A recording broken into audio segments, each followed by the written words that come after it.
identify himself, came to us and ordered us to pack up our cameras. He also accosted some of the residents. He said they encroached on the area, and he also threatened to identify them and deal with them if they do not leave that area. He was also seen filming some of us and the residents to leave. Now, in response, the residents have told him that this is their land, and they also tell me that this is the way these unknown security operatives come around to harass them. Makoko isn't the only community in the threat of an eventual displacement, and Old Maroko is just one of several communities that have ceased to exist. Believe it or not, this part of Lekki in Etiosa local government area used to be a thriving town of Maroko, which more than 300,000 residents called home. Maroko was adjacent to Ikoyi and east of Victoria Island.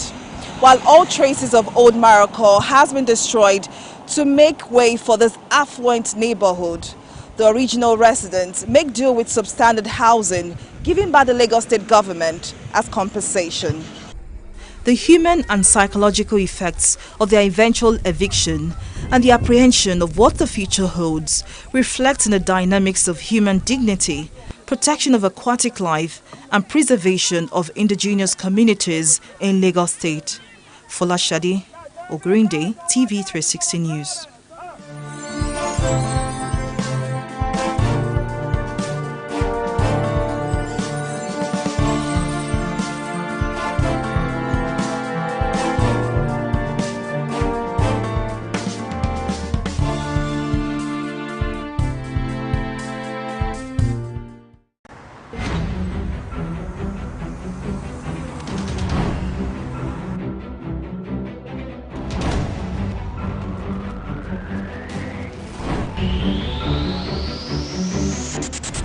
Thanks for joining us on News Now at this time. Protesting Lagos. Thank you for joining us again on the newsroom. Lagos State Emergency Management Authority was saying so there's going to be one vote woman and the rampant illegal spectrum frequencies. The banks took over the wheels on the Nigerian stock market today as sellers eased.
Hello and welcome to the program. I am Folashade Ogrinde.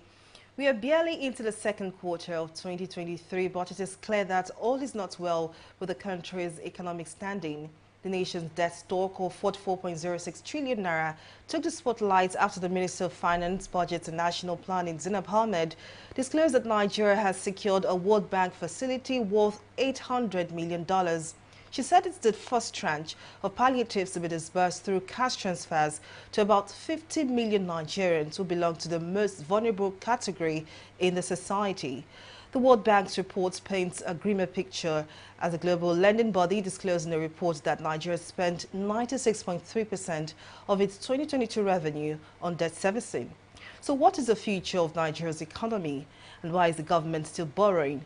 For these answers, Obinaya Urapa, economic expert, joins me now. Thank you, as always, for your time.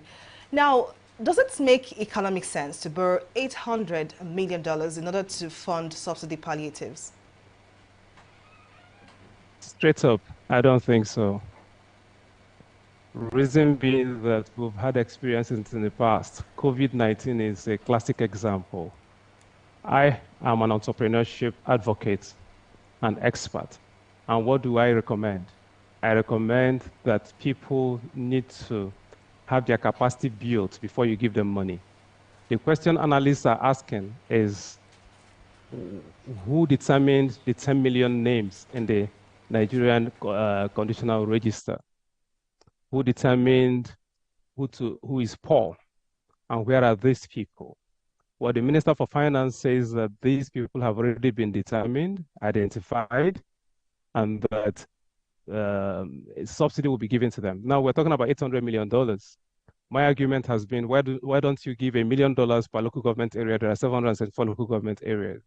Why don't you have a committee formed and let the committee determine how the money would be used? Form a cooperative, think a borehole, find out what is in every community, find a market for it, generate income, and then you can give the profit to the people. Why do we continue to share? And then if we haven't borrowed this money, incidentally, I hear we borrowed it, why should we even borrow at all? So that's my submission. I do not think it makes economic sense, especially because a new government is coming. Why the rush to borrow ahead of the new government? Now, all other arguments around the subsidy and the refineries are the other things I would expect we'll have a discussion on this program. Now, the loan was hinged on concessional financing to be paid in installments for 25 years. What do you make of this? So we're borrowing for our children to pay back. Now, my submission actually is that we have enough things in Nigeria. We've not been very good with, and African economies have not traditionally been very good with borrowing and using the borrowed sums, debt financing for capital and capital, how do I put it, accumulation and infrastructure development. So you have a debt trap. I strongly believe that we should not be borrowing for consumption. So you hear that salaries have been paid up to date. What I suspect is that we have garnered so much debts and used the debts for consumption. And then we have a lot of capital flight, illicit cash flows out of the country. We need to investigate it. This government came into being on a tripod: economy, anti-corruption, and security. To what extent have we achieved those objectives? We need to ask those questions. So if you link it to the economy, then you would understand that we've not done very well with debt financing. We need to ask the government to give us a report on the infrastructure that has been built. Yes, East-West Road is being revived. We'll have the second Niger Bridge. We'll have a few power infrastructure being built. We've seen Minister Fashola on the road, checking road construction going on, and a few other things. But we still believe that much needs to be desired. Now, despite criticism, the federal government has repeatedly defended itself. But speaking of solutions now, what other avenue do you think the federal government should have explored in terms of revenue? I strongly believe that we have not sweated our resources. There's a document I'll call your attention to, Folashade. It's called One Local Government, One Product. That document is a 24-page A4 paper, if we print it out, sitting in the Small Medium Enterprises Development Agency of Nigeria, SMEDAN. Right from the time of Dupe Adelaja to the point where you have Wale Fasonya now as Director General. I would submit to you as an entrepreneurship expert playing in that ecosystem that document says that every local government area in Nigeria has at least one commodity she has comparative advantage on. To what extent have we sweated it? So as I sit here, I have tried to experiment on the entrepreneurship I teach. So if you go to Zuba Fruit and Vegetable Market, you probably see 2 shops that our team owns there. And every day, even if you brought in 100 J5, that pickups load of plantain from Edo State, and you float them in Zuba, fruit and vegetable market, you would sell all of them off. And a J5 of plantain for 5 dozens is 540 heads of plantain. Now imagine that you have 2 million private schools in Nigeria that wear belts and underwear, singlets, and all of that. Have we tried to exploit the cotton market? Now, the Central Bank of Nigeria introduced the Anchor Borrowers Program. To what extent have we sweated that particular intervention? The Nassau Microfinance Bank introduced 10 million naira for each MSME that will go through training. My firm, Grand Rise International Limited, is an EDI, Enterprise Development Institution. So we're supposed to train them, build their capacity, they do business plans, get financing, and then they're supposed to take advantage of what is found in their communities. Then if you're talking about access to markets, it's talking about the OLOP document. How many Nigerians consume what is produced in Nigeria? So if you explore all of that, the government really needs to go back to what she has done herself. There was the MSME clinic that was driven and led by the vice president, no mean personality than the vice president himself, leading the Smedan crew and Bank of Industry. And so we saw trader money, market money, and all of those interventions. To what extent have we done M&A? And then we sit back and we hear that some persons are paid 30,000 naira per month. What exactly do they do? Now, to what extent have we built the capacity of these persons to be able to exploit resources found in country? So when you heard the former president Donald Trump of America saying America first, have we also done Nigeria first? And in the face of the African Continental Free Trade Area, have we explored the things that will sell to the other over 50 countries in Africa? So these are questions I need to ask. 208 million Nigerians. How many of us are for you, my dear? Now, this new admin and say, okay, this is the reason why we're not able to implement this. So do you think this would play out when the new administration comes in terms of the economy now? Now, we've formed a transition committee for Oshede. Why don't you just wait and sit with this transition committee? Now, by the time the budget cycle for 2023 is over, we would have moved up to 77 trillion, and this by the DMO, Debt Management Office. Now, we're going to hand over a debt to this new administration. And then we're talking about $800 million extra to be borrowed on top of the 77 trillion. And how did we arrive at the 77 trillion? We continuously, from 2015, kept borrowing and funding a lot of consumption. And then we also did not monitor enough of the anti-corruption. And then we had to deal with insecurity. And then I'm asking the question, how much handshake happened between the Manufacturers Association of Nigeria, the private sector, with the government? And then to what extent did we actually do a SWOT to say what are our strengths, weaknesses, opportunities, and threats to ensure that we did not pile up this much debt? So we're going to hand over to this new government. But some form of comfort that I have is that the new government that's coming, I believe, would have more technocrats who would sit down and ask the right questions. Like Chinua Achebe said, if you don't know where the rain started beating, you will not know where it stopped. What led us here? In 2015, in case we have forgotten, the dollar was Naira was exchanging to the dollar at 157 Naira to a dollar. What policy led us to 520 Naira to a dollar in a few months? We decided to make a policy that stopped people from paying in money into their domiciliary accounts. What was the justification for that? Yes, you can say you are doing anti-corruption, you want to stop people who stockpile monies in their ceilings, in the farms, and so on, from utilizing such monies. But did we ask what the consequences of that policy was going to be?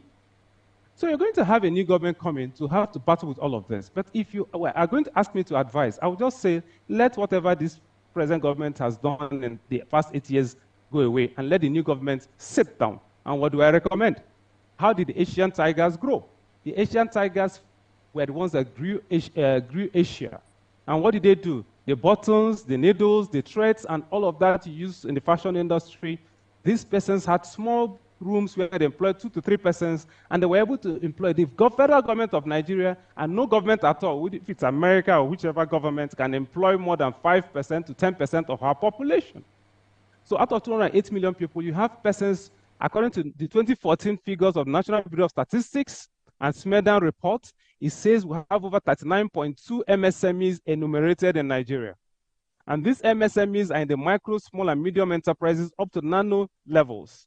So can we engage them and make their lives easy?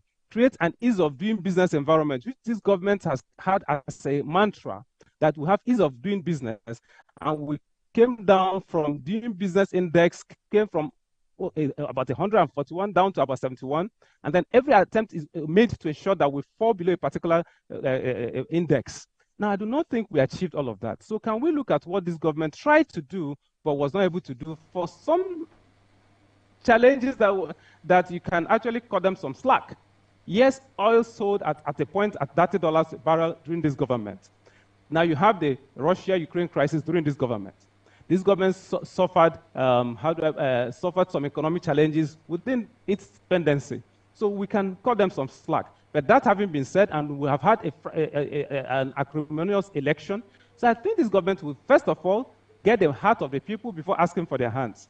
Engage labor, engage the oil workers, engage the pensioners, sit down with the rest of us in the private sector and ask the right questions. We need to leverage technology to run. We need to understand the African Continental Free Trade Area. We need to understand how to engage our different publics, the stakeholders. Three things: stakeholders mapping, stakeholders engagement, stakeholders management. If this incoming government wants to make a success of her tenure, that is what I advise. All right, we'll definitely go back to more details about your recommendations for the new administration. But Dr. Urakpa, we'll take a short break here, but the program continues shortly. To stay with us.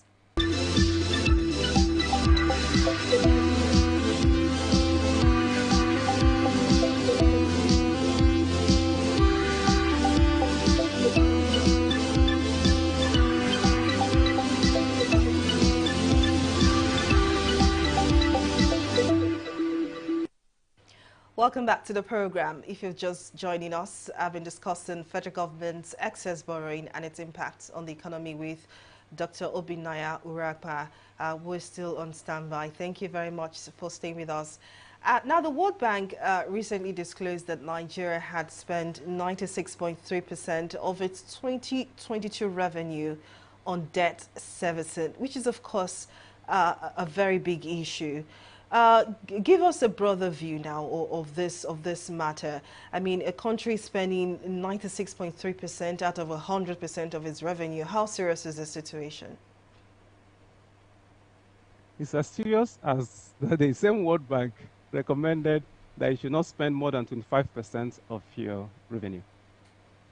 So our revenue to debt servicing ratio has gone to very dangerous heights. So it's a simple answer I'm giving you. It's a panic. We're in panic mode. You cannot earn 100% and use 96.3 to service debts. Is there no other way? So don't we think we should actually go reschedule these debts and renegotiate? And who are we borrowing from? And who did we discuss with before borrowing? And if we borrowed, what did we use the money for? These are hard questions we need to ask. Yeah, but that having been said, we have less than 6 weeks to the new administration, May 29. So I'd recommend that once the new government comes on board, they should ask to do exactly what Okonjo-Iweala did some time ago during Obasanjo's regime. Find out all the loans we are owing and whoever we're owing. Go into diplomatic shuttle, sit with them, and please try to take us back to below 25% of revenue to debt servicing ratio. It's not healthy to use 96.3% of your revenue. And what are we even talking about? How much revenue have we generated? The budget is about 21.83 trillion. And about 10 trillion is expected income. And about 12 trillion is expected to be borrowed to fund the budget. I'm talking about 2023 budget. And don't forget, you have domestic debts, public debts domestically. And the danger with these debts is it impacts your efficiency to build infrastructure, to grow your economy, and it affects foreign direct investment. If anyone finds out that you are at risk, it's going to affect their confidence. Investors' confidence is whittled down. It's simple logic.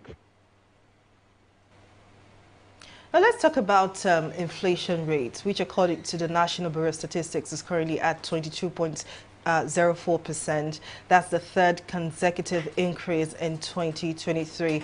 It's been a long time we've had this rise in inflation rate.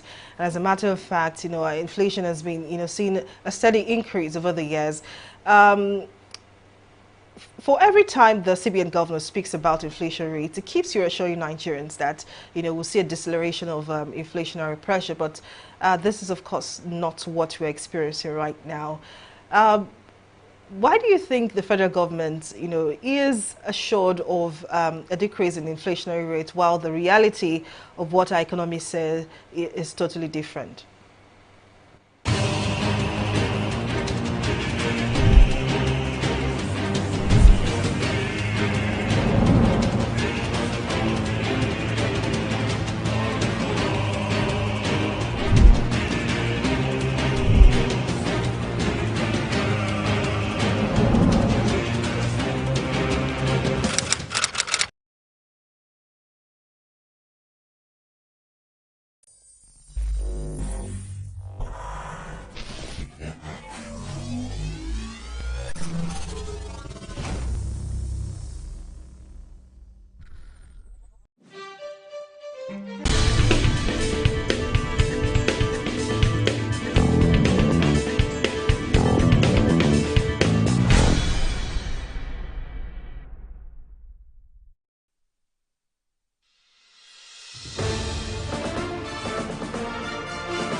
Welcome to News Now on TV360 Nigeria. I am Simisola Adigun. The federal government has lauded the efforts of Nigerian workers on the occasion of this year's International Workers' Day. In his goodwill message, the Speaker of the House of Representatives, Femi Gbajabiamila, said Nigerian workers have paid their dues over the years and deserve to be celebrated not just on Workers' Day. He saluted them for their invaluable contributions to the growth and development of Nigeria, even as he urged them to do more for the betterment of the country. On his part, Senate President Ahmad Lawan praised Nigerian workers for remarkable patriotism, commitment to nation building, and resilience in the face of serious developmental changes. Lawan added that the stance of the Ninth Assembly against anti-labor legislation has helped in sustaining industrial peace in the country. The Nigerian Association of Resident Doctors has threatened to embark on strike if the federal government fails to meet its demand within 2 weeks. NARD issued the ultimatum at the end of its National Executive Council meeting on Saturday at Abeokuta, the Ogun State capital. In a communique, the council said the federal government has refused to negotiate with the association or take tangible steps on the upward review of the consolidated medical salary structure and accused the federal government of refusing to pay the salary arrears of 2014, 2015 and 2016 to its members. The doctors also condemned the bill seeking to mandate medical and dental practitioners to practice for 5 years before relocating abroad. Amid the ongoing crisis in Sudan, the federal government has explained the rationale behind the negotiated sum of $1.2 million for the buses hired to evacuate Nigerians. This comes as Nigerians have raised the alarm over the shoddy arrangement that has accompanied the evacuation of stranded Nigerians from the crisis-ridden country. Speaking at a press briefing in Abuja, the permanent secretary of the Ministry of Humanitarian Affairs, Disaster Management and Social Development, Nasir Sani Gwazo, called for calm from Nigerians, just as he explained that the quoted sum was negotiated in a condition of war. Gwazo further added that 420 of the 637 evacuees so far safely evacuated to the borders of Aswan, Egypt, have been cleared for onward movement to Nigeria. We paid a deposit. As soon as they received the deposit for 40 vehicles, They calculated exactly the amount we gave, and that is 13 point something vehicles with an extra about some thousands of dollars. They now stopped at 13. They gave us 13 vehicles. I will come to you. Don't be eager to ask questions. They gave us 13 vehicles and closed the matter. All efforts to get them moved, they said, no, that is deposit. Give us another deposit. And that is not the language. We were speaking two different languages.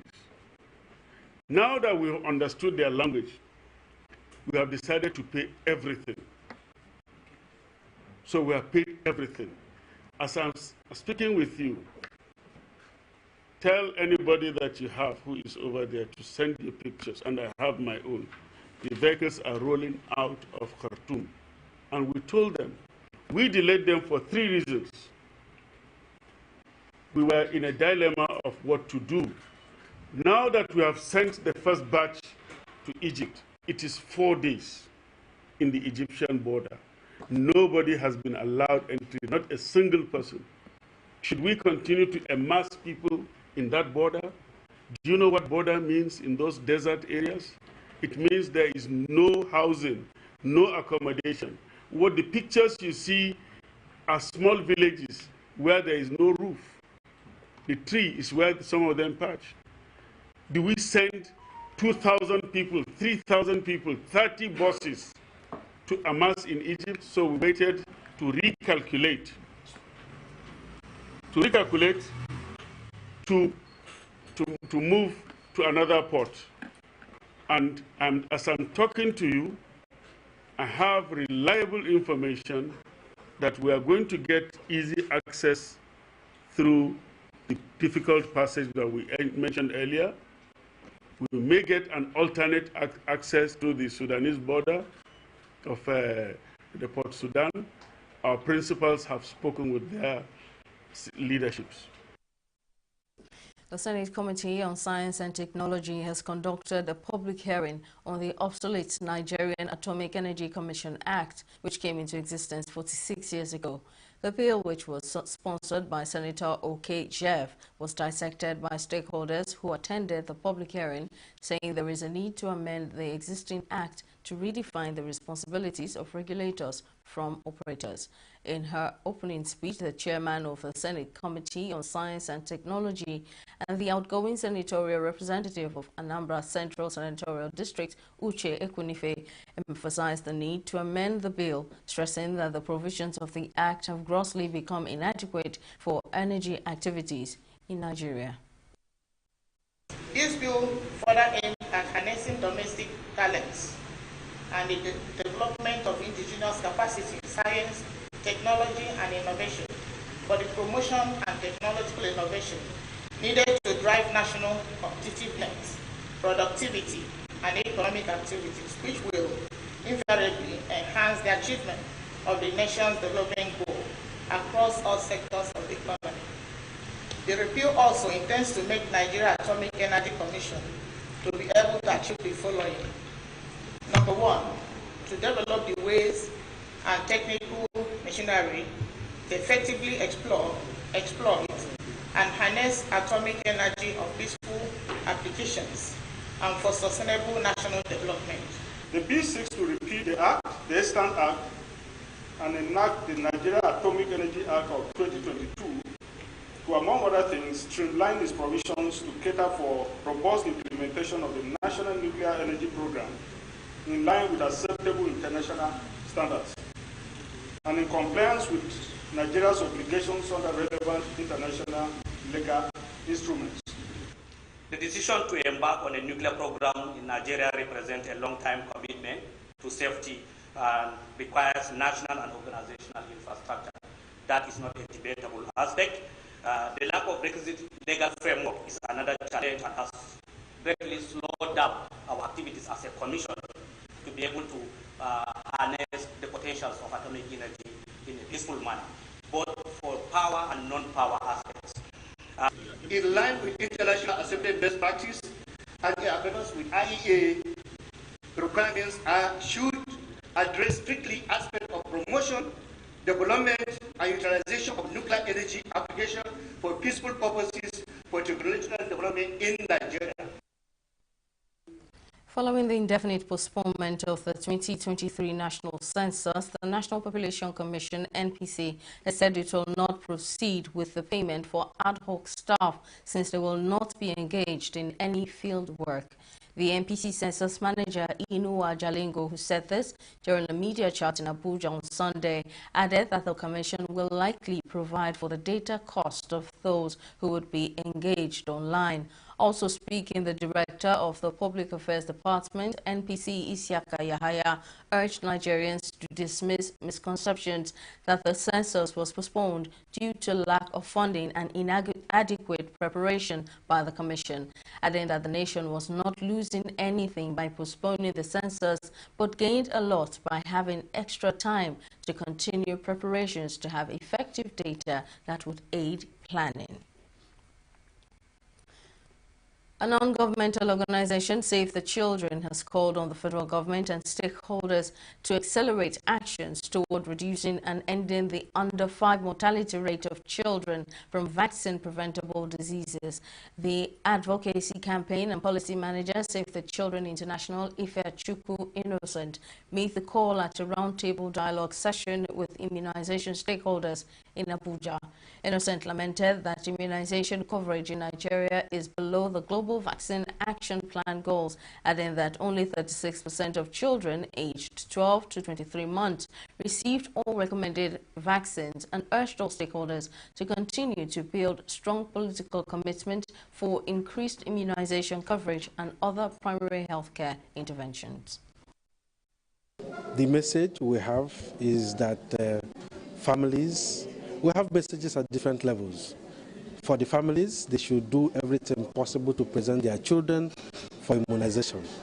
And then for government, it's for them to be able to ensure that the funding is available, the logistics and challenges are sorted out, the cold chain challenges are sorted out, and that the health workers are properly trained to administer all of these vaccines. Concerning the funding for the health system, the national health insurance system should be strengthened so that they will be able to capture the community health insurance system.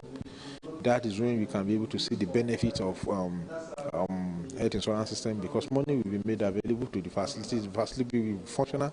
They will be able to get everything in terms of the skills, in terms of the resources, in terms of the equipment and commodities for them to be able to function well. There must be sustainable funding for research and development, so we need much more research, we need much great enabling environment for the pharmaceutical companies to begin to do this. We have more than 100 pharmaceutical companies in Nigeria. Vaccination itself, once a child is vaccinated, the child has a better opportunity to survive in terms of, especially against the agents that the child has been immunized against them. So it's very important that we get it right in terms of funding vaccination. And this is very, very critical, because we need to make sure that we ring-fence the money for vaccination, because it saves lives, And one of the things we need to do is to make sure that whatever we budget for vaccination is released. Ahead of President Muhammadu Buhari's exit from office in a month's time, the presidency has insisted that he served meritoriously, and in spite of criticisms, he has not left Nigeria the way he met it. The Presidential Communications team on Sunday released a 91-page document chronicling the achievements of President Buhari 8 years in office in 20 sectors. Special advisor to the President on Media and Publicity, Femi Adesina, has described his administration's achievement as a collector's item, while pointing out that the President had made salutary impact on nearly all sectors of the national landscape. Irregular migration of Nigerians abroad has assumed a worrisome dimension in recent times, and as a safeguarding action to stop adolescents from being victims of trafficking and irregular migration, parents have been called upon to be sensitive to their children on board and also become mandatory reporters in their communities to curb the trend of irregular migration. This call was made by stakeholders at an event tagged Project AFON, put together by the Nigerian Women Association Verona in conjunction with Patriotic Citizens Initiative. Our correspondent, Mary Kanu, has more details. I fainted in Sahara Desert. I fainted, well, the time I fainted was around like 10 in the morning. When I woke up, it was like around 9 in the night. Stories like this form the essence of gatherings of this nature and the need for awareness creation on the heels of irregular migration. The need for awareness creation cannot be overemphasized, hence the gathering of parents and guardians at this event, organized by the Nigerian Women Association Verona, all in concerted efforts to check the growing trend of irregular migration. If you are in Nigeria, put in a whole lot of hard work, you will get better. If you are in Europe, you have to do a legal job. But we all know that our children that are going there, they are involved in prostitution because that's the only way those people think that they can make fast money for them. We are only talking of Nigerian citizens, Nigerian youths, be they male or female. Yeah, we need to protect them. We are talking of protection and safeguarding. There is no sex. Calling for attitudinal change, the Executive Director, Patriotic Citizens Initiative, says the economic hardship faced by many results in the need for migration. I was interviewing a returnee yesterday at the center in Holland. It was on virtual interview. And he was asking me, he said, the money they want to give to him is not enough. It's not up to the money he used in traveling to Europe. So why are they asking him to come back? And he has spent over 10 years. And for God's sake, they did not invite you to Europe. You left because you are seeking for greener pastures, and you are not giving documents. And they said, okay, if you want to go back to your country, go back, but we will support you to start up a life with this amount. And I was telling him, I said, half bread is better than none. Come back to your country and start up with this. But the truth is, a lot of them want to be given millions because they feel that when they give them millions, that is the only way they can survive. Speaking of the event, other returnees say continuous awareness creation helps potential migrants make better decisions. A lot of persons are reaching out to me that, because thank you for your story. Your story has really taught me how to migrate the right way and not the irregular route again. So I'm not doing it for gain, I'm doing it for passion, for people to really see the dangers of this regular migration and what is happening in Libya, in quote and unquote, that these things are just to deceive people, of their normal right for them to travel. Over 10,000 Nigerians have died since 2017 while illegally migrating to Europe through the Mediterranean Sea and the deserts, and as a result, organizers of this event say more enlightenment and sensitization needs to be carried out for the vulnerable on the dangers of irregular migration. Mary Kanu, TV360, Lagos. On to security matters, the Imo State Police Command says it has arrested 9 hoodlums suspected to be members of the proscribed indigenous people of Biafra IPOB and its militia affiliate Eastern Security Network ESN, involved in the recent killing of 5 policemen and 2 civilians in Ngo Okpala local government area of the state a month ago.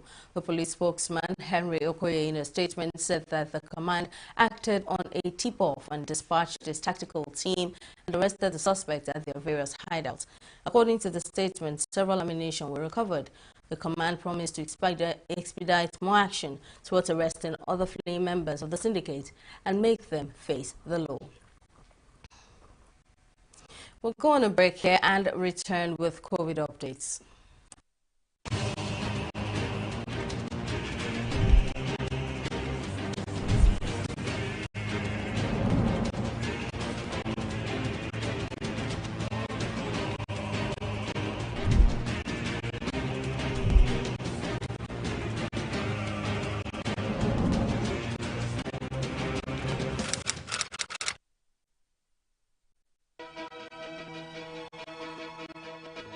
Opinions are free, facts are sacred, the truth is universal.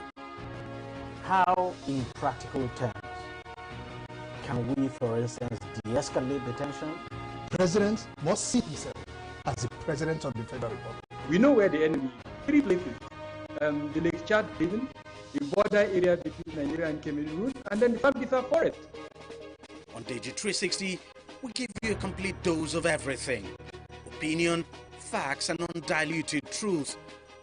I hardly believe what politicians say in this part of the world. The new Nigeria is possible, the future is possible. We delve into the issues, dissect it so that you can understand it, use it to take action. I don't think there's any need for any governor to look for grant for ranching. TV360, dissecting the issues. Welcome back. In case you missed any of our news bulletins or for more updates, you can catch us on Limex World TV or log on to our website on www.tv360nigeria.com. You can also follow us on our social media platforms on Twitter, Instagram, and YouTube at TV360 Nigeria. On Facebook, we're at TV360 Online.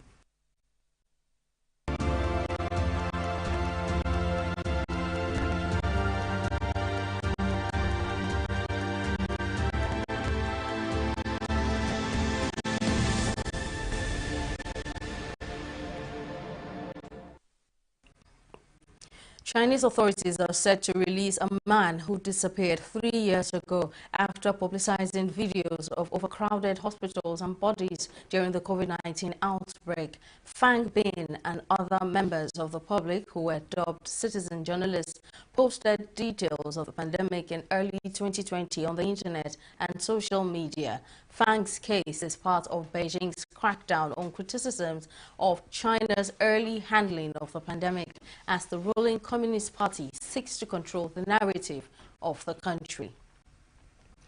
The U.S. Centers for Disease Control and Prevention says it is planning to stop tracking the spread of COVID in communities across the country. Moving forward, the CDC is expected to rely more heavily on COVID-related hospitalizations, much like it does to track the spread of the flu. The agency is expected to announce the new tracking system within the coming weeks. It said the move away from tracking community-level transmission is tied to the May 11 expiration of the National Public Health Emergency. We'll take another break and return shortly. Do stay with us.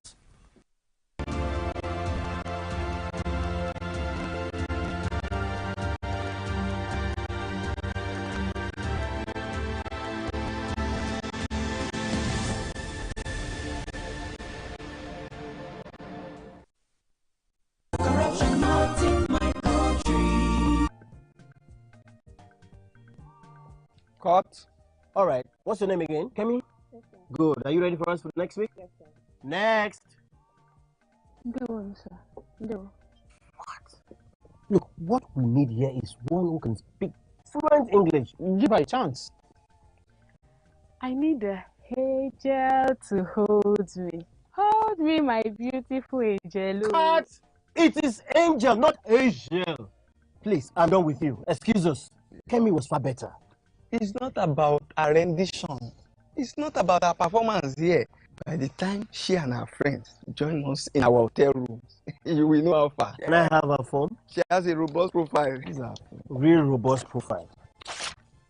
I do not undercut professional ethics. It is an act of corruption. Not in my country. Corruption not in my country. Stop corruption now.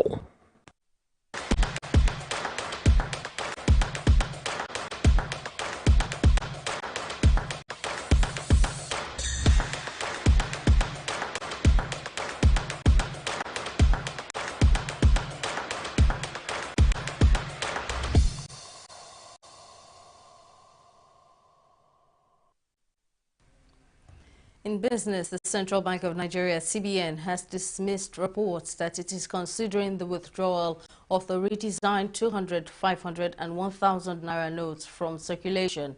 In a statement on Sunday, the Apex Bank's acting director of corporate communications, Isa Abdulmumimas, described the reports as unfounded speculation, adding that there is no plan to phase out the 3 newly redesigned banknotes.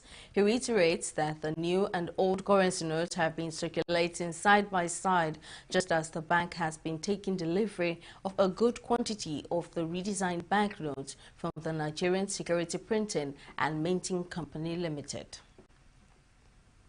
The federal government is reportedly set to proceed with its implementation of a 5% excise duty tax on mobile telephone services, fixed telephone and internet services. This is despite a recent communication by the Minister of Communications and Digital Economy, Issa Pantami, that the government has exempted the telecom sector from excise duty tax. The government has, however, inaugurated a committee to review the possibility of introducing the excise duty in the digital economy sector and advise the presidency on the necessary steps to take. And oil prices fell on Monday as jitters over the economic impact of the U.S. Federal Reserve potentially raising interest rates and weaker Chinese manufacturing data were enough to outweigh support from new OPEC Plus supply cuts taking effect this month. Brent futures for July delivery were down 56 cents at $79 a barrel, while U.S. West Texas Intermediate crude lost 63 cents, a 0.8% drop to trade at $76. Also, U.S. consumer spending was flat in March as an increase in outlays on services was offset by a decline in goods. But persistent strength in underlying inflation pressures could see the Federal Reserve raising interest rates again. And on the global scene in the United Kingdom, millions of people will be called upon to swear true allegiance to King Charles at the coronation scheduled to take place on Saturday, May 6, 2023 at Westminster Abbey. According to UK-based news platform Daily Mail, for the first time in history, every citizen of the UK and all the other nations of which the monarch is head of state will be asked to make their homage in heart and voice to their undoubted king. And when Queen Camilla is crowned after her husband, it will be the first time a consort has been anointed in full public view. Finally, in sports, the Nigeria Football Federation has concluded arrangements to install video assistant referee VAR in regional stadiums in the country, as plans are underway to train and retrain referees to achieve the purpose. President of the Federation, Ibrahim Gusau, revealed this in Ilorin at the National Elective Delegates Conference of the Nigeria Referees Association. While reiterating the unflinching support of the NFF to NRA in their quest to change the face of football in the country, Gusau, represented by an NFF official, said the installation of VAR is to the growth and development of football. Well, that's all on News Now this morning. Thank you very much for watching. I'm Simisola Adigun. Bye for now.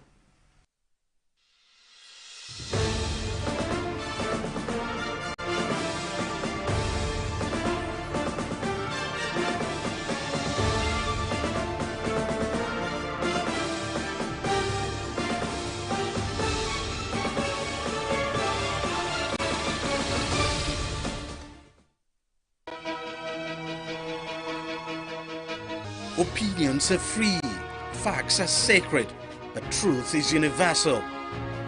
How, in practical terms, can we, for instance, de-escalate the tension? The president must see himself as the president of the Federal Republic. We know where the enemy is. 3 places. The Lake Chad Basin, the border area between Nigeria and Cameroon, and then the Sambisa Forest. On TV360, we give you a complete dose of everything. Opinion, facts and undiluted truth.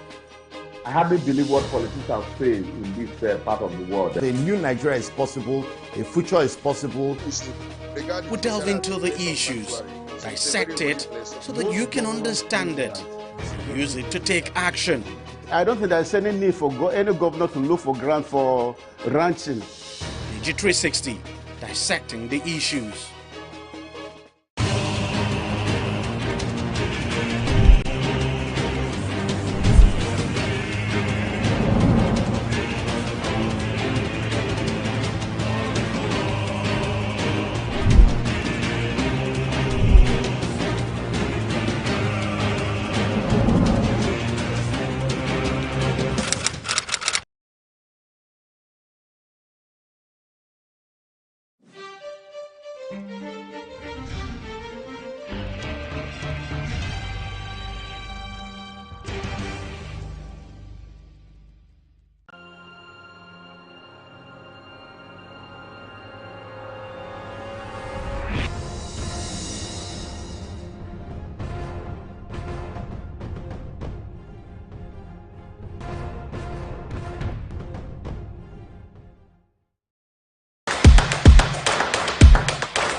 Whenever I say, may Nigeria not happen to you, it seems like Nigeria is being demarketed.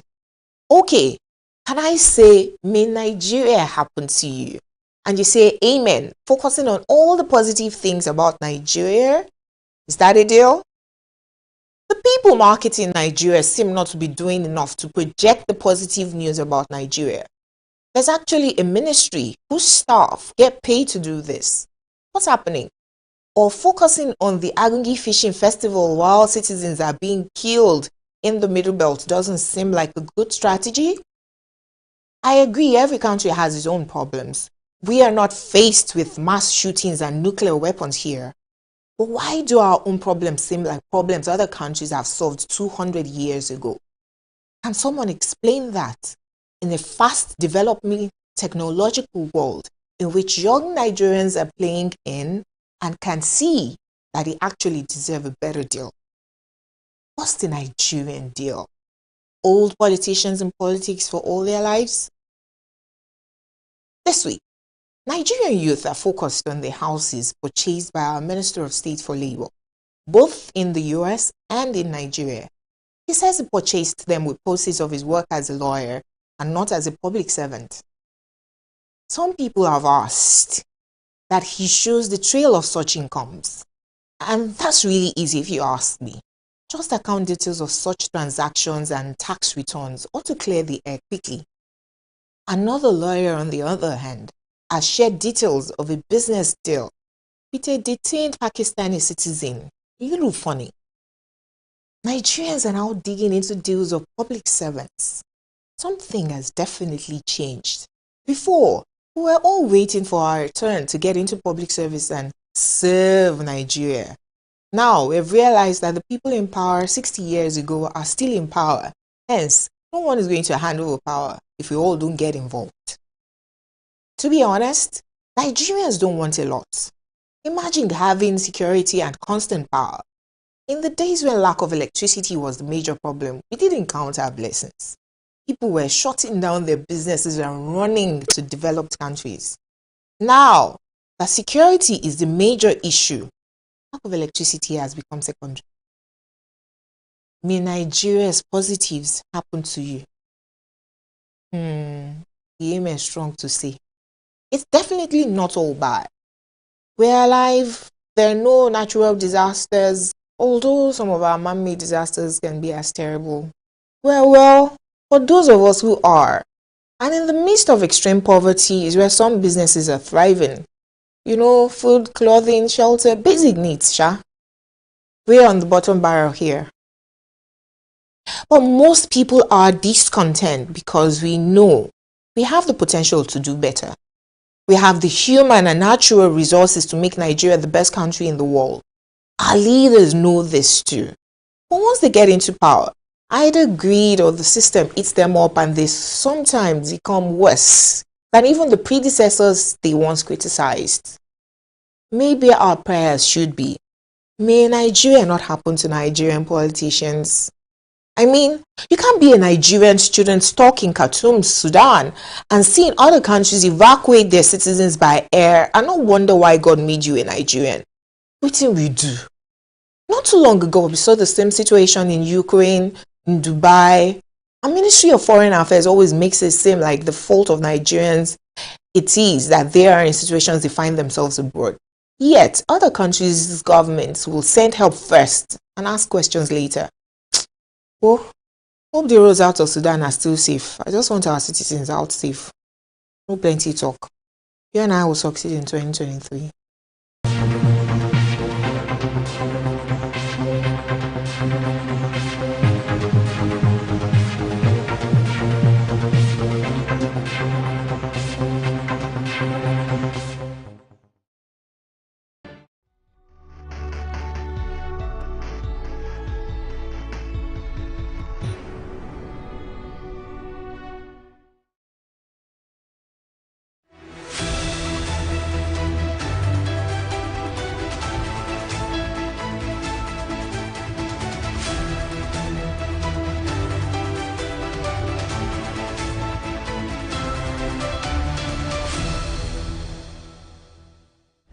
Hello and welcome to Global Business. I am Imewere Uhemokai. Today's show will cover a wide range of issues, including the Nigerian electricity sector, the oil and gas industry, and much more. You may remember that President Muhammadu Buhari approved the constitutional amendment allowing states, among other things, to license, generate, transmit, and distribute energy, which means he removed it from the exclusive list to the concurrent list, the issue of power. However, some analysts argue that allowing states to produce their own electricity is a bad idea, while others contend that this is the president's best move so far. We'll discuss more on this issue on Talking Point segment. We'll have a guest who has over 40 years of technical, professional, and academic experience. He'll be analyzing the electricity decentralization, economics of oil and gas industry, and the global oil and gas economy. But first, let's join Victor Anigo Nomsu on Business Trends.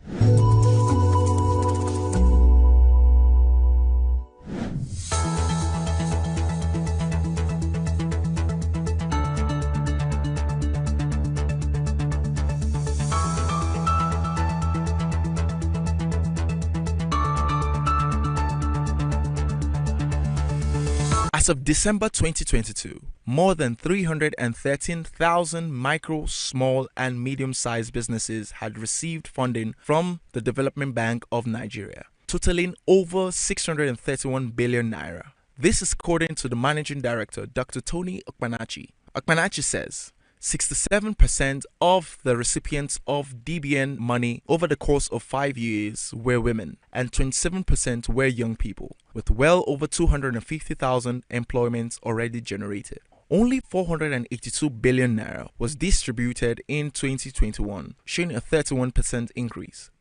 Over 26,000 bread factories in Nigeria have closed down in the last 4 years, according to Emmanuel Onuora, president of the Premium Bread Makers Association of Nigeria. He claimed that the industry's job losses are primarily due to the crippling of the cost of producing bread.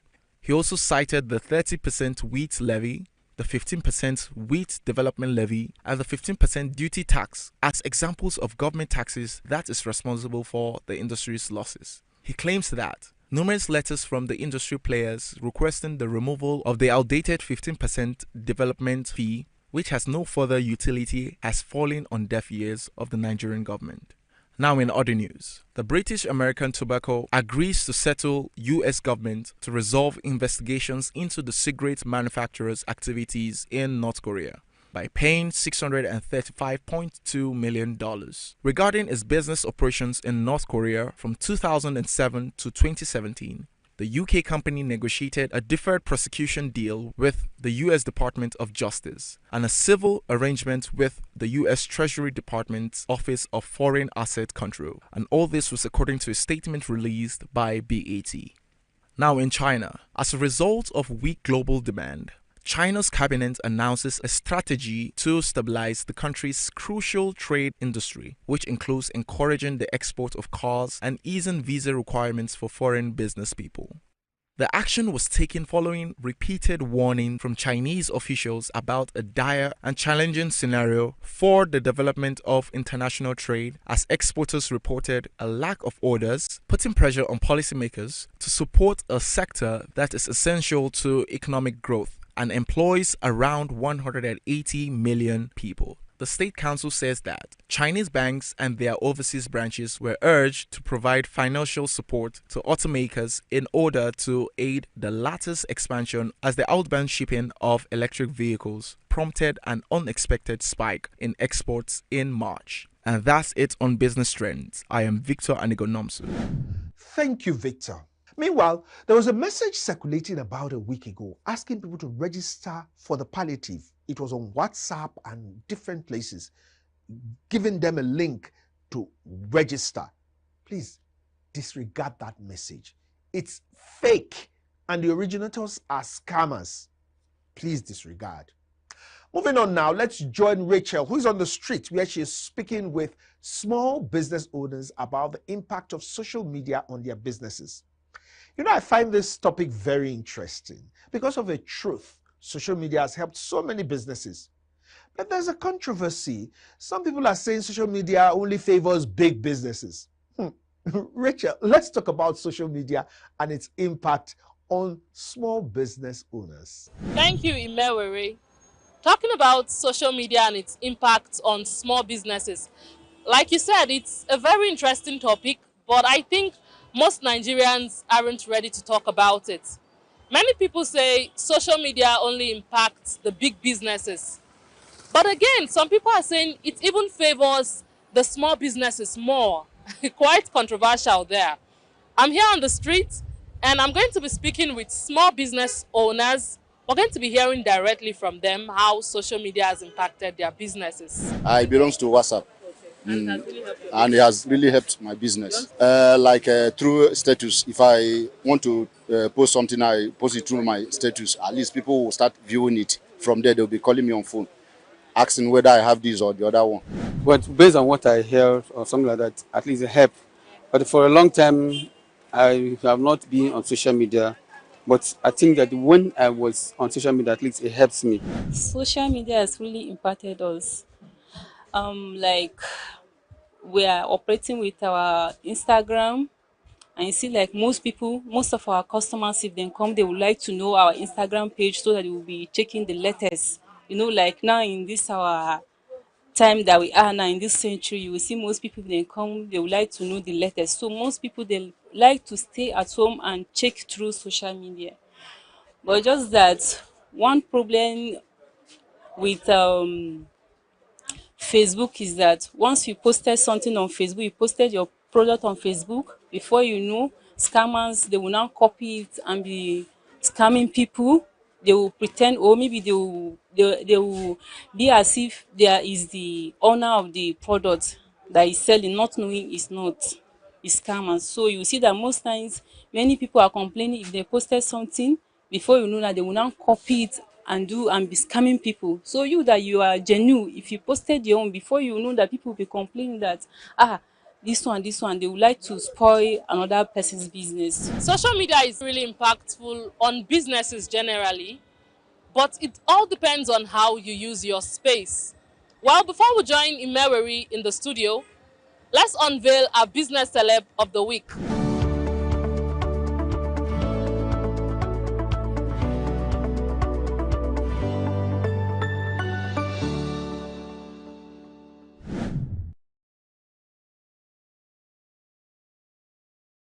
So how did you start and why did you start Akara business?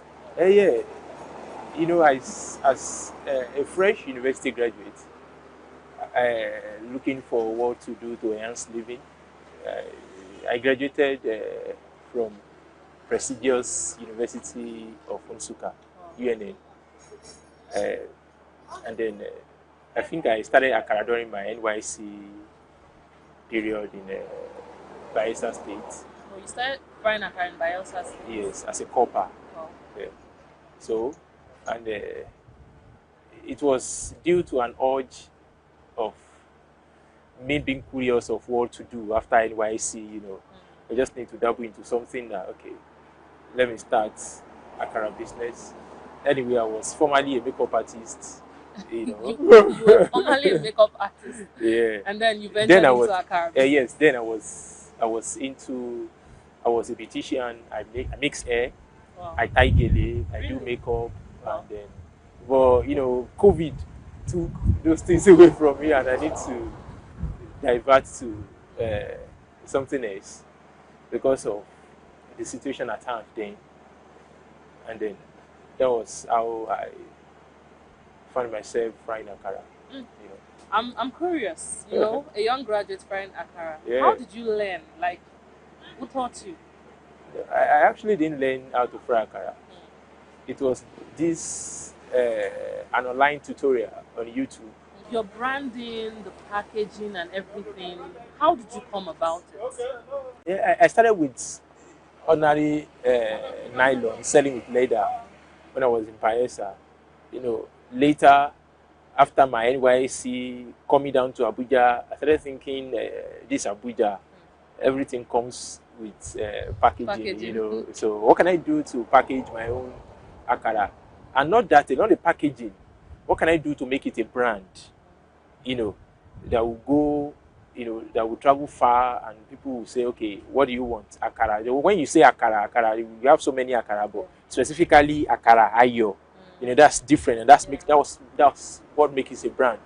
You know, I was actually looking for how I can actually turn the akara business to a brand, and to God be the glory, I was able to achieve that. You know, you enjoy what you're doing. Yeah, of course. Now, if you get an offer, maybe from a government organization or from a bigger organization where they want to pay you huge, would you leave akara business? I actually don't want to use akara business. I've made up my mind that I'm not going to use akara business as a stopgap mayor. Because if I'm doing that, if I'm taking a different offer now that is distinct from akara business, shows me going into akara business will look as if it was a stopgap mayor for me. But no, I have a plan. I actually want to take the akara business outside the shores of Nigeria, not even here in Nigeria. You want to take akara business outside Nigeria? Yes, outside Nigeria. So I actually want to create a very big brand that will go global. You understand? So for me to live my dream and start working for someone else, it doesn't make sense. So you're saying you can't leave this business for even a bigger one? If I have opportunity to travel out of the country now, wherever I go to today, I want to sell akara. Wow. You know, because because it has come to my understanding that even the Western people loves the akara, because I have like 3-4 customers that came from US, UK, they work here and they patronize the akara and they love it. It is good to see yourself being financially free, right? Because I've never seen anybody who wants to go to school and come back to become poor. Everybody wants to actually make money. You understand? So the essence of going to school is to become somebody, of course, Abi. And then the essence of doing business too is to become somebody. I feel it is even better to work for yourself. I always tell people that the effort you put in place for 35 good years to work for government or for any private organization, if you put that half of that same effort to work for yourself for 35 years, of course, you'll be bigger than your peers.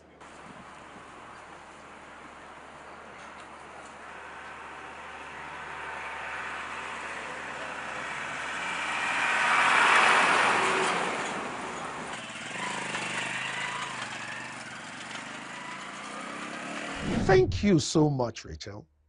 Someone once said, there might not be enough jobs in Nigeria, but there are so many works to do. I always tell people, graduate or not, you can start up something on your own, no matter how small, and just watch it grow. Today on Talking Point, we have Professor Omoumi Iledare. He has over 40 years of experience in the oil and gas sector. He's an expert in upstream petroleum economics and policy, international petroleum and fiscal system economics, and geopolitics and economics of oil and gas resources and supply. Wonderful resume, you will say. I had a talk with him, so sit back, relax, and enjoy this interview. Thank you very much for joining us on Talking Point. And today, like we told you earlier, I'll be talking with a very erudite professor, someone who has seen it all, and he may not know it all, but he does have some form of knowledge of what direction we should go in the energy sector. And we'll be talking to him on various issues, looking at electricity and look at oil and gas, which is also his forte. Now, Professor Omoumi Iledare is our guest for today. He is a former director of the Energy Institute at the University of Port Harcourt, a lecturer from the academic, and also one who has been a public servant. Professor, welcome. Thank you very much for joining us on the program. Now, we'll start with electricity. So quite recently, the federal government removed the powers of electricity generation and distribution from the exclusive list to the concurrent list, which of course gives the powers to the states to be able to generate and distribute electricity. So my question is, do you think that the states have the capacity to be able to do this generation and distribution? But first, tell us, what do you think about that law? Again, thank you for the opportunity to share with you some of this knowledge for public consumption. I just want to say that you are not liable for whatever I say, in my personal opinion, and they're not necessarily written in gold, but they are intellectual opinion on some of the things that we want to talk about today. First, I think it is commendable that provision in the Constitution with respect to the concurrent list, not allowing states to generate, distribute electricity where there's a national grid. But now he has removed the not to make it open for state to participate in electric power generation and distribution and transmission, whether there's a national grid or not. So let us commend the president. I think I've said it before. You can add it up to the Petroleum Industry Act, which he also signed.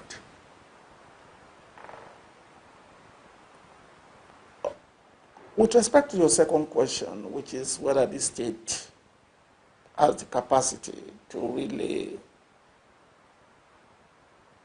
use that opportunity to be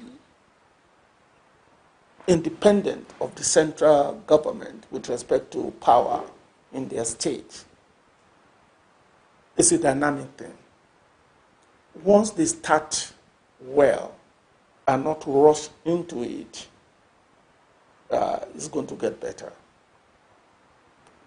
I wish they are taking the advantage of that provision before now that actually allowed them to do power distribution and generation in areas where you do not have grid. They didn't do anything. So apart from Lagos State, which probably can, on an immediate effect, remembering that when Tinubu was in power, there was this arrangement with, what's the name of that called? Enron. So, but with time, they can really take advantage of this to even make themselves competitive with respect to getting companies to come to the state to do business because energy is available. My major fear is the NEPA syndrome, so that state will not now think that because of this they can go and be setting up power companies. That would be a wrong application of that concurrent list. They would just run into the same problem that NEPA had. We now think in terms of having to own a power company as a state, where they can do a typical joint venture or private, public-private partnership.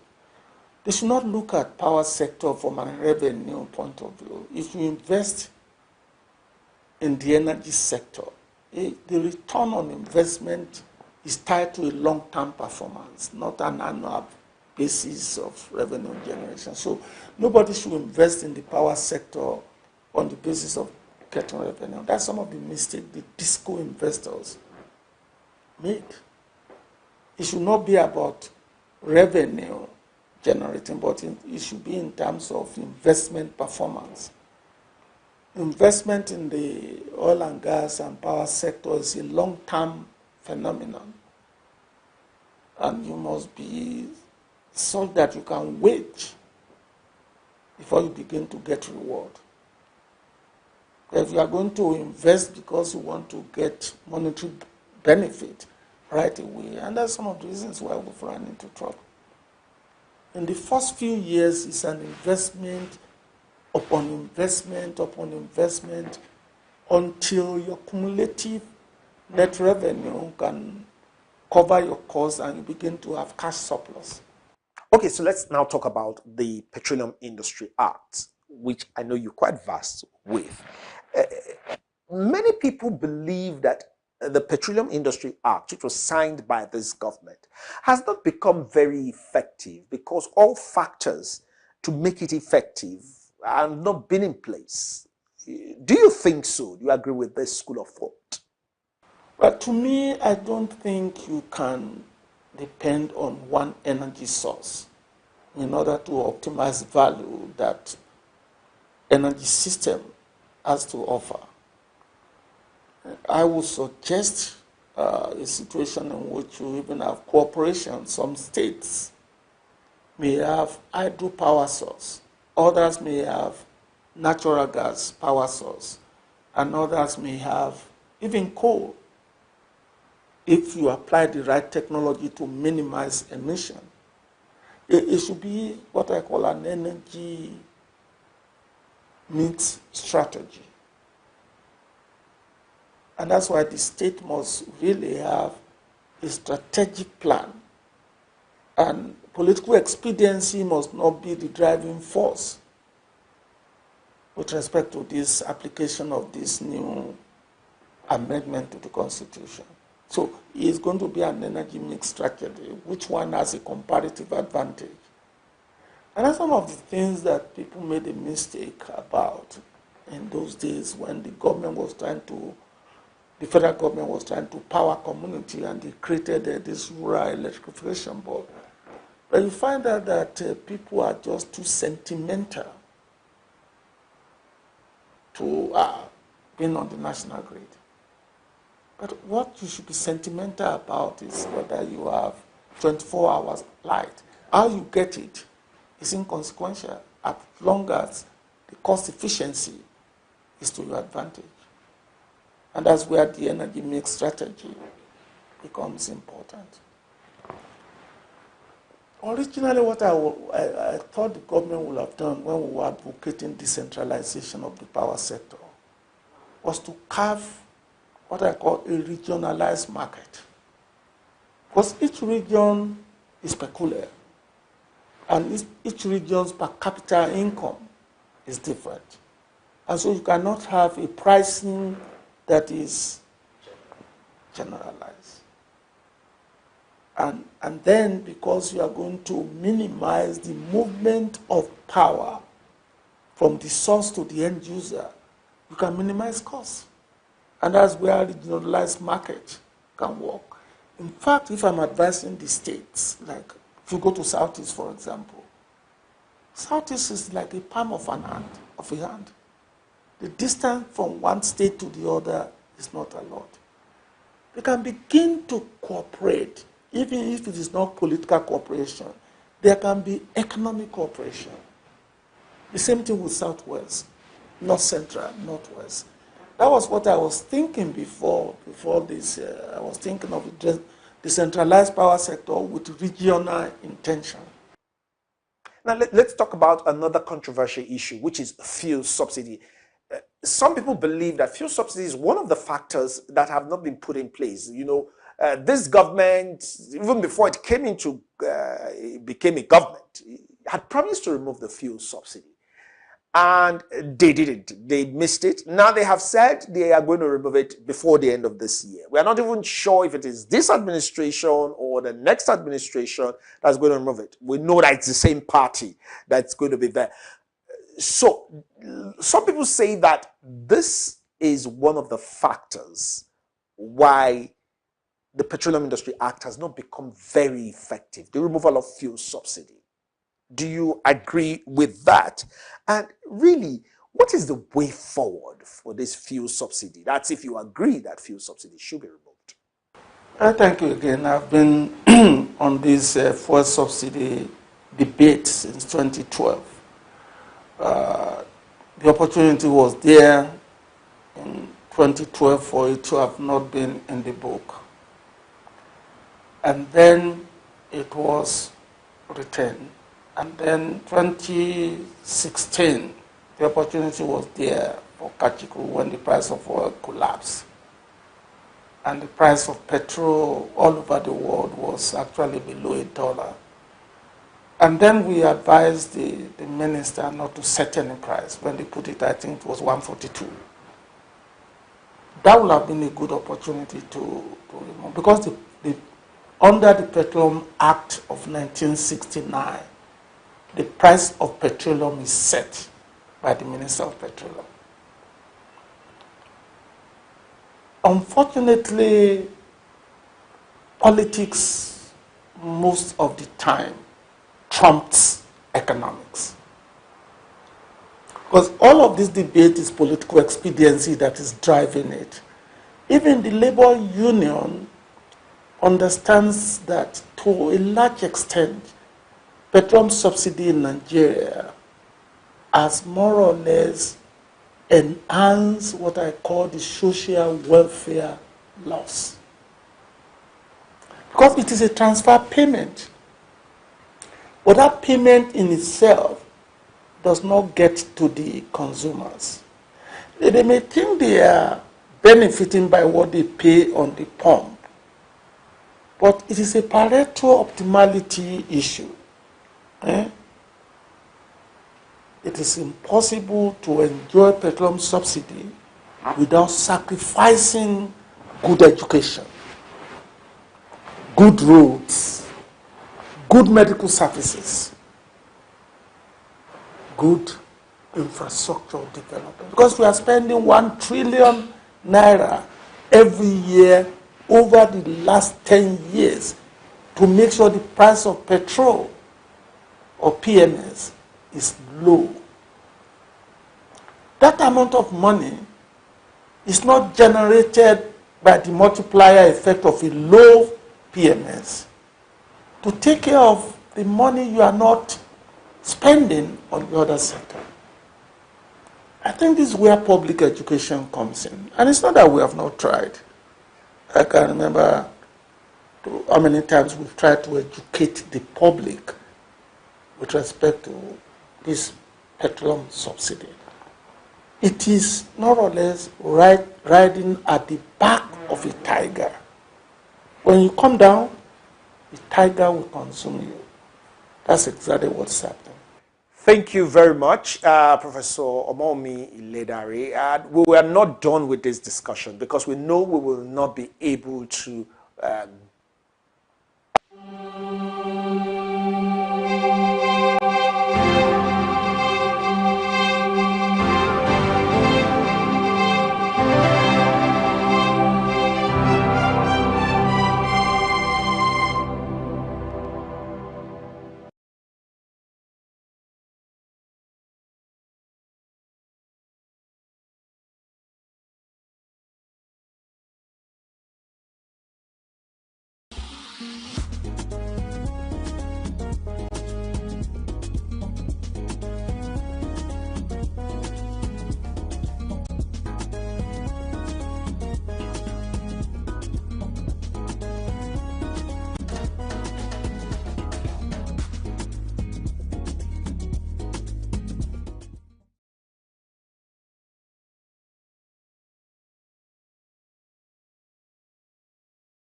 Another edition of What's Your Take? Happy Workers' Day to everyone today.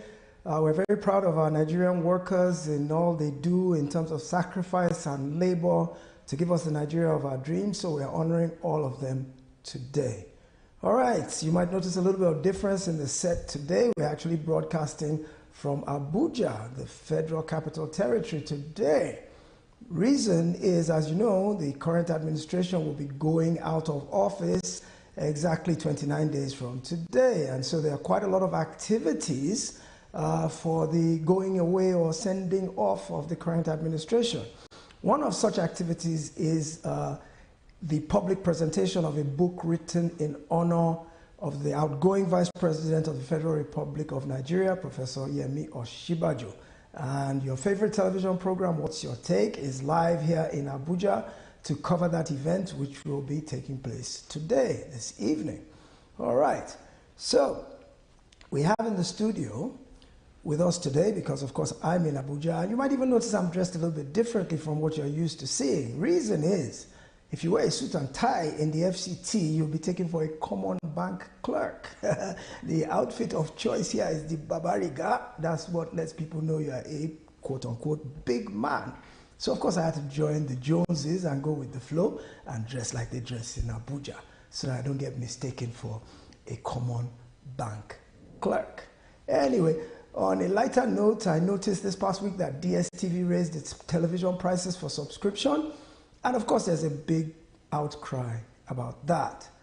My view, my take on that is that DSTV is not a charity. It's a for-profit business, and there is no constitutional right for anybody to have to subscribe to their services.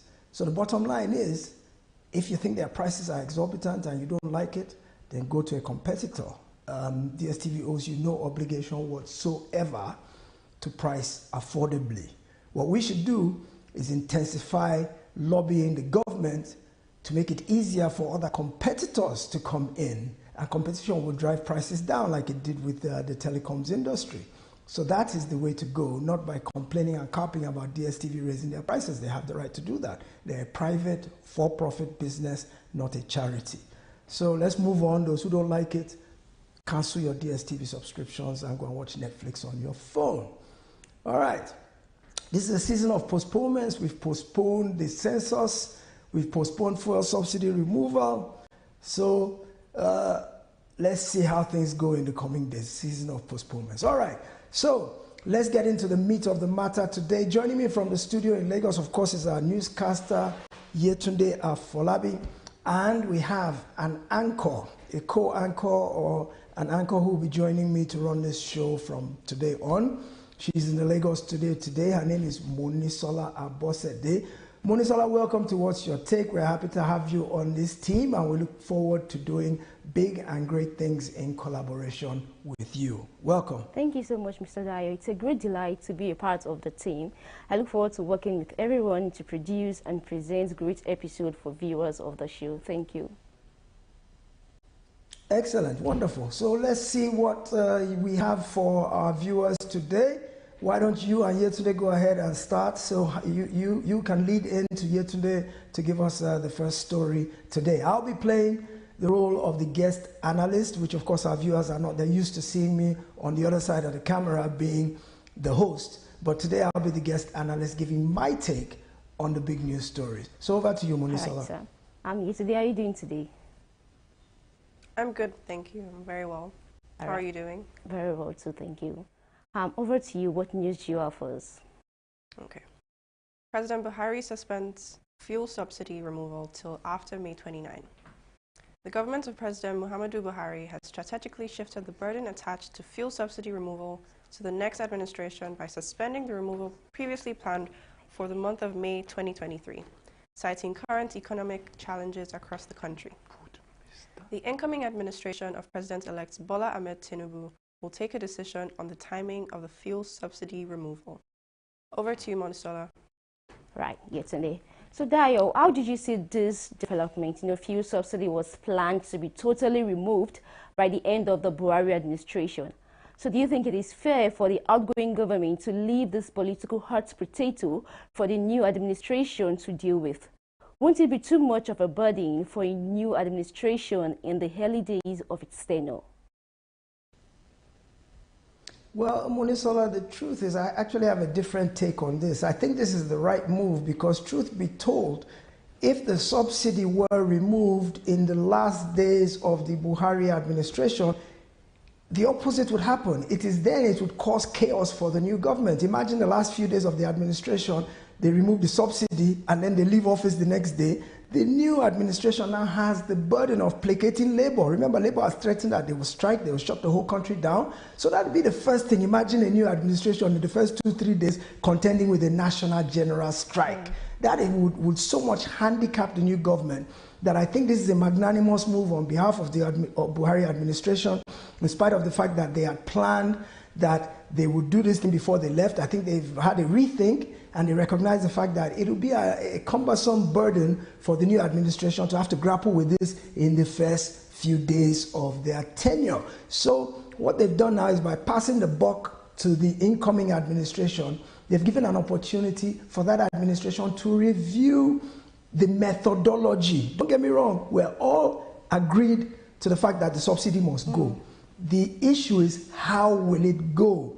Some experts have said it shouldn't go until the refineries are working, whether it is the Dangote refinery coming on stream or whether it is the existing 4 national refineries owned by the government that have been rehabilitated and are up and running, or whether it is even new modular refineries coming on stream, that until such a time, subsidy should not be removed. So the new administration will have the opportunity to look at the entire setup, the layout, the lay of the land, and make a determination as to when is best. Of course, they have to go back to the National Assembly because based on the Petroleum Industry Act, it does not recognize the fact that there should be a subsidy at all. So it's not captured in the budget. If they're going to carry it for any additional length of time, you have to go back to the National Assembly and get an amendment of sorts. Okay. Another concern for many Nigerians is this $800 million grant or loan that the World Bank has given to help cushion the effects of subsidy. What will happen to that money if the subsidy is not now removed immediately? That money will have a tendency to get swallowed by a snake or eaten by cockroaches in a cupboard somewhere. Eventually, we won't see that money anymore. That is a big concern for Nigerians. So that's my take. I really think that postponing the subsidy is a good thing for Nigerians. Remember, it's a political hot potato because the issue of the market value of fuel is not affordable for the average Nigerian. So until cushioning measures are put in place, whether it be refineries, whether it be increased salaries, better transportation, trains, ferries, buses, those kind of things, all of them have to be fully in place before the removal of the subsidy will not pinch too much. So that's my take, Ms. All right, thank you so much for your response. But do you think the incoming administration should reduce the country's reliance on fossil fuels and explore alternative sources of energy, such as electricity and gas? Well, that's the way the world is going generally. If you look at global best practices in recent times, the world has been moving away from fossil fuels, apart from the danger to the environment, greenhouse gases, climate change, pollution, environmental degradation, gas flaring. All of these things have made fossil fuels unpopular. And so as technology has developed, as knowledge has expanded, alternative fuels have been sought. In advanced economies, for example, there's a lot more electric vehicles, there's gas-powered vehicles, even solar is now being used to generate electricity. So people are finding ways, they're innovating ways, creative means through technology and science to generate power in a way that is not harmful to the environment, in a way that is renewable, in a way that is inexpensive, in a way that is efficient.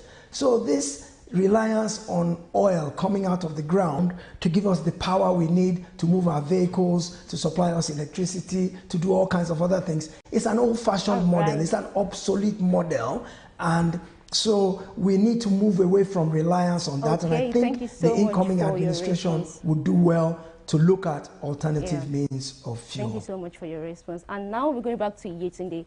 What is the next item on the news? Sudan. Dangote steps in, partners federal government, air peace on resettling evacuated Nigerians. The Board of Trustees of the Aliko Dangote Foundation has resolved to be fully involved in the evacuation and resettling of thousands of Nigerians that are stranded in Sudan.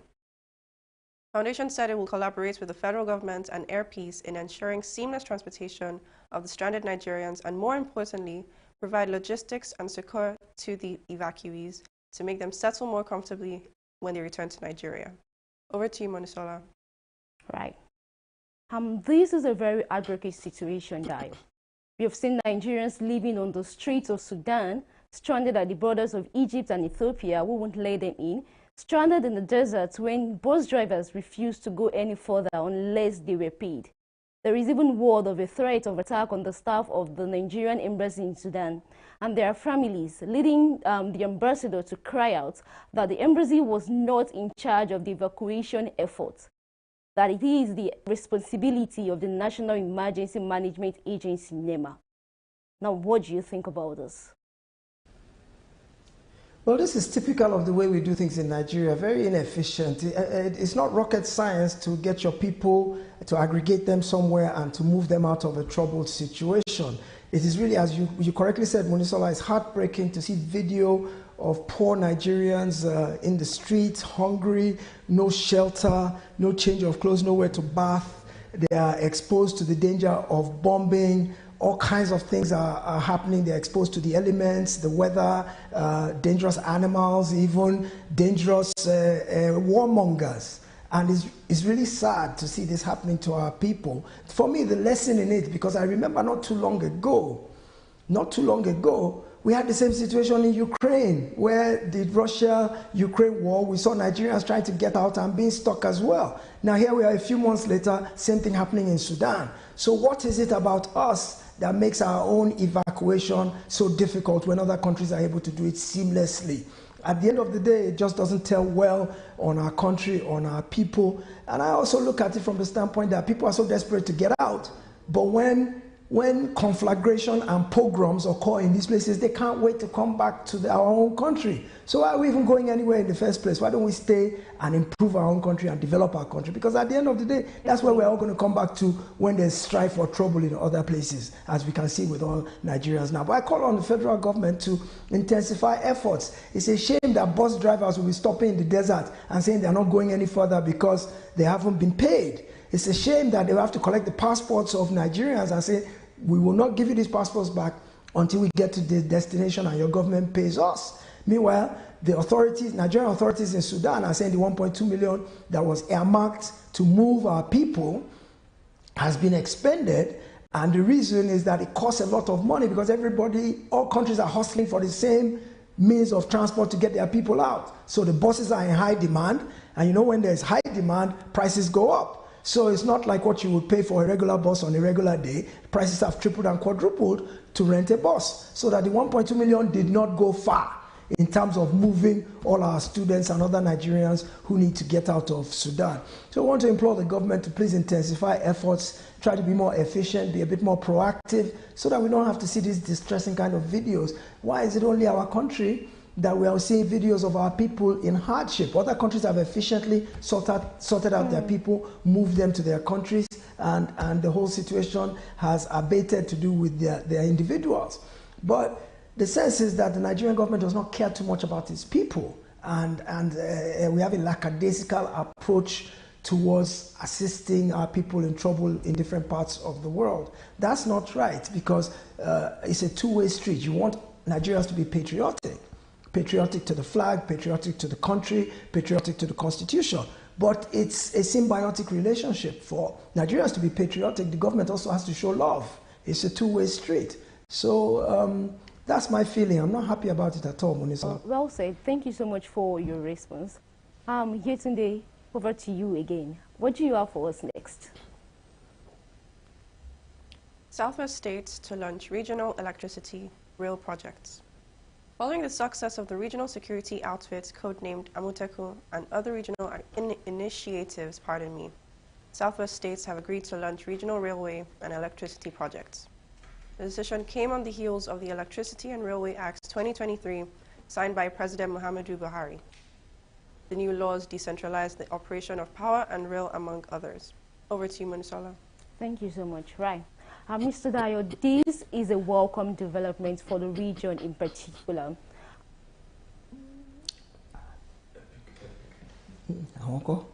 Okay, and we'll be going on a short break right now. In the last 3 years, we have built a multi-purpose center, which is the envy of all in our constituency. And I can tell you that the people who are living there are already enjoying it. Guy, do you think what this man just said is true? See, I seriously doubt. I'm sure it's one of those their silly lies. Wait, do you know there's a way to find out if these things he's saying is true or not? This is the Construct app. It gives people like us a sure way to track implementation of constituency projects. It gives valid and verified information on location of projects, amounts allocated, amount funded, the level of job done, and even the profiles of concerned legislators. You and I can post directly on this app. Are you serious? This is the Go-To app if you want to know how our Commonwealth is being expanded by the government. Wow. Let's even see if what this man said is true. Show me. The Construct app is developed by Other People Nigeria with support from USAID and is available on both Google Play Store and Apple Store. And it's true. Of course, I told you.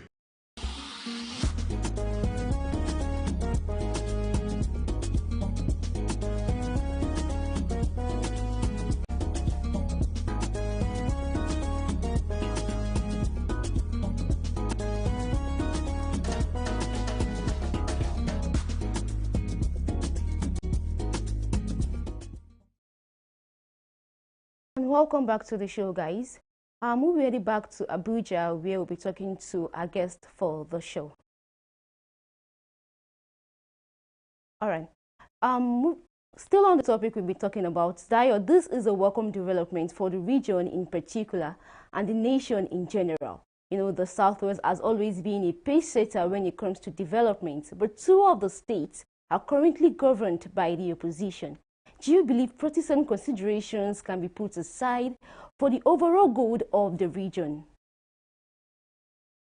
Yes, Munisola, I actually think so, and we've seen many examples of it before where partisan considerations, the party I belong to, has been put on the back shelf for collective good. We saw it when all the governors came together and agreed that the presidency should be zoned to the south. That was done by both PDP and APC governors, even though it didn't work out in the end, but they had an agreement irrespective of party. It wasn't just an APC decision alone. So the governors have shown the capacity to be able to come together and cooperate. Also look in the Southwest, for example, look at Amotekun. That was a regional initiative that's been very, very successful, and it involved all the 5 southwestern states. So I don't for a minute doubt that they can collaborate on regional development, which of course works out a whole lot better because they are not hamstrung by considerations of Abuja, they are not hamstrung by considerations of equity with all the other regions, the north, the country must all develop at the same rate together. No, you develop at your own pace. And if the Southwest region is capable of developing faster than other regions, I don't think it should be held back simply because of federal character or constitutional requirements as Abuja has always dictated. So by moving electricity and railway out of the exclusive list to the concurrent list, which gives the states the power to initiate these infrastructural benefits for the people of the region, I think it's a wonderful development. I also think it puts our governors on notice because, truth be told, the governors have not really been doing much, even though we focus on the presidency a whole lot, but the governors have greater responsibility as they are closer to the people than the federal government.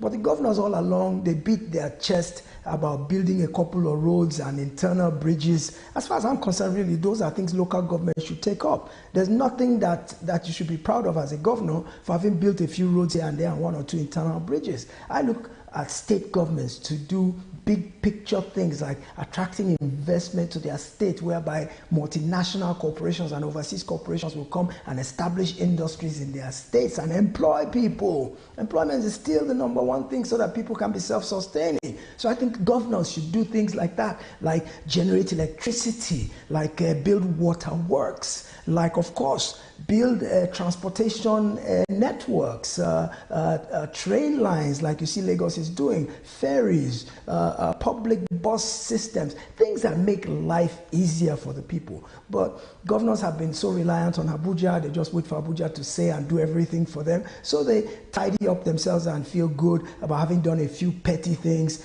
build a school or two, a hospital or two. No vision, no big term thinking, no large thinking about how to raise the lot of the people of their state. Okay. So I think that this is a very good development. I think it puts the governors on their toes, because all of a sudden now, if they don't perform, they now have all the tools they require to be able to give a better life to their people. Many of them will say, but where do we get the money? There are PPP models all over the place, public-private participation models, whereby private money will come in and provide the money to do these things because they are profit-oriented. I don't believe government should be in business anyway, so they go into partnership with technical partners who can run these things for them, and they share the profits. So it is a very good development, and I believe the current crop of governors we have, for them to have even had the wherewithal, the initiative to be able to sit down and come to terms and an understanding, not just on this, but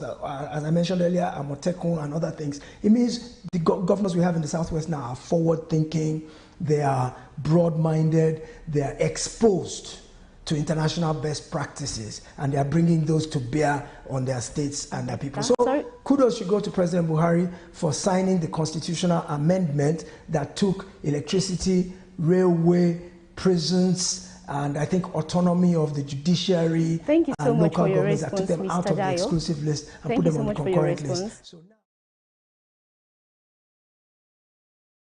Thank you so much for your response. But I've got one more question on the topic. You know, this is a huge project. It has been in talk for some time now. And then being a huge project, there are fears that it's going to take a long, long time before completion. What do you have to say about this? Well, the truth of the matter is that it's not, they're capital-intensive projects. They're not things that can come overnight, but you have to start from somewhere. I think the first step was changing the law. And once the law has been changed, the next step was getting the agreement, because for each individual state to do it on their own, it will be prohibitively expensive and time-consuming. But for them to come in as 5 states together to do it regionally, then there are economies of scale. That means that for each individual participant, the cost will be less, and then the time to roll out will be shorter because they're doing it on a larger scale. So I don't think we should be naysaying and saying, where will they get the money? How long will it take? Can they start immediately? How long? We'll all probably be gray-haired and toothless by the time it comes. No, the journey of 1,000 miles begins with one step. They've taken a good first step. We should encourage them, whether it takes 5 years, 10 years, 20 years. What we should be pushing for is transparency and accountability to make sure that any monies that are allocated to this serve the right purpose, that none of it is going into private pockets. And of course, I mentioned PPP models because there's private participation, and those private people are set up in a for-profit way. They are regularly audited, they constantly have corporate governance, and things are see to it that the monies they put in projects are spent properly for those purposes. So I think it's doable. I think we should give the regional government a chance. And what I would really say is I hope other regions will take a leaf out of what the Southwest governors have done and begin to emulate this so that the whole country will begin to enjoy development. The point is we tried to develop 36 states individually, well, collectively as one, with the same yardsticks. Thank you so much for your response. All right, so we are fast running out of time. So what's your last story for today, Sunday? Sanwo-Olu announces arrival of first batch of electric buses in the Lagos Mass Transit Master Plan as part of an increased effort to modernize every sector of Lagos, adding that Lagosians can expect a cleaner and greener public transportation system. The governor said the new electric buses will not only reduce carbon emissions, but will also increase efficiency. This means that Lagosians can say goodbye to high fuel costs and hello to cost-efficient transportation. All yours, Monisola. Thank you very much. So very briefly, Mr. Dio, the governor is beating his chest that these electrical buses are a game changer for transportation in Lagos. He claims that the ability of the buses to travel 280 kilometers at full charge guarantees that they will not run out of power in transit, inasmuch as the existing BRT buses have an average daily usage of 200 kilometers. Wow. Mr. It's a good development, but I worry about electricity. Are we ready for electric vehicles yet when our power is still not adequate? Where are the charging points? Okay, so you say you can go 200 kilometers, but what happens if it's in traffic for several hours and the battery is running? I worry about that. So we need to build charging points for where the buses can be recharged in case they run low on power due to unforeseen circumstances. We don't want our people stranded on the roads. I think before you begin to bring the infrastructure, before you begin to bring the inventory, the infrastructure should be robust. The backbone should be robust. Let's not put the cart before the horse. Let's improve the power generation before we begin to bring things like electric buses. But it's a good development. At least it'll clean our air a little bit better. But I also worry about maintenance. Yes, electric buses don't need as much maintenance as combustion engine buses, but they still need some measure of maintenance, and our maintenance culture is very, very poor. If you even look at the BRT buses on the road now that were introduced about 10 years ago, most of them are run down and beaten up already. So what will be the fate of these electric buses? Let's hope that the government has a maintenance program in place already and also is thinking about how to make sure that there's uninterrupted power supply to keep the buses running. It's a very welcome development, Munisola. Yes. Okay, thank you so much for your response, Mr. Dayo. Very insightful. And that is the much we can take today on What's Your Take. I have been discussing with Dayo Akitobi, our host, who has been our guest analyst today from Abuja, where he's attending and covering the public presentation of a book written in honor of the outgoing Vice President of the Federal Republic of Nigeria, Vice President Yemi Oshibanjo. It has been an engaging time, Dayo. Thank you so much. You should consider being an out guest analyst more often.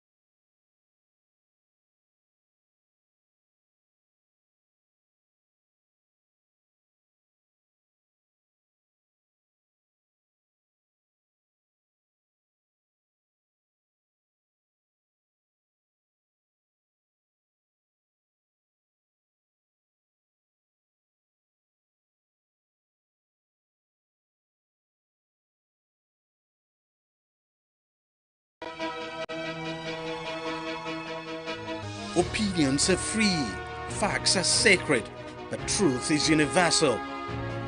How, in practical terms, can we, for instance, de-escalate the tension? President must see himself as the President of the Federal Republic. We know where the enemy is. 3 places. The Lake Chad Basin, the border area between Nigeria and Cameroon, and then the Sambisa Forest. On TV360, we give you a complete dose of everything. Opinion, facts, and undiluted truth. I hardly believe what politicians are saying in this part of the world. A new Nigeria is possible, a future is possible. We delve into the issues, dissect it so that you can understand it, use it to take action. I don't think there's any need for any governor to look for grant for ranching. TV360, dissecting the issues.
welcome to another episode on Startups. I am Tamilore Akinkolie. Counterfeit drugs are a deadly problem globally, especially in developing nations where the supply chain security is limited. And this undermines the progress of every individual and nation in achieving the progress of the UN's development goals. To fight the flood of fake pills in Nigeria, Samuel Kwada decides to start up an organization to reduce the rate of counterfeit drugs in the country. Why don't you journey along with me as we get to know more about remedial health?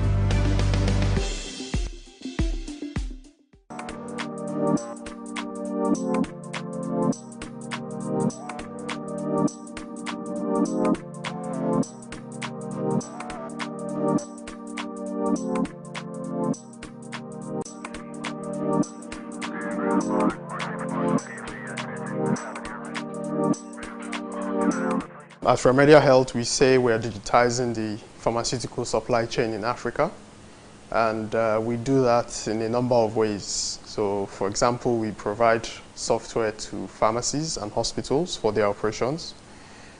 We help them with their supplies, so they can place orders for items that they need and get it to their stores without lifting a finger.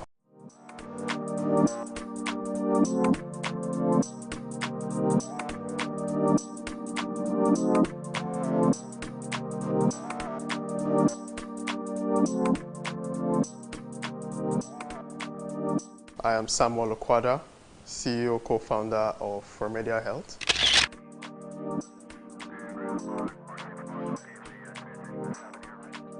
In Nigeria, many people die as a result of counterfeit drugs.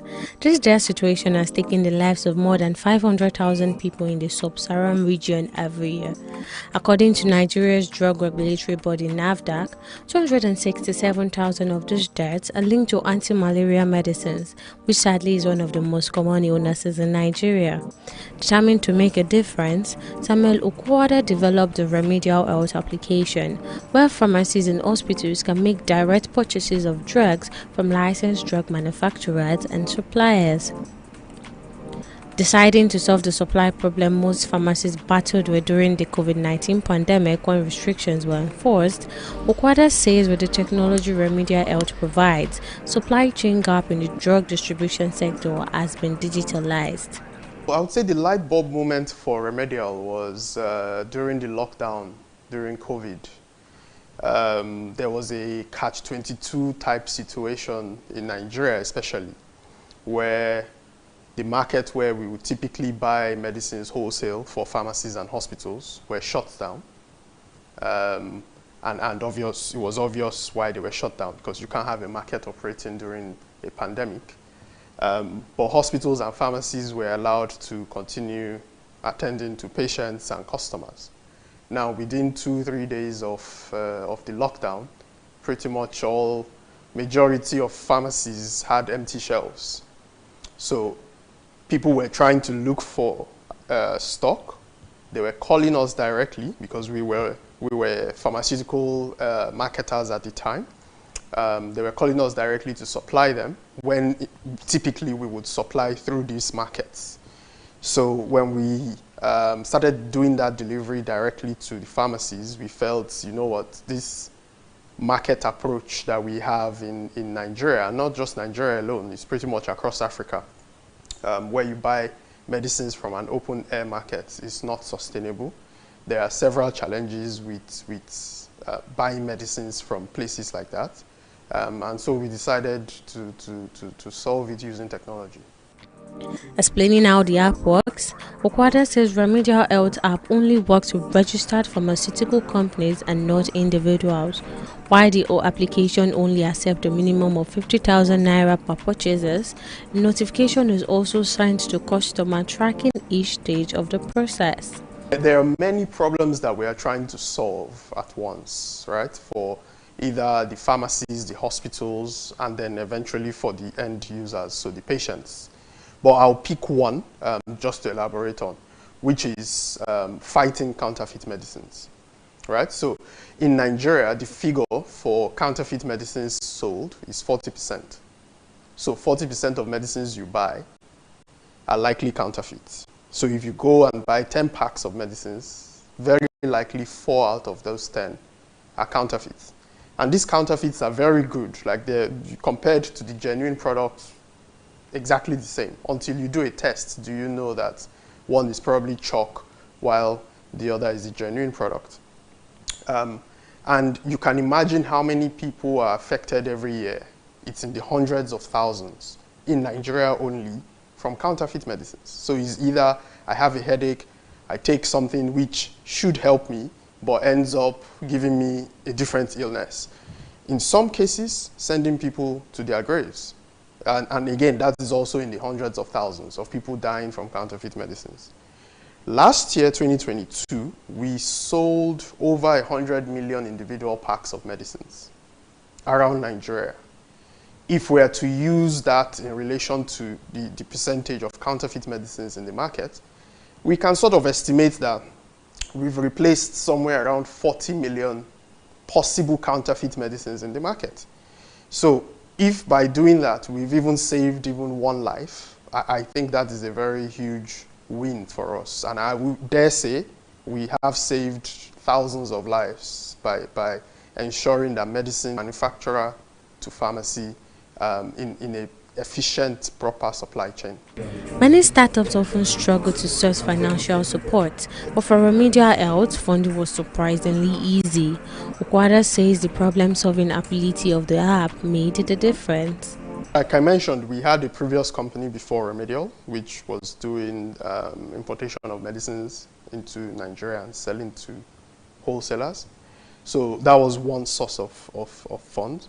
But we also got into Y Combinator early last year. Y Combinator is like this, I would say it's the best startup accelerator in the world for technology businesses based in the US and in Silicon Valley. We got into that early last year, and that really helped to catapult like our growth. We've also raised funding from some prominent investors. So locally, Ventures platform, quite popular. I think they are based out of Abuja. Ingressive Capital. We've also raised from some international investors. For example, Tencent. Tencent is $100 billion conglomerate in China.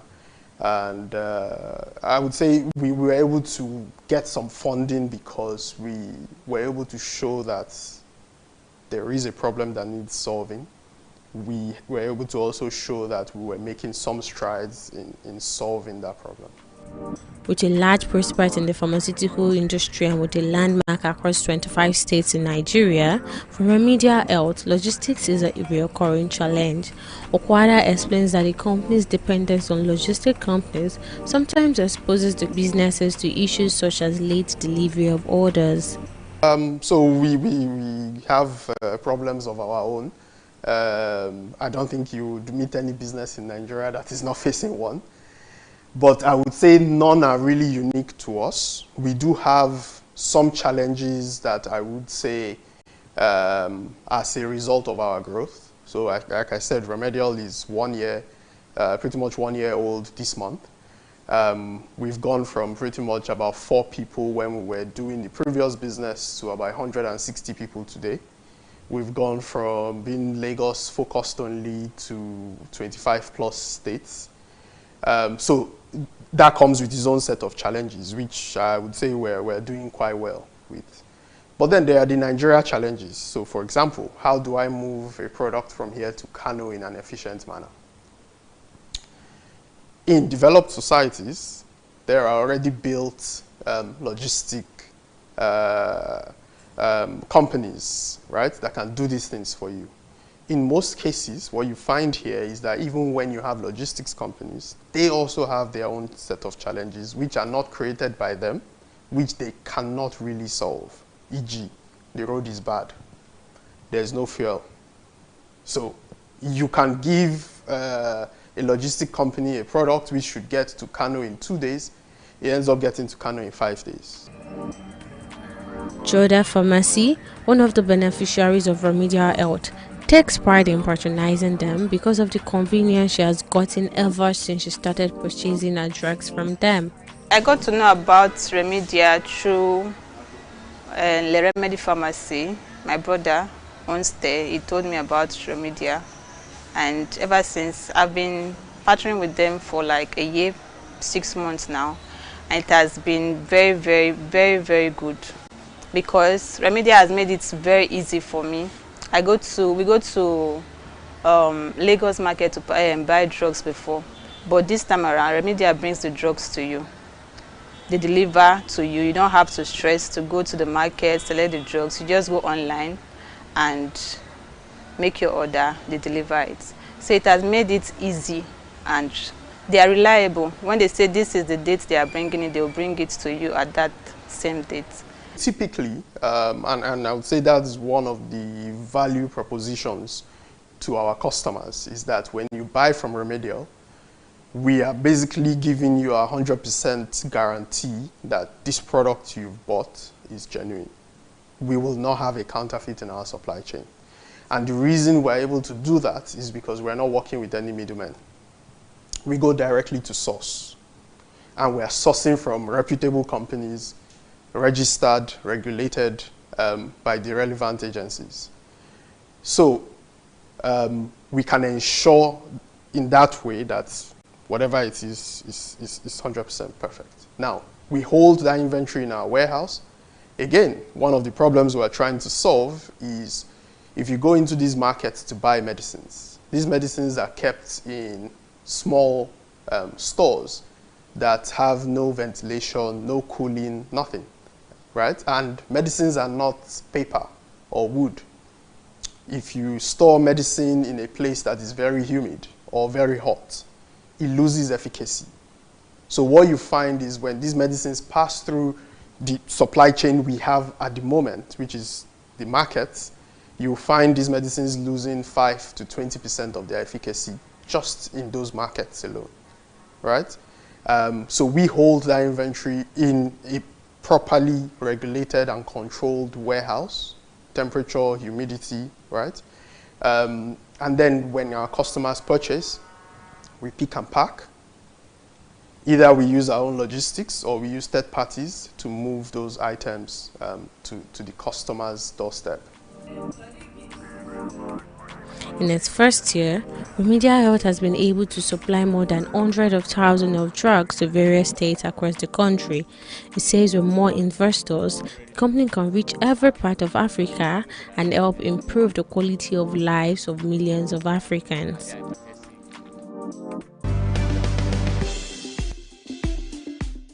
With Africa having one of the largest growing population in the world, an emerging rapidly growing middle class, and expansion of new economies, insurance plays a major role in the financial stability of every African.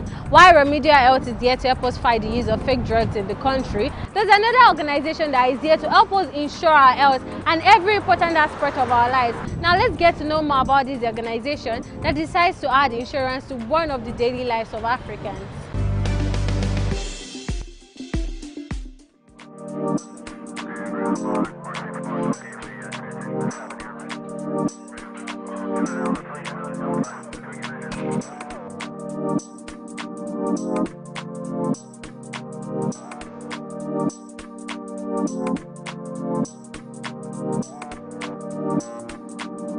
At Curacao,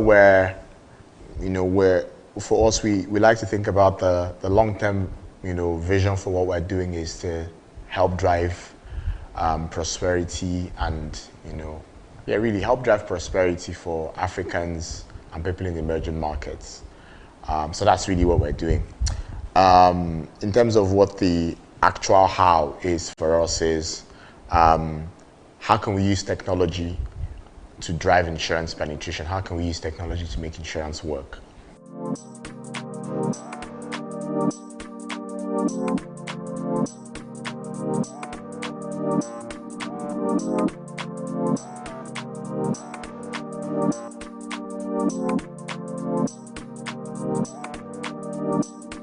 Henry Mascot, I'm a co-founder and CEO of Curacao.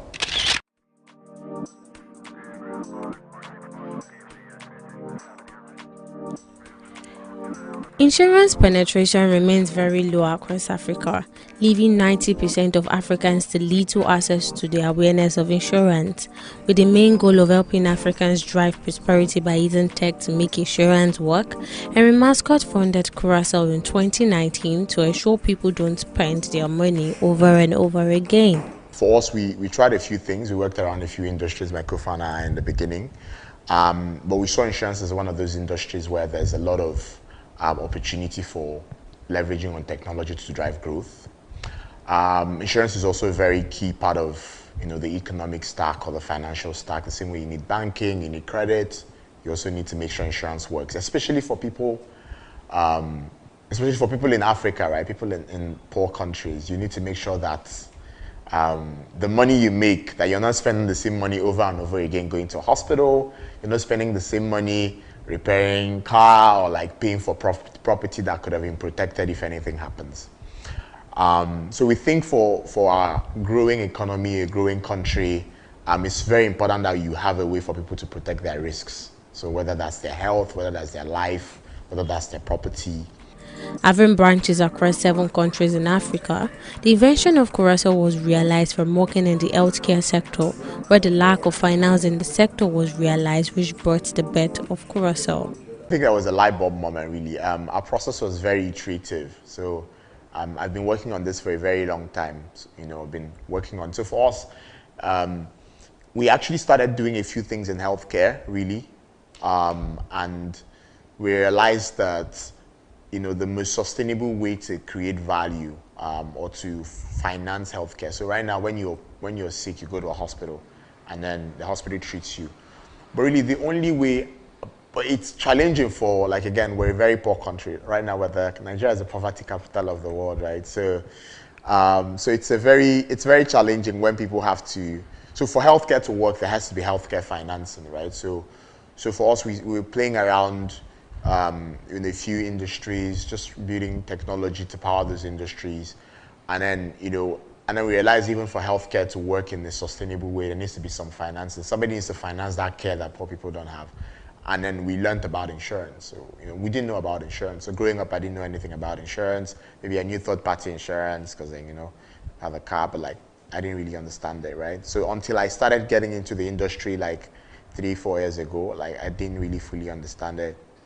But for us, there wasn't like a light bulb moment, right? It was iterative. So we're working on something in healthcare. Then we realized that to be able to solve that, you need to have healthcare financing, which is insurance.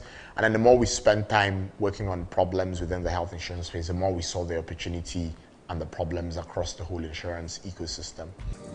Incorporating various products for different processes in the software, Henry explains one of the products designed for every business owner in the country. Cool. So Curacao Go is essentially like an embedded insurance platform, right? So there are 2 parts in play really with the Curacao Grow product. It's technology, which is a end-to-end technology from like APIs to SDKs to web interfaces and like mobile interfaces that allow both the insurance company to issue products, process claims, process payments on one side, and then on the other side allows any business to add insurance to their product, no matter what type of business you are, whether you're a digital business, an offline business. We're mostly focused on digital businesses.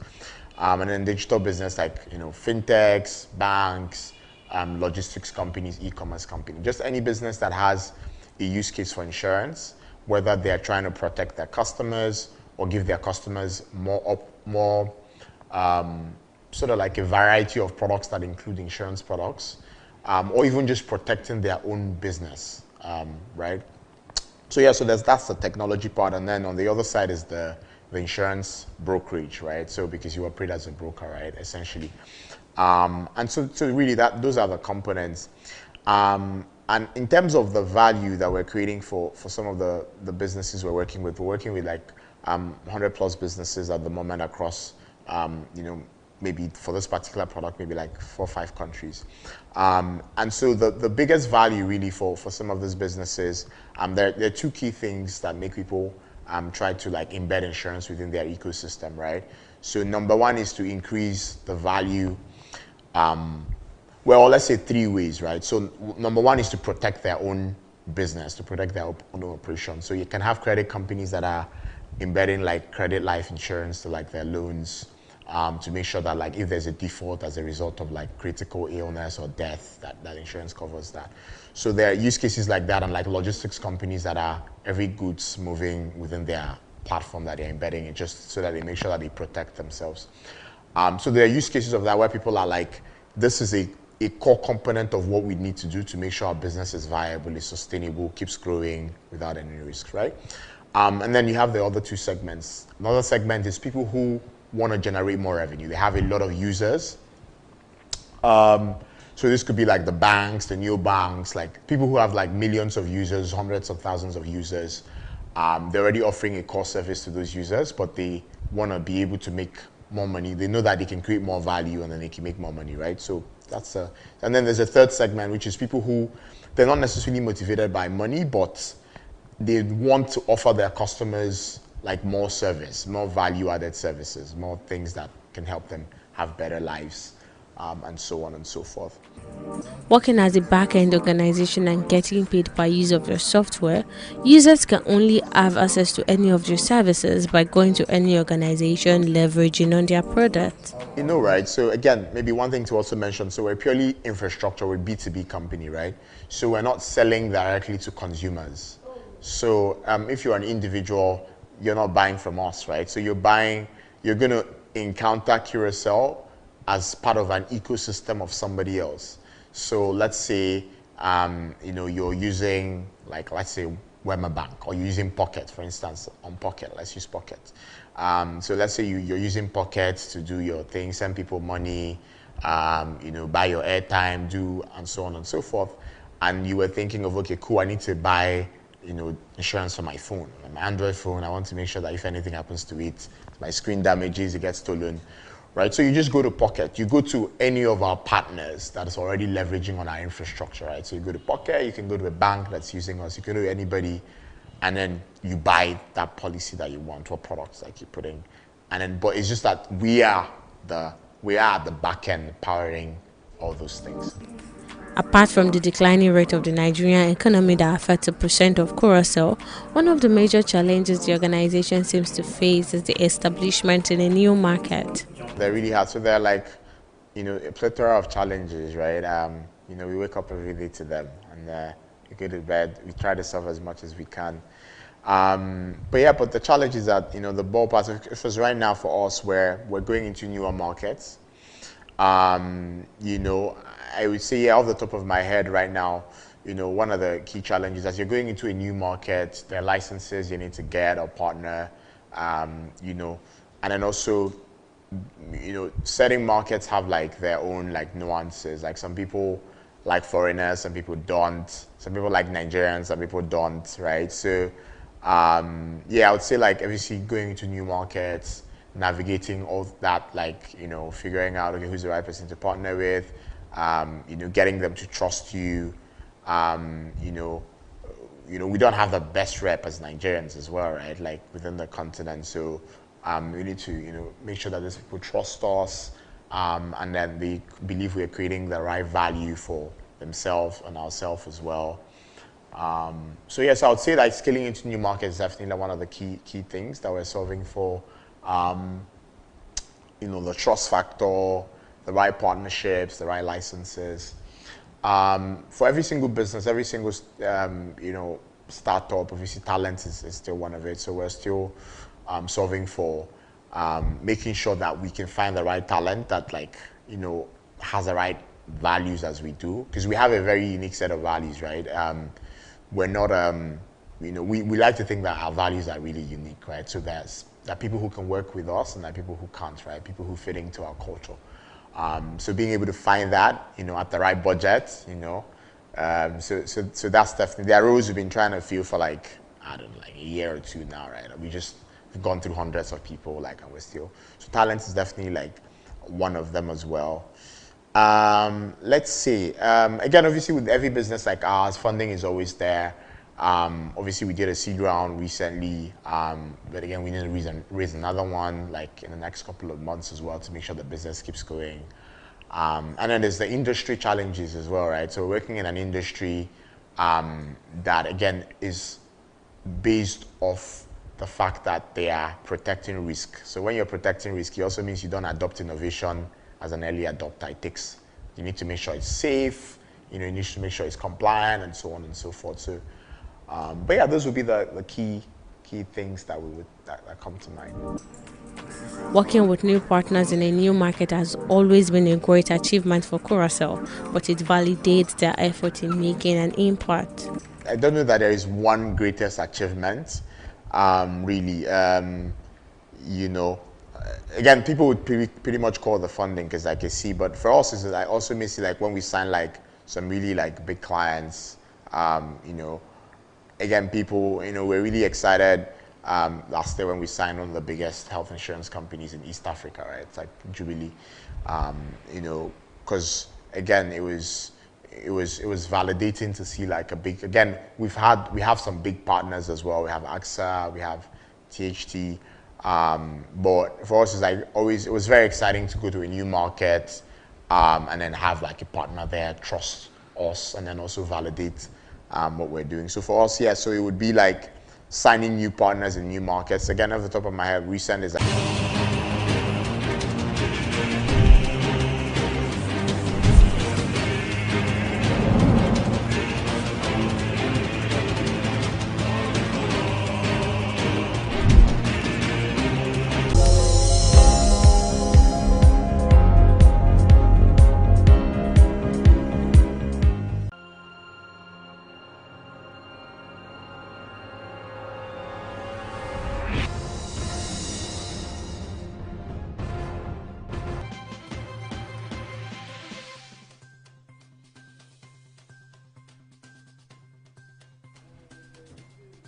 Many thanks for joining us on the newsroom. I am Tamilore Akinkolia, and these are the headline stories trending currently.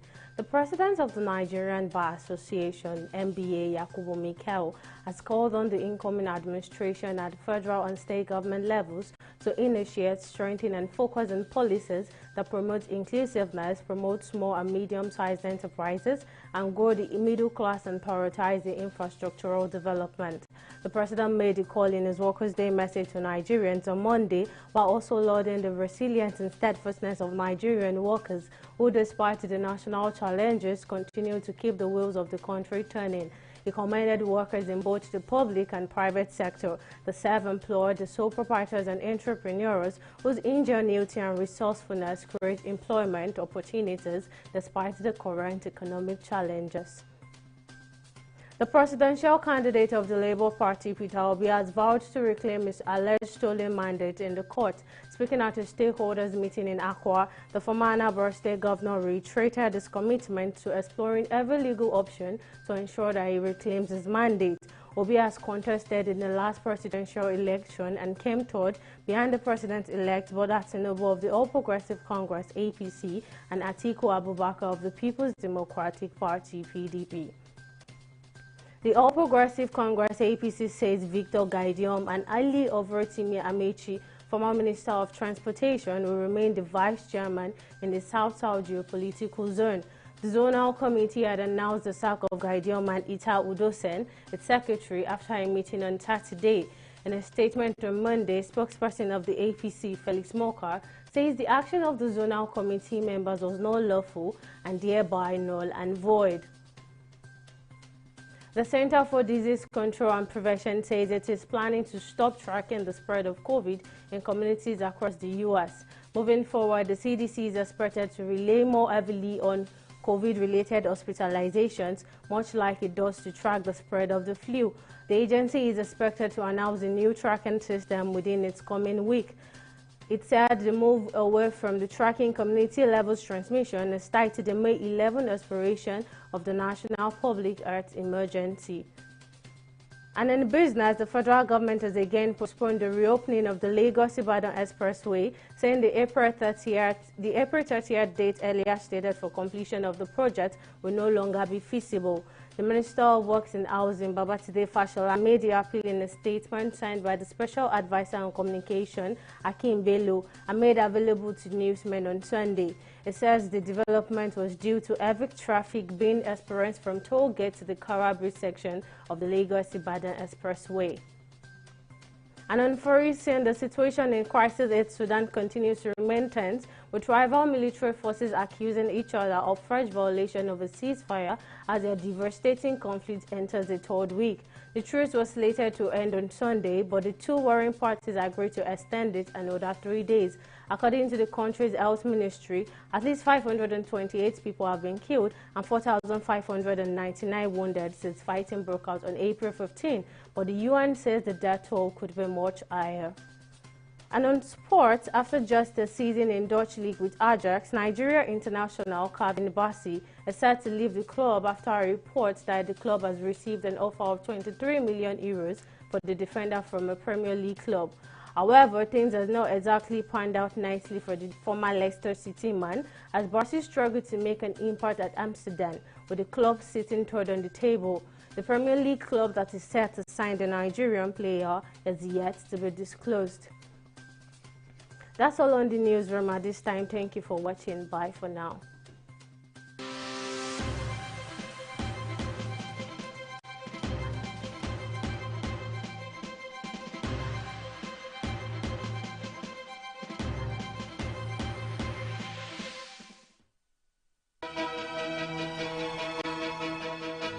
Opinions are free, facts are sacred, the truth is universal. How, in practical terms, can we, for instance, de-escalate the tension? President must see himself as the president of the Federal Republic. We know where the enemy is. 3 places. The Lake Chad Basin, the border area between Nigeria and Cameroon, and then the Sambisa Forest. On TV360, we give you a complete dose of everything. Opinion, facts, and undiluted truth. I hardly believe what politicians are saying in this part of the world. A new Nigeria is possible, a future is possible. We delve into the issues, dissect it so that you can understand it, use it to take action. I don't think there's any need for any governor to look for grant for ranching. TV360, dissecting the issues.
In terms of settling down, does age affect the chances of choosing the partner you want?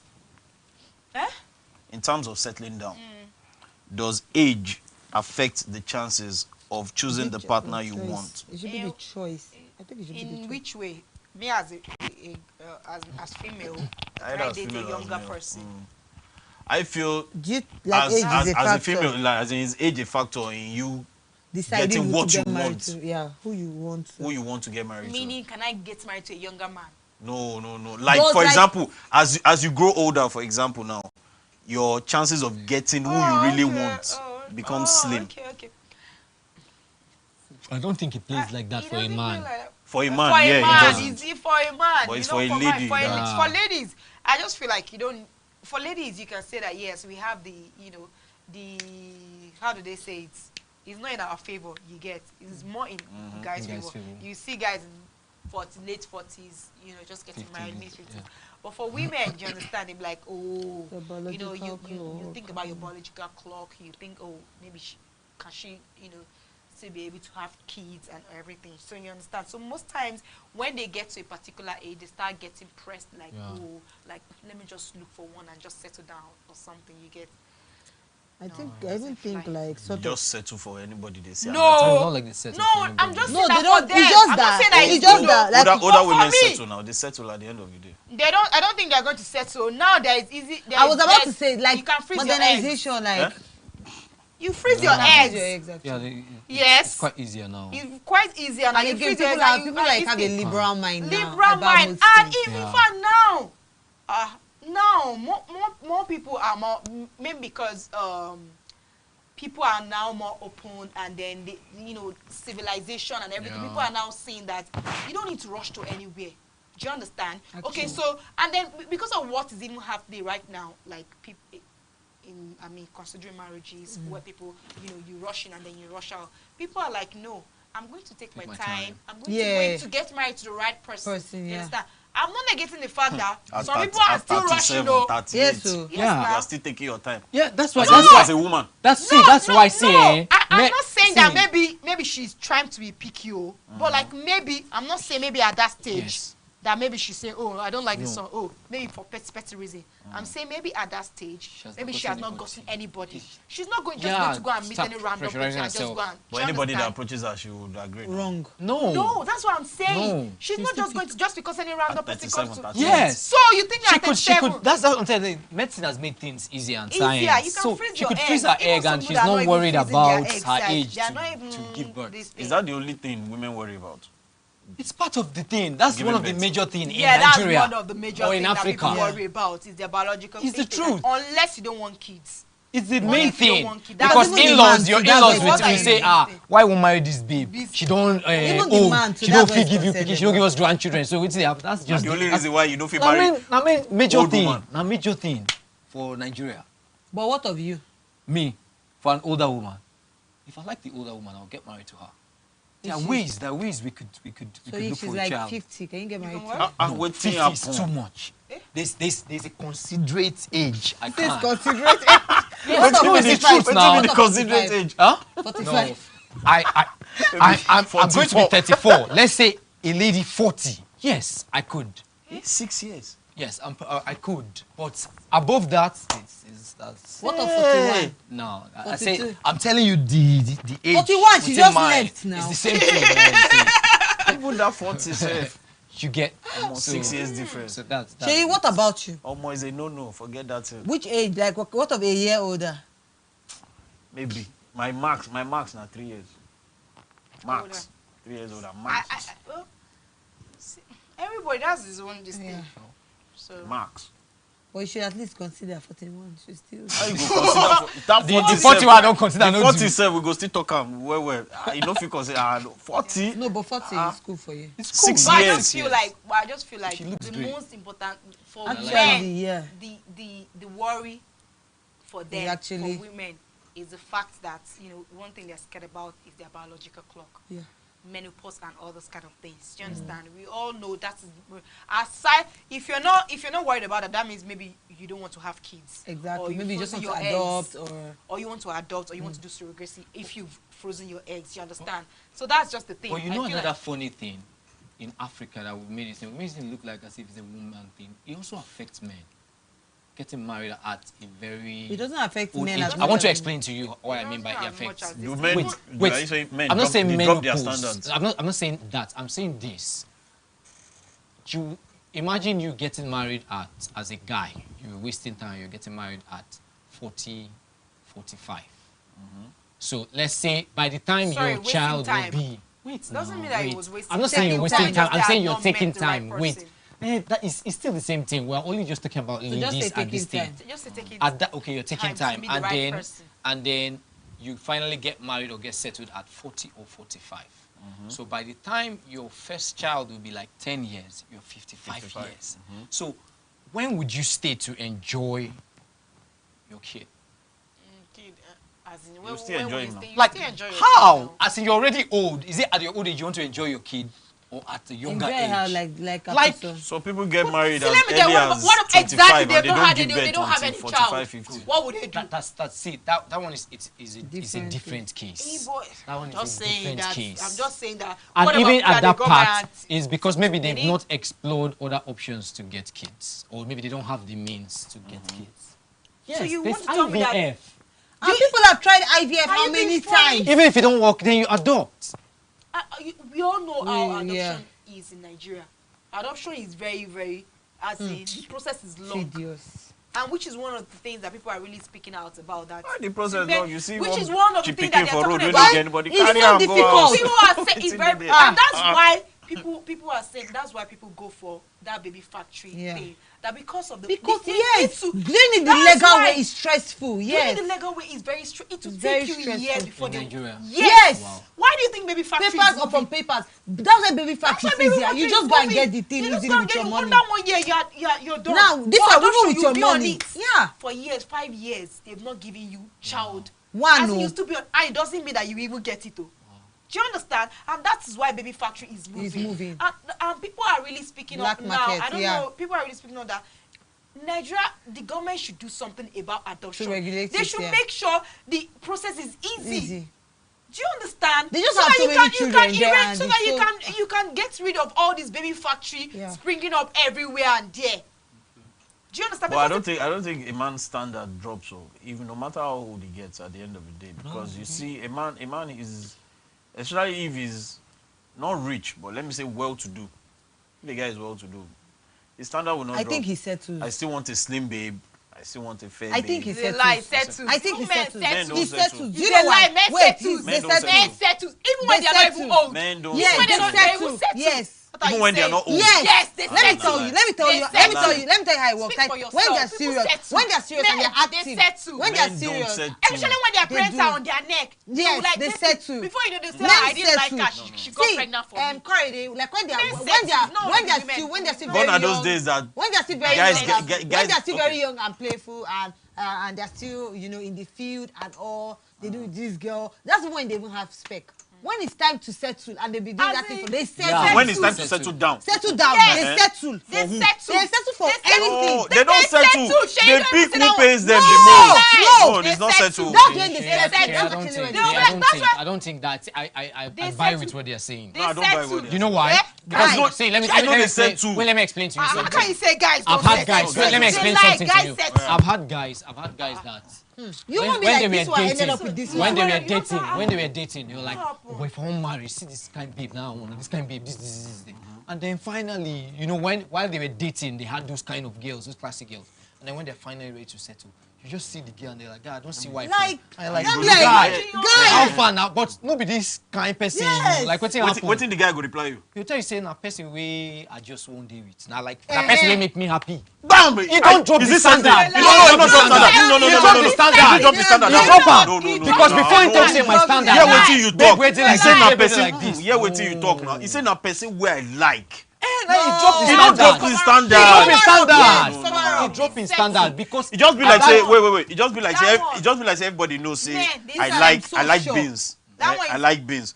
Person can't give me ewa going. I can't chop ewa going. You can't say, but you talk say na normal beans. Like, why can't they eat ewa going? I go, I see say I like this one. What's this one? You know me say I settle. It means I prefer this one to even this one.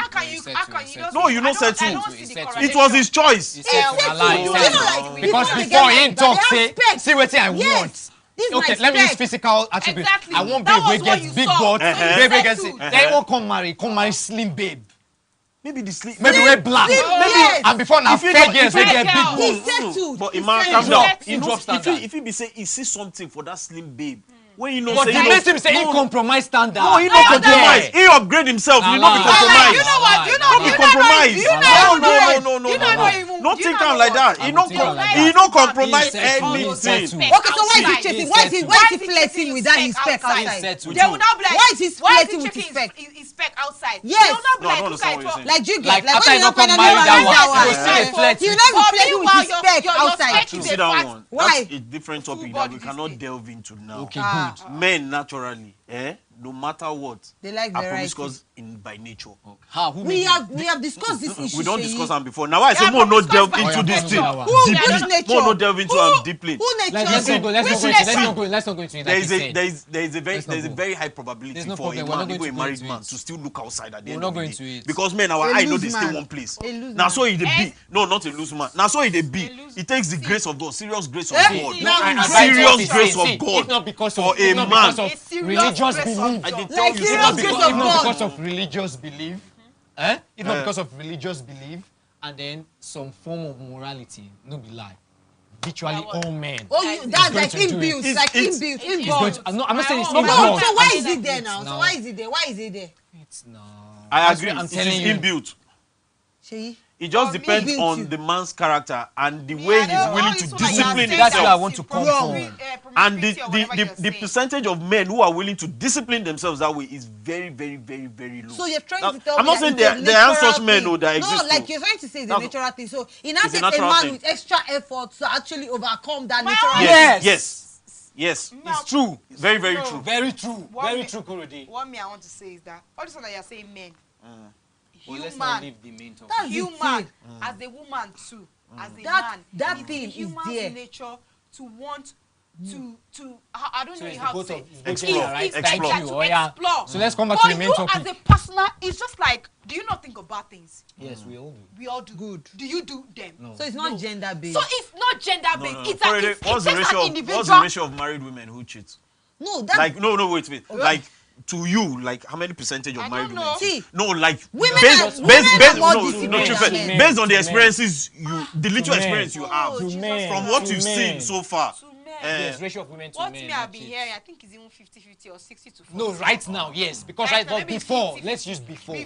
Yes. Because people are like, oh, this thing, you know, as a married woman, maybe it was like 30 to or 40 to 60, you understand? But now with what is going on, with what we are hearing out there. Whoa, true. You just wake up and all your kids are not even your own, and you think you're being cheated. So that's why I said that it's not gender based. That cheating thing is not gender based. It's just not like this thing. But you as an individual, you're going to make the decision and no, I don't want to cheat. And that was why I gave the example. We all think of bad things in our, by ourselves. Do you understand? But do we all do we do that? Man, I know what I'm no. saying. It doesn't mean that me I will because cheat we if have I get married. it's an inbuilt. We I have the morality that corrects that no, you cannot do this. No, not really. Okay, so let's come back to the main topic. Not really. We need to discuss. Let's come back to the main topic. topic. But not really. No. To the main topic. The main topic. I don't agree with you. Now we're coming back to the main topic. The main topic. Back to the main topic. I was saying that men don't drop their standards no matter how old they get. They do. If men drop their standards, you won't see 60-year-old men getting married to 20-something-year-old babes. Wrong. They do. You won't see 40-something-year-old. Wait, do you think he's getting married to 20-year-old girl? Because not be saying you get money like that, but you go say I go marry better 26, 27-year-old babe. Where you go look and say, guy, how you think get this babe? No. Are you trying to say the guy? Men don't settle. Men settle. Men settle a lot. Men settle a lot. What I would say is now, like, the preference for men change. So not that they settle. Why are we using different diction? Why are we changing? Why are we changing? Why are we like settle and preference? No. Why are we saying settle and preference? Settling what influences preference? When it comes to men, it's preference. When it comes to women, it's settling. Men. Yes. Why is the diction changing for men and women? No. Men settle, women settle. Why is the language changing? Men don't settle. Men settle more than women. Hey! Stop it! I don't even know that one. But I know that men settle. Men. Kai, Erica, stop it. Kai! Stop that one. Stop that. Men settle. That's the Men settle. Do you know that it's appalling? It's appalling how they settle. Now our taste. It's appalling. It's appalling how they settle. Turning towards what you said. I think It's appalling how men settle. Like to the last, no boxes are ticked. They just settle. Okay, no wait. boxes John. Let me ask you a question now. You know a guy now, for example, that he's always carrying fine babes every time. He date fine babes. He punch fine babes.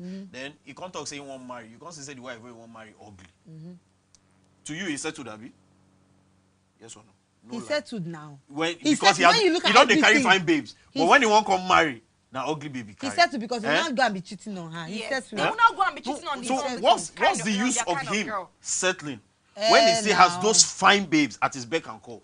Doesn't that tell you he didn't settle? That tells me that he's confused. When we are talking of settling, no, it's not confused. See, when we are talking of settling, we are saying this guy does not have a choice again. He just has to make do with what he has. That's my own understanding of settling. That he not get any choice. No other person there for him except this person. So but these other people still there.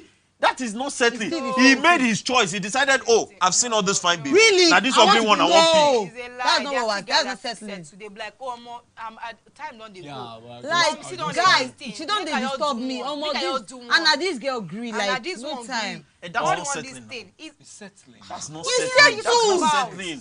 Because the guy, he no go carry person where you know like put for house now. Still set. So you go carry person where you know like put for house, even if they pressure you. Plenty guys don't do them now. When they know like for anything. Like a kind of like let's say like let me use one. Let me use one. Or I know it was a royal family. And the rule of the royal family. Wait, now it's the same thing. Wait, and the rule of the royal family is any girl when you give Bele outside. Yes, you have to marry him by force. That's still settling. No, that was different. I'm talking of an instance where a guy has a choice. What about guys? No family obligation. What about guys that they had no cultural obligation. And then the girl ended up getting pregnant, and then they were like, oh, there's nothing you can do. You have to marry our daughter. Who says so? And they will not force the guy to marry her. Doesn't happen. Say it doesn't happen. No, I know it happens. So what were you trying to say? I know it happens, but that one you can't. Maybe you can say it's settled, based on what happened. Based on what happened. It is based on what happened that it's settled. However you want to spin it. You're trying to streamline. You're trying to box this conversation. You're trying to streamline. You're talking choices. You're talking settling side by side choices.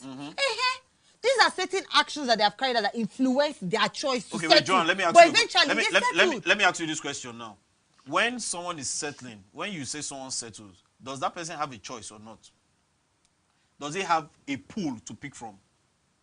In some cases, yes. Yes. And he settles. Yes, and he settles. Yes. That's not true. Yes. That is true. When someone settles, it means you don't have a choice. You just have to pick that person. You talk say this person give person Bele. He no get choice. They don't tell him say you must marry him. You must marry him. He no get choice. He had a girlfriend, but he just had a one-night stand. And the girl got pregnant. Yes, he doesn't have a choice because he himself, I'm sure, his family members, all of them would have already told him that, Ogbeni, you don't give this girl Bele. You must marry her. He doesn't have a choice. No, as far as he is concerned.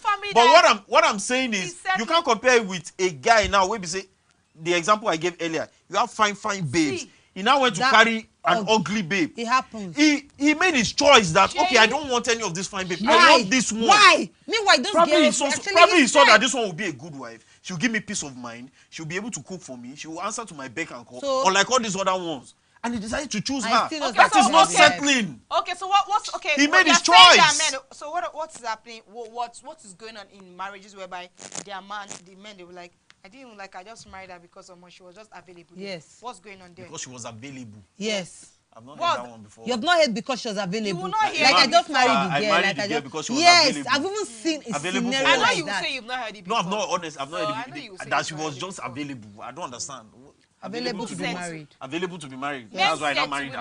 There's no certainty that because you have a particular spec or something, it doesn't mean that you are going to eventually find somebody to get married to. Men settle. Women settle. I agree that women settle. Men settle. Because to a certain extent, they don't have that luxury of a choice to pick and say, why? Wow, you as they age, like fine wine. Most times, let me tell you something. Shut up. Yes. Yes, they do. Yes. Let me tell you something. I'm not talking. Some of those girls, do you think that maybe they don't have any girl that is asking them out? It's because they probably just not seen their choice. Aging. Yes. At 36. Yes. Because they've not seen their choice. Yes. 45. Why is it impossible? What are you talking about? Are you kidding me? Yes. It's not as if maybe there's nobody asking. It's just somewhere it's saying. Don't let these girls come No. We already won comfort. Don't let them win you, please. No. I've seen it play out. I've seen it play out. Make any sense. So what you're trying to say that when you're 45, you cannot get married again? Who?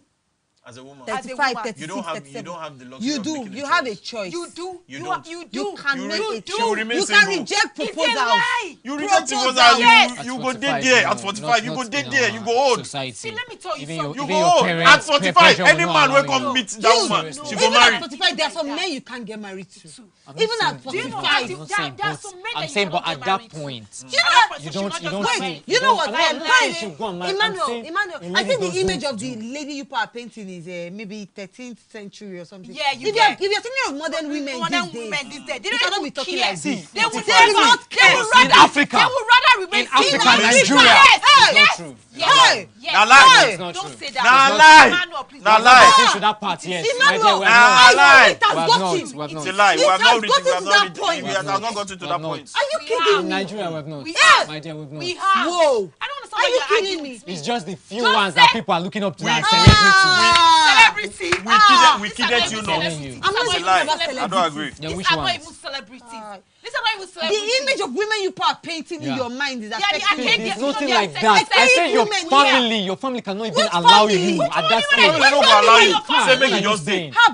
How many women do you think can stand family pressure? How many? Can you stand? Even you. Yes, I can. You've not faced it. Yes, if you faced it, you will know. Dude, yes, I can. Once you get to that point, I'll know if you can. Man,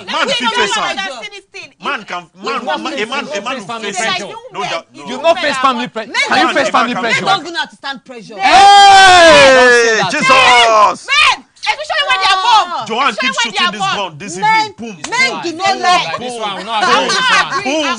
Boom. If you are talking of anybody that stands pressure, please. If you're talking about anybody that stands pressure, easily succumb. They could have been dating a girl for like 10 years, and then before their mom comes and says, "Look, and they cannot be like, my mom is on my neck. She's standing on my neck. I can't help me. And please, she wants her. She found her, and they'll be like, I said, you don't be like, are you telling me that you cannot stand and defend our relationship? You don't understand how my mom is. Men cannot stand pressure. Men cannot stand pressure. Now women that thing they catch the most now. Not men. Women are more strong. I want this to call this thing. What do you used to call it? My mom said in Igbo. Name C or something. Mom C. This thing. My mom said. You and now Brahman. And now my mom said. My mom said. One Igbo man told you that. Oh shit. Women are more strong-hearted than men. Men do not have the wherewithal to especially when their moms start coming to tell them that see this woman. She's not from the same woman. She's a city woman. City woman that will come and that will not be following other men. Look how she's dressing. See how she's dressing. No, but you'll not be like, but I've been dating her. It's like the picture people are painting is the 13th century picture. Modern men, look at them.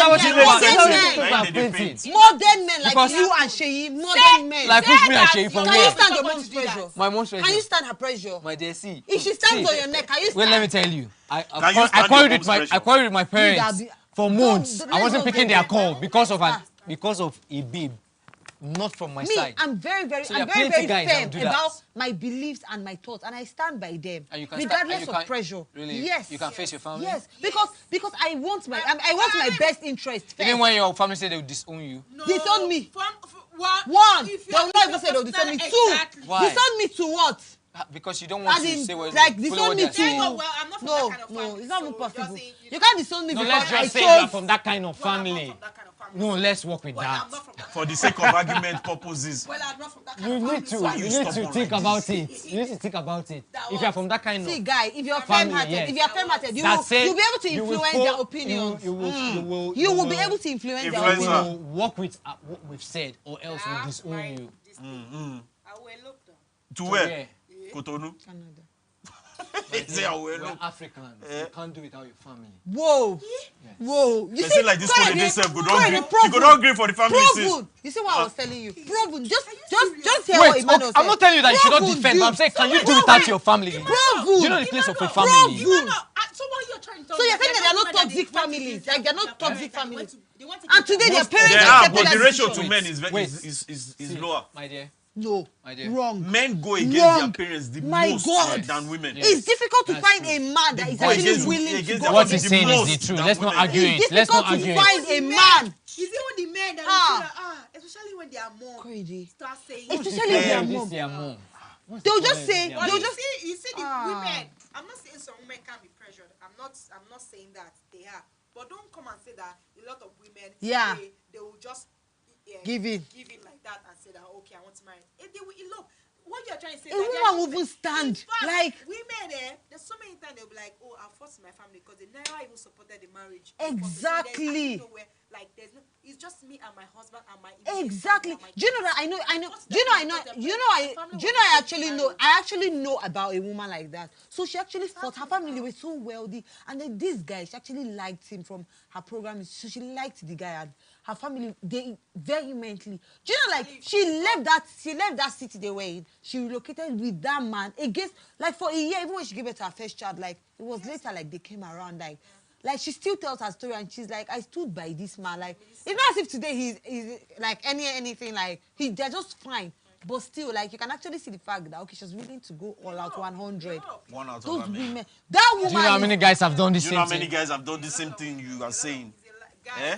Do you know how many guys? Now guys know they even send family safe. No. They bullshit family anyhow. It's a lie. This thing is saying. This thing is saying. Do you know the only part? Do you know the only time that men bullshit family are not is to engage in peer pressure? When it comes to the real thing, nothing. I'm telling you, you don't know. That's why she doesn't know. Nothing. I said, know. I'm so saying. Men are for her to say that it's only when it comes to peer pressure. That's when men flex muscle. That's when you flex muscle. It's to the family that men. You never see when man they claim papa and mama say I don't want to see people in my house. Simple. And what are you saying? Yes. Yes. Those ones are in the movies. No, which movies? Which movie? Which movie? African Magic. Even this one you said is in African Magic now. Showcase. Where that she left her parents. She left her parents and went to another town. That time only in Now film for African Magic. African Magic now. African What's the name of the Epic precisely. The name of the film. And most times the girl's name is Karu. Hey! Caro or Scholastica. Honestly speaking. But you guys, the good thing is that you know the truth. What truth? The good thing is that. Back to the topic. I just know that it's not. There's nothing like it's only female that settles. I say it's only female. It's only female. Men settle. Wait, are you actually saying that it's only females that no, settle? the both gender settle. I don't. Wait. Some men may settle, maybe 2%. May settle. May settle. Really? You would never. Say you really? Before you know it. Before you see a guy that settles, you've not met guys that settle? It is the guy's Have you met guys? Have you met guys that what he prefers? Oh, suddenly his preference when he got married to the woman, then his preference rebranded. There was a rebranding. You know when a guy settles, like the example you guys gave. Maybe for example, he impregnated someone, and then the family said you must marry her. He has to settle for that one. That's not the only. But not there when are some people. a guy is still 30. You not even be like, why did you now marry this girl? Exactly. He will pick his peck. Do you understand? Why did you marry pick this his girl? peck now? You'll be hearing things after a week of marriage. Why did you marry this girl? They're already fighting. They never even show this. You Like, why did you put that girl married? Why? And he's already like. It's due to other factors. It's not because he settled. No. It's due to other factors. It's because he settled. Probably he didn't know her character before. When he got in, he had now seen some. He didn't know her character, but his preference changed. But he didn't know her character. I thought it was character that made him settle. I thought it was character that made him settle. No. I didn't say his character. So you said that. So after this is only so 1 week that you now saw her character. Before the wedding, you didn't see her character. So after that Her character adjusted. There was a shift. Do you think you will know the character of your husband 100%? Okay. Yes or no? No, answer yes or no. Who is talking 100%? Will you know the character of your husband? Does he know his character 100%? Wait. Even if he doesn't know, they always don't. Even if he doesn't know his character 100%. Will you know the character of your husband 100%? You can never know anybody's character. So what are you saying? What am I saying? But you should know enough. You should know enough for the marriage to be sustained. Your character, Sheyi. Yes, I agree. I agree. So you cannot know anybody's character. So what you're just saying now, but no, you should know. You should know enough. You should know. What you're saying does not make sense. Because you should know enough. You should know enough. You just said now that have you not heard of situations where some people get married and after 1 week, 2 weeks they are fighting? I said maybe because when they got married, the guy discovered some vices she had that he did not know before. 1 week. And you are tackling me on that. And you just agreed with me that you cannot know a person's character 100%. So what are you saying? I didn't agree with you. I said when you ask them, they'll be like, oh, it wasn't as if I liked that. I just wanted to get married to just exactly. Now lie. Now woman they talk that one. Not be man they talk that one. Now woman they talk that one. It's a lie. It's not no guy will say that. No guy will say that. That I just married her. No, it's not possible. You know, I just married her. That what? No. I don't believe. I don't believe in that. Just calm down. Do you know what I'm saying? You cannot have issues. You cannot have issues in marriage after 1 week. And I know that you cannot know somebody's character 100%. I mean, people don't even know themselves 100%. But you should know enough to sustain the marriage. Like, why 1 week? Like, I don't get. How will you get married in 1 week and then you just scatter and then you tell me character? And again, remember you talked about. Are you saying all those people that their marriage scatter after 1 week is because they settled? Is that what you're saying? No, Shay. No, I just wanted to clear that. Shay, you know what? Okay. You know, the thing is that with this whole marriage thing, you can't just pinpoint and say this is that. But the thing is, when we're talking about settling, there are actually guys that just get married. You never even be like, wow, still, like, why isn't it? Me, I beg, I just want to marry, like, no time, I just want to marry. Like, wait, I just want to marry person we are not like. I just want obviously. Shay, what you're trying to say obviously, that's it. Wait. I just want to marry, guys. Like, because I just want to marry. I just want to marry. Just carry this one, put inside house. Speak for yourself. You can't just say that, oh, it cannot happen. Speak for yourself. Exactly. You cannot marry someone that you don't like. You cannot say every guy out there. Guys will not marry somebody they don't like. No guy will marry somebody he does not like. How can you say? It's not possible. How can you say no guy? No guy. I'm telling you. He's married. He must see something where he like. Either maybe the babe get money or her family get money or something. You can't tell me that a guy will not marry someone that he does not like. He doesn't like at all. No. Don't tell me that. Now women they do that one because they don't look and say I need to. All my mates are married. Me too. I want to be married. Even if the man let it shall be a man. It shall put me in his house. 80% of men marry people they don't like. 80 what? 30. You are an arm robber. Up to 30%. You are a bandit. You are a bandit. You are a bandit. What? They are happy marriages. Yes, and it doesn't change the fact that it doesn't mean that because for women, I agree. It doesn't mean that because they are in an unhappy marriage. What you're saying. That now means that. You know what you guys do? You just pick a part of the whole thing I've been saying, and then now say, oh, do you mean that? Do you mean that words? Quote me not. What I am Why saying. shouldn't we quote you when you are saying it? See, don't take it out of context. That's what I'm saying. Talk. Put it. Don't come and say, oh, do you now mean that happy marriages are caused by marrying people that you do not like? No, I did not say it. So what did you say? What did you say? Please. Speak for yourself. I'm speaking for the men race because I'm a representative of the men, and I'm saying it here now, and I will keep saying it. And Sheyi, in fact, you will settle me. It's not possible. It's not possible. You'll be like, what? Like, it's shocking. Oh my God, I just need to know time. Now I can't carry ugly woman put for house. No one is talking about ugly or something. No one is talking about nobody. Or you just carry somebody you does not like. Exactly. Exactly. Now you're getting the point. Let me just marry her. Now you're getting the point. In the long run, you get to like her. Probably. I don't know about that one. That one, if it happen, can happen, bro. If it happen, I'm not doubting that one. I'm not disputing that one. But what I'm saying is that there must have been a he go get something when the guy like. Something, yes. He chose her. It's not as if okay, so he didn't have a choice. He chose her. Exactly. Do you know what she is trying to do? You know something? She is trying to Some guys, they feel pick ugly woman. Say they won't marry this ugly woman because they know say if I put her for house, if I say sit down, my peace they guarantee. My peace, you don't get my point. So it's not as if he didn't have a choice. He could have decided to go for that figure 8 and put her in his house or another person. But because he don't know, say even put figure 8, if you don't tell her, make she sit down, make she sit down. So he decided to go for someone that he will talk to and that person will listen to him. So are you saying he had choices to make. Choices, he had options. Yes. When you're talking of settling, the person who get choice. Are you saying now that? Are you saying now that for women? Let me just wait. Are you saying that for women now, for a woman now, when she's of age and all, even if she's 36, 37, even if she sees a man that is raw, everybody know him, is a tough, she'll just be like, oh, my time is going and it's only this man that let me go. Say she won't marry him, she go marry him. It's a lie. I don't think it's true. I don't think it's true. I don't buy into that. What do you even think about it? What do you even think? Exactly. I think you know one thing I'm going to say that the kind of women she rolls with is all those kind of women. The kind of who? The kind of women. You are a bandit. You are a bandit. Yeah. You're wondering who are you meeting? Wait, why would they hype on herself? Why are you meeting? Why would they hype? I don't think women have why would I hype myself? You might say, if you're meeting women of this age, maybe before they get to that stage, they say maybe they want a guy that has too much money or all of this. But once they get to that part, they're now like, okay, this one doesn't have, but he has this. But he has this. And even men are being realistic. That's what I'm saying. You move from a place of fantasy to a place of reality. Yes. Women. Everybody moves from a place of fantasy. Exactly. Everybody. They toast to. Now man they toast woman. Abi na woman they toast man. It's a liberal. The two. Now you might ask questions. The two. Please hush, please. Okay. Talk to the hand. I'm talking to you. Am He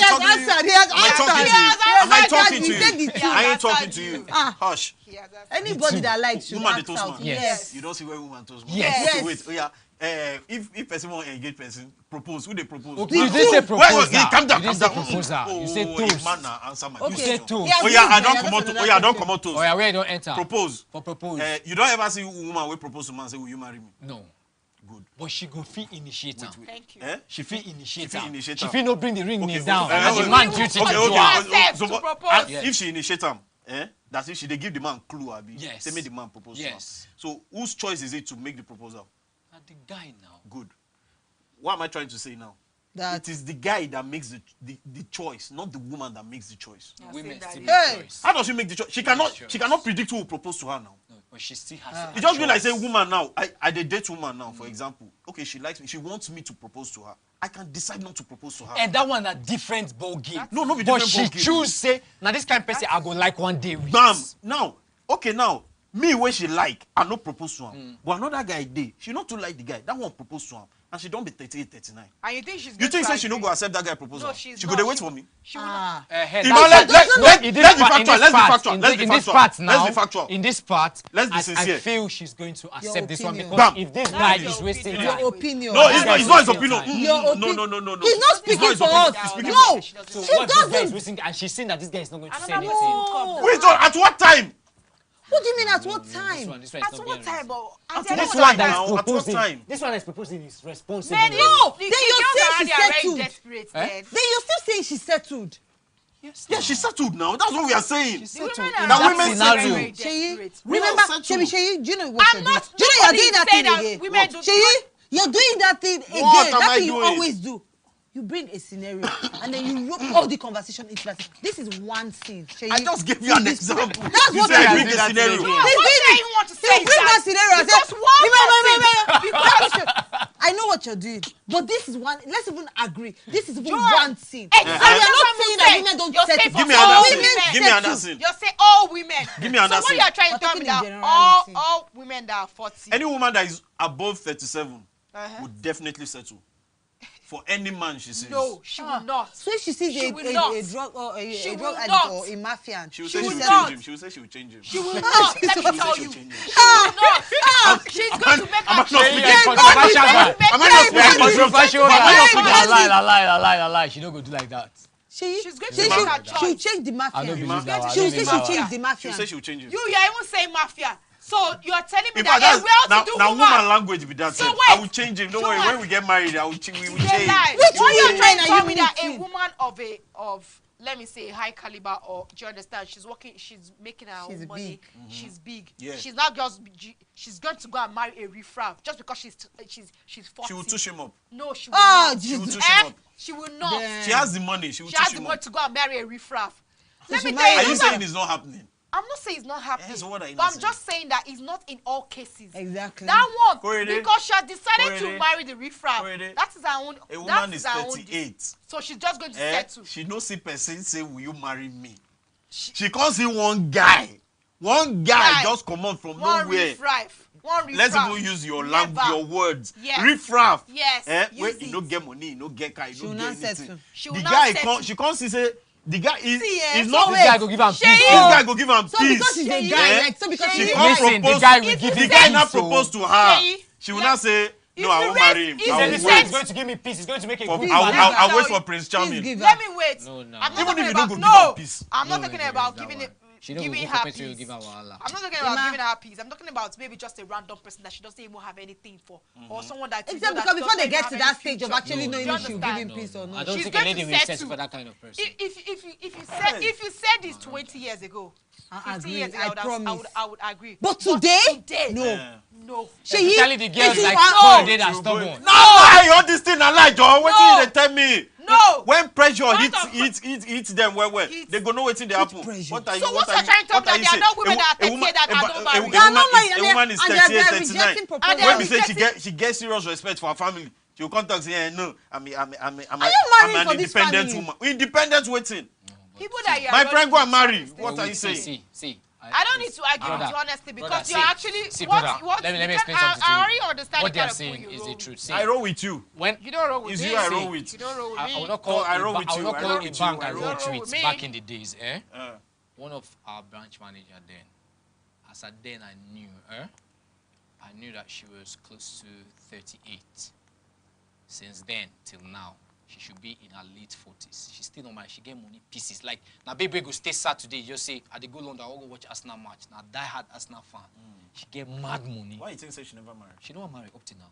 I dey tell you. No, man, I so are men not coming to her? Men they come.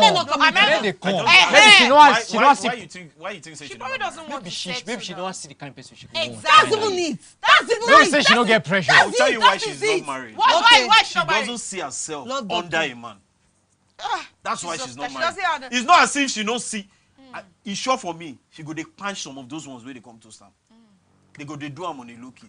But she doesn't see herself submitting to a man. That's why she's still not married. That's why she's not married. It's not as if she has not seen her spec. Is this not choice? Is this not choice? Wait, Korede, is this not choice? It's not choice. So it's not choice. She decided to stay unmarried. She doesn't want to be under a man. Is it not choice? It's a choice. It's a choice. The choice we are talking of here is choice of picking a woman, picking a man. No, it's not choice. It's not choice. It's not choice. You're defining choice. You're giving choice your own definition. Madam, it is not choice. No, that's what you're doing. And I will explain why it is not choice. Can I explain? No, you can I explain? No, you cannot. Do I have the floor? No, you don't have the floor. Okay, then John, just allow him to explain. Do I have allow him to explain? Can I explain, please? Yes, you can explain. Can I please explain? Yeah, you can. Thank you very much. Now, when I say it's not choice, this is why I say it's not choice. You just be changing this is a woman that. If this was a man now, is it choice? Wait, if this was a man, if it was a man now, remove the woman, you say it's choice.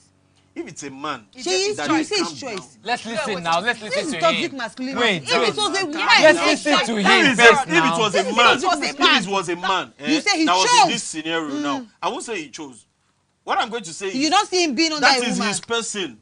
He doesn't want to get married. But this is not her person. No, that is her own person too. She doesn't want to get married. But she can't stay under a man. It's different from I don't want to get married to someone who is not my spec. Get the point I'm making.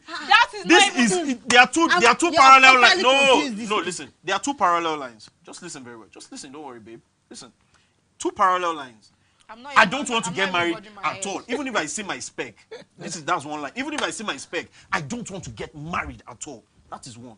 There is another woman that says, oh, I want to get married, but it must be my spec. There are two different things. So these two things. This one is said now. This one is said now. She doesn't want to get married, even if she sees she told you that a millionaire, someone that has money more than her, a Prince Charming. She will still not marry. It's a lie. It's a lie. Okay, let's agree. It's a lie. Agree. She will still not get married. It's a lie. That goes she said he wants to marry and she said no. I don't want to marry. But like a woman like that, I'm telling you, she won't get married to. Oh my God.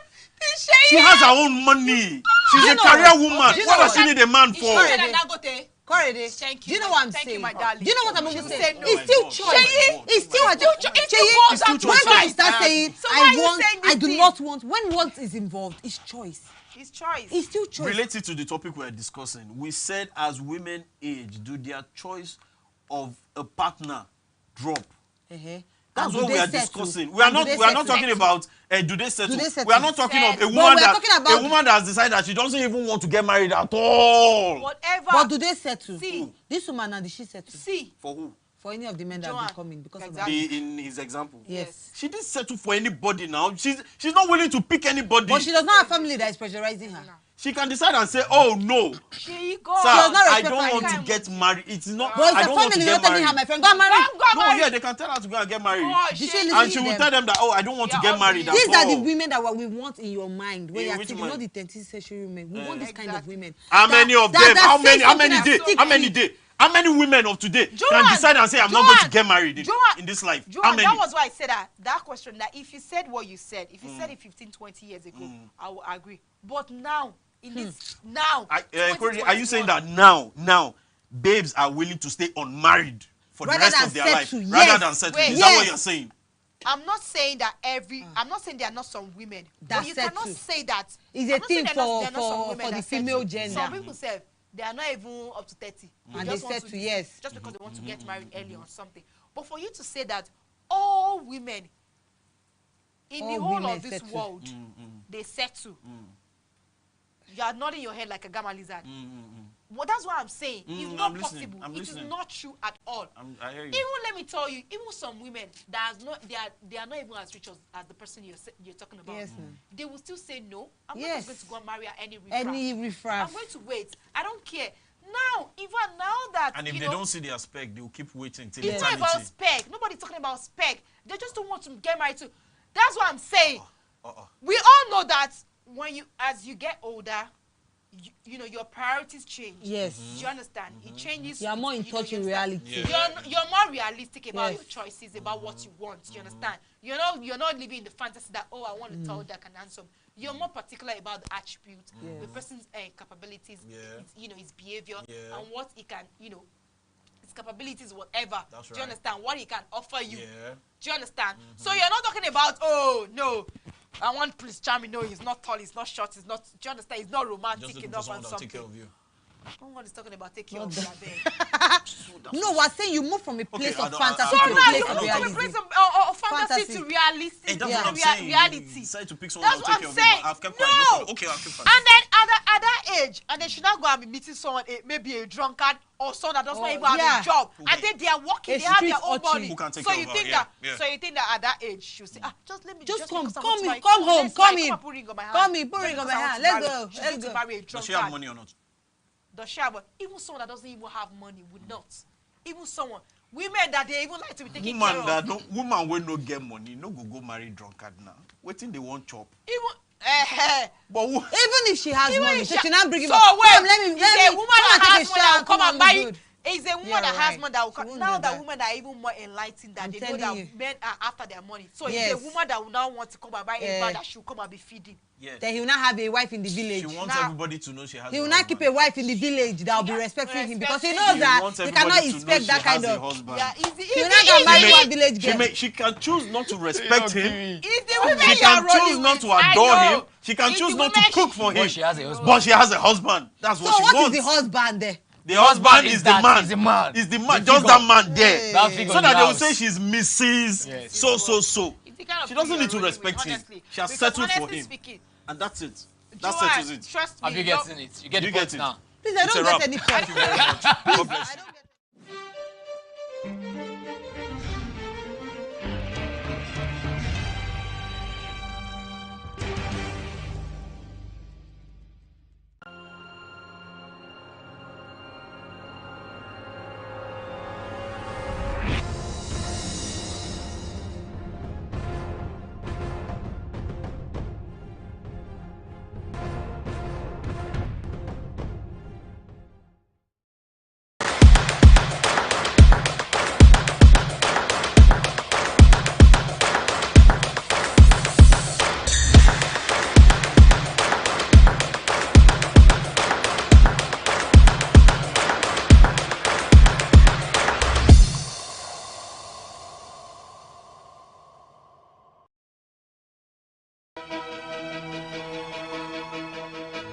Opinions are free, facts are sacred, but truth is universal. How, in practical terms, can we, for instance, de-escalate the tension? President must see himself as the President of the Federal Republic. We know where the enemy is. 3 places. The Lake Chad Basin, the border area between Nigeria and Cameroon, and then the Sambisa Forest. On TV360, we give you a complete dose of everything. Opinion, facts, and undiluted truth. I hardly believe what politicians are saying in this part of the world. A new Nigeria is possible, a future is possible. We delve into the issues, dissect it so that you can understand it, use it to take action. I don't think there's any need for any governor to look for grant for ranching. TV360, dissecting the issues.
Many thanks for joining us again on the newsroom. These are the stories we are monitoring at the moment. The president of the Christian Association of Nigeria, Archbishop Daniel Oko, has called on the government and employers to ensure that workers are treated with dignity and respect and to provide them with favorable working conditions.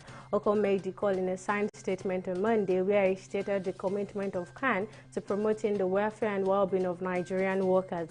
He commended Nigerian workers for their hard work and sacrifices despite the challenges in the country and urged them to continue to approach their duties with diligence, hard work and excellence.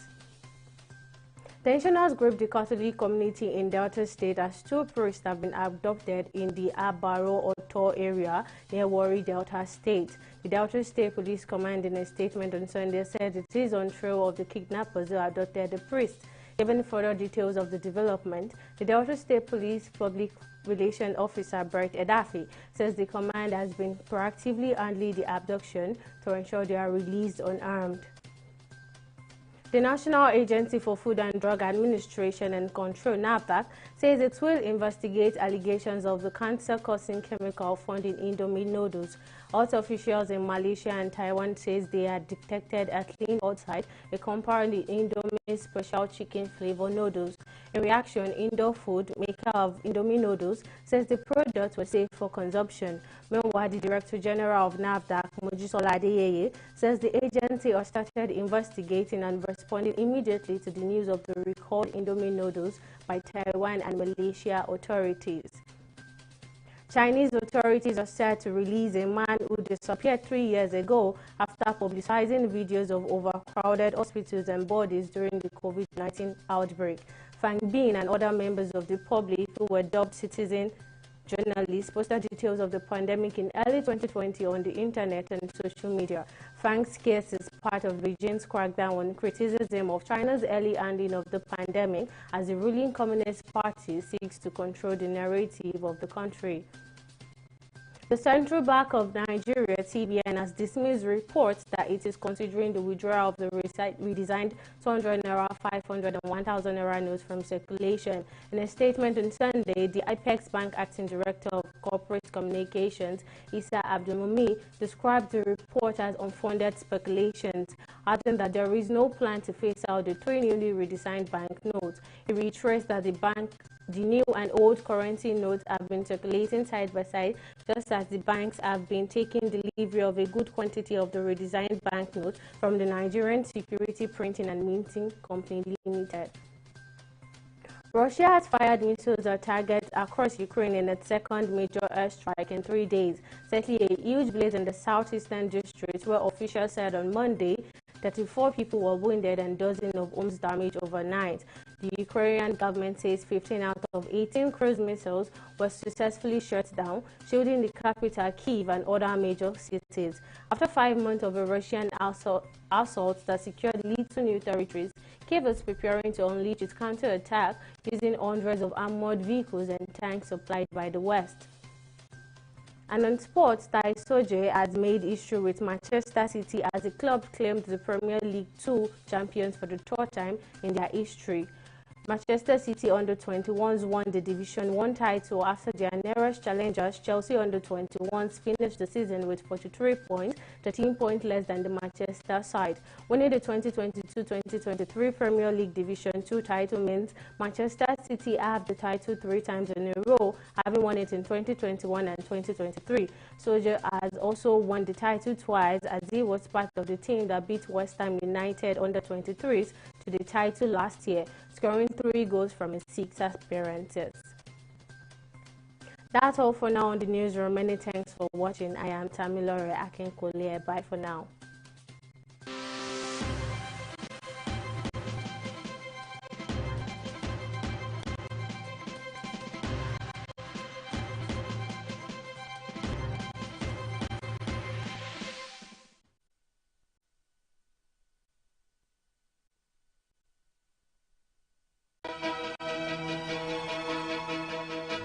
Opinions are free, facts are sacred, but truth is universal. How, in practical terms, can we, for instance, de-escalate the tension? President must see himself as the President of the Federal Republic. We know where the enemy is. 3 places. The Lake Chad Basin, the border area between Nigeria and Cameroon, and then the Sambisa Forest. On TV360, we give you a complete dose of everything. Opinion, facts and undiluted truth. I hardly believe what politicians are saying in this part of the world. A new Nigeria is possible, a future is possible. We delve into the issues, dissect it so that you can understand it, use it to take action. I don't think there's any need for any governor to look for grant for ranching. TV360, dissecting the issues.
welcome to the program. I am Folashade Ogrinde. We are barely into the second quarter of 2023, but it is clear that all is not well with the country's economic standing. The nation's debt stock of 44.06 trillion naira took the spotlight after the Minister of Finance, Budget and National Planning, Zainab Ahmed, disclosed that Nigeria has secured a World Bank facility worth $800 million. She said it's the first tranche of palliatives to be disbursed through cash transfers to about 50 million Nigerians who belong to the most vulnerable category in the society. The World Bank's report paints a grimmer picture as the global lending body disclosed in a report that Nigeria spent 96.3% of its 2022 revenue on debt servicing. So what is the future of Nigeria's economy, and why is the government still borrowing? For these answers, Obinaya Urapa, economic expert, joins me now. Thank you, as always, for your time. Now, does it make economic sense to borrow $800 million in order to fund subsidy palliatives? Straight up, I don't think so. Reason being that we've had experiences in the past. COVID-19 is a classic example. I am an entrepreneurship advocate and expert. And what do I recommend? I recommend that people need to have their capacity built before you give them money. The question analysts are asking is, who determined the 10 million names in the Nigerian conditional register? Who determined who is poor? And where are these people? Well, the Minister for Finance says that these people have already been determined, identified, and that a subsidy will be given to them. Now, we're talking about $800 million. My argument has been, why don't you give $1 million per local government area? There are 774 local government areas. Why don't you have a committee formed and let the committee determine how the money would be used? Form a cooperative, sink a borehole, find out what is in every community, find a market for it, generate income, and then you can give the profit to the people. Why do we continue to share? And then if we haven't borrowed this money, incidentally, I hear we borrowed it, why should we even borrow at all? So that's my submission. I do not think it makes economic sense, especially because a new government is coming. Why the rush to borrow ahead of the new government?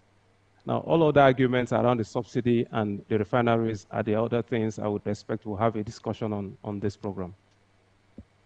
Now, the loan was hinged on concessional financing to be paid in installments for 25 years. What do you make of this? So we're borrowing for our children to pay back. Now, my submission actually is that we have enough things in Nigeria we've not been very good with, and African economies have not traditionally been very good with borrowing and using the borrowed sums, debt financing for capital and capital, how do I put it, accumulation and infrastructure development. So you have a debt trap. I strongly believe that we should not be borrowing for consumption. So you hear that salaries have been paid up to date. What I suspect is that we have garnered so much debts and used the debts for consumption. And then we have a lot of capital flights, illicit cash flows out of the country. We need to investigate it. This government came into being on a tripod: economy, anti-corruption, and security. To what extent have we achieved those objectives? We need to ask those questions. So if you link it to the economy, then you would understand that we've not done very well with debt financing. We need to ask the government to give us a report on the infrastructure that have been built. Yes, East-West Road is being revived. We have the second Niger Bridge. We have a few power infrastructure being built. We've seen Minister Fashola on the road, checking road construction going on, and a few other things. But we still believe that much needs to be desired. Now, despite criticism, the federal government has repeatedly defended itself. But speaking of solutions now, what other avenue do you think the federal government should have explored in terms of revenue? I strongly believe that we have not sweated our resources.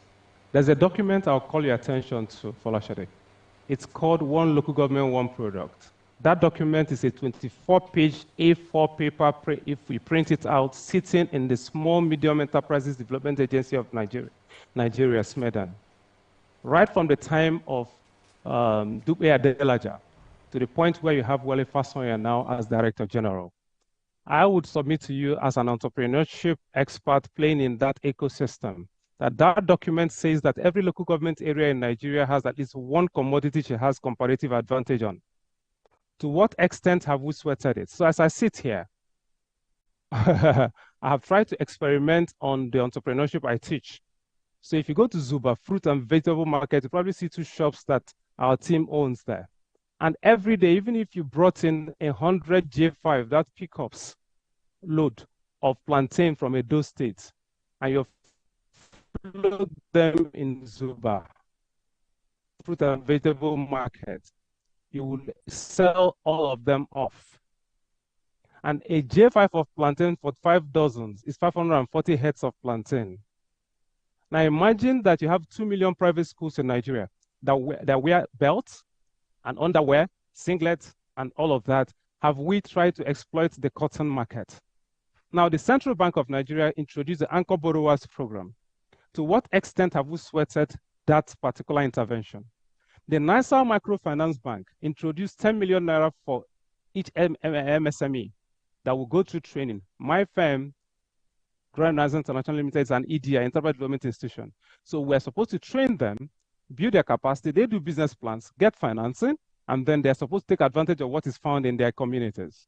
Then if you're talking about access to markets, it's talking about the OLOP document. How many Nigerians consume what is produced in Nigeria?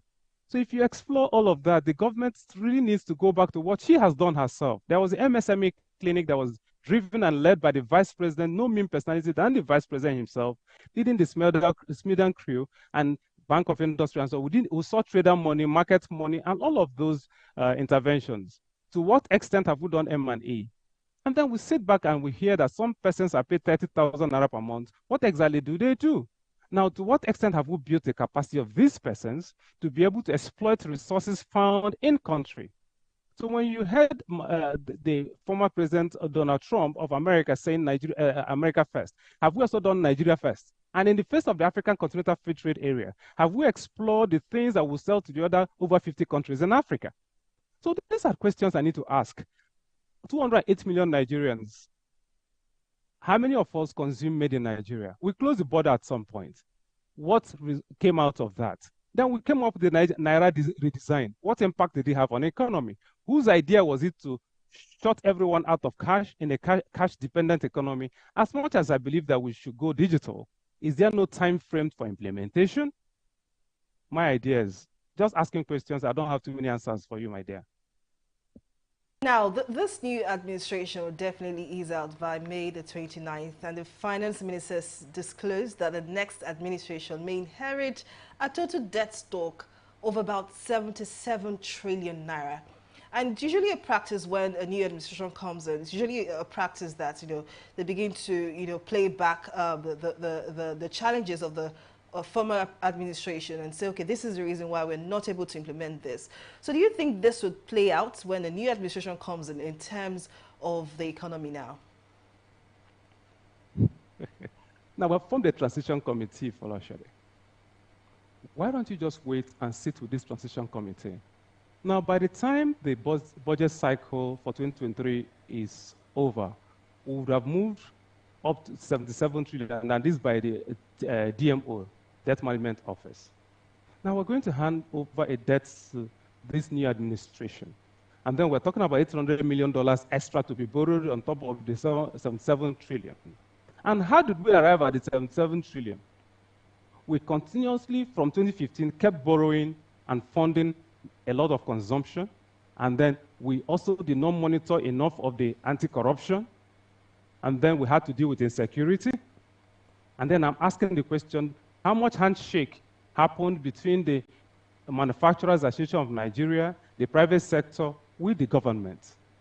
And then to what extent did we actually do a SWOT to say what are our strengths, weaknesses, opportunities, and threats to ensure that we did not pile up this much debt?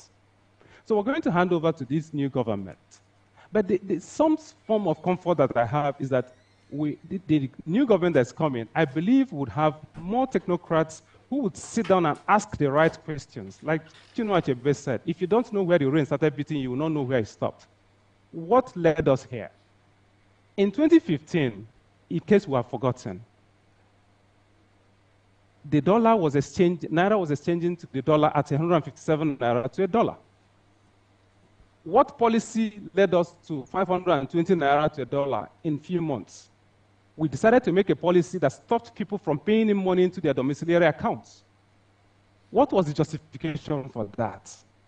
Yes, you can say you are doing anti-corruption, you want to stop people who stockpile monies in their ceilings, in the farms, and so on, from utilizing such monies. But did we ask what the consequences of that policy was going to be? So you're going to have a new government coming to have to battle with all of this. But if you are going to ask me to advise, I would just say, let whatever this present government has done in the past 8 years go away and let the new government sit down. And what do I recommend? How did the Asian tigers grow? The Asian tigers were the ones that grew Asia.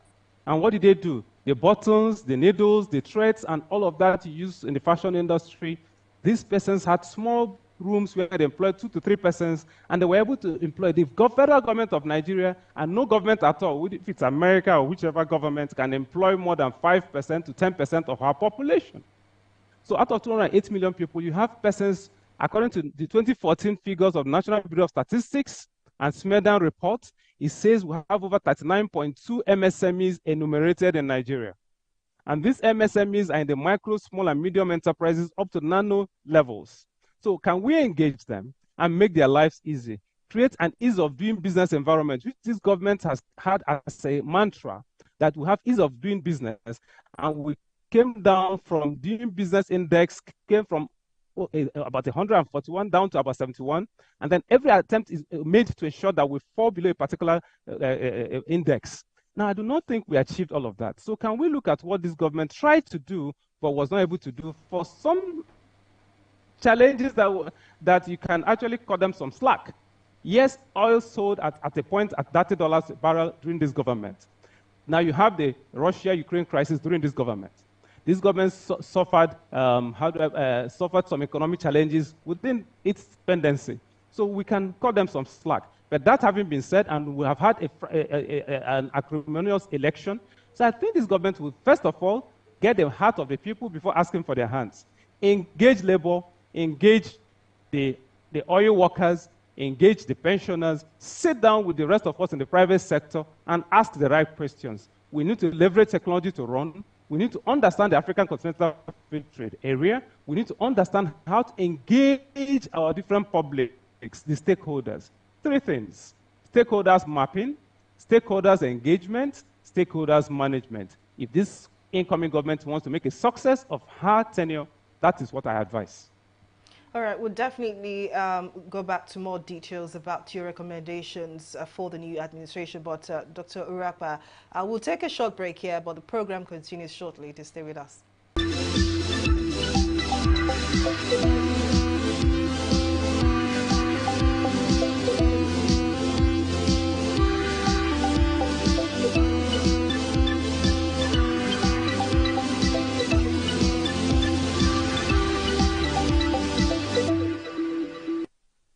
Welcome back to the program. If you're just joining us, I've been discussing federal government's excess borrowing and its impact on the economy with Dr. Obinaya Urakpa.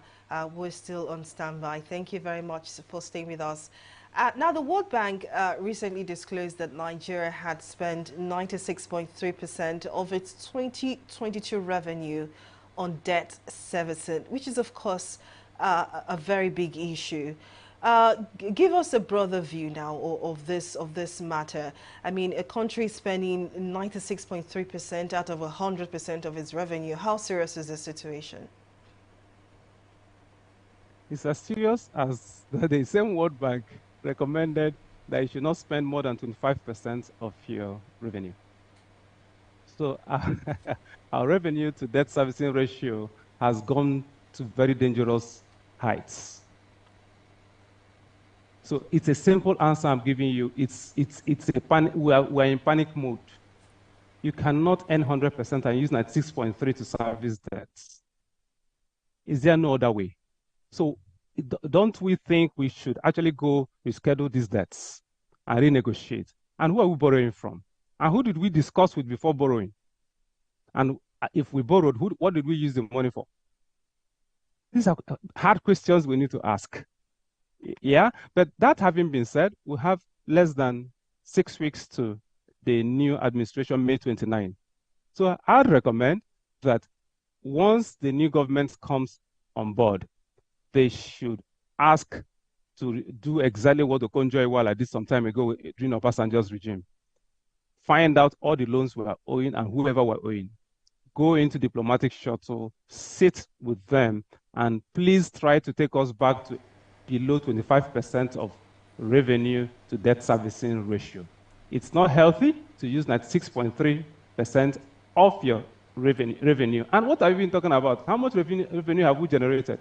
The budget is about 21.83 trillion. And about 10 trillion is expected income. And about 12 trillion is expected to be borrowed to fund the budget. I'm talking about 2023 budget. And don't forget, you have domestic debts, public debts domestically. And the danger with these debts is it impacts your efficiency to build infrastructure, to grow your economy, and it affects foreign direct investment. If anyone finds out that you are at risk, it's going to affect their confidence. Investors' confidence is whittled down. It's simple logic. Now let's talk about inflation rates, which according to the National Bureau of Statistics is currently at 22.04%. That's the third consecutive increase in 2023. It's been a long time we've had this rise in inflation rate. And as a matter of fact, inflation has been, seen a steady increase over the years. For every time the CBN governor speaks about inflation rates, it keeps reassuring Nigerians that, we'll see a deceleration of inflationary pressure. But this is, of course, not what we're experiencing right now. Why do you think the federal government, is assured of a decrease in inflationary rate while the reality of what our economy says is totally different? Let's call a spade a spade. If you want me to be blunt, I actually suspect that we have printed money.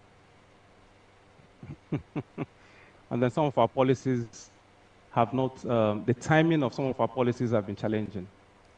At most MPC meetings that you see the CBN governor address us, I've had a challenge with the basis points adopted, and then of course all of the parameters for determining what rates that are to be used.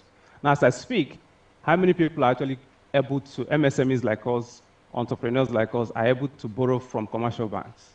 Because of the rates of lending that we're experiencing based on what happens at MPC meetings.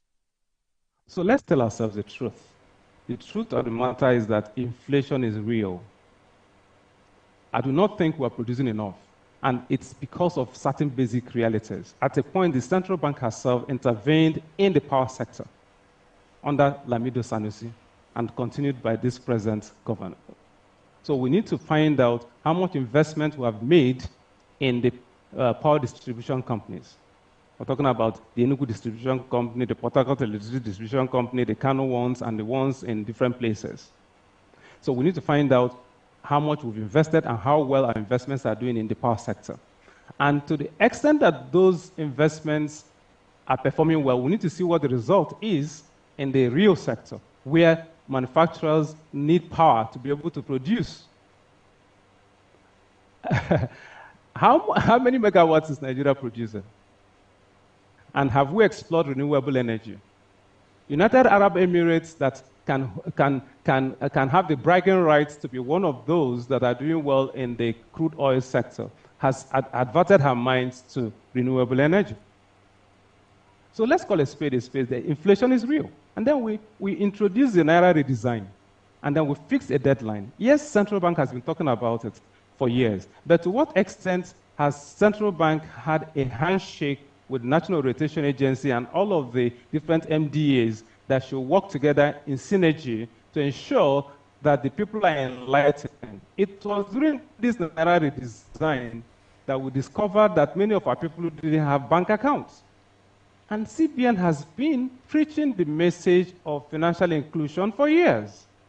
So you do not actually blame CBN totally for that, because they've been preaching that message for years. So, but I would have thought that would have given some more time to get our people on board the issue of financial inclusion, get more people to open accounts.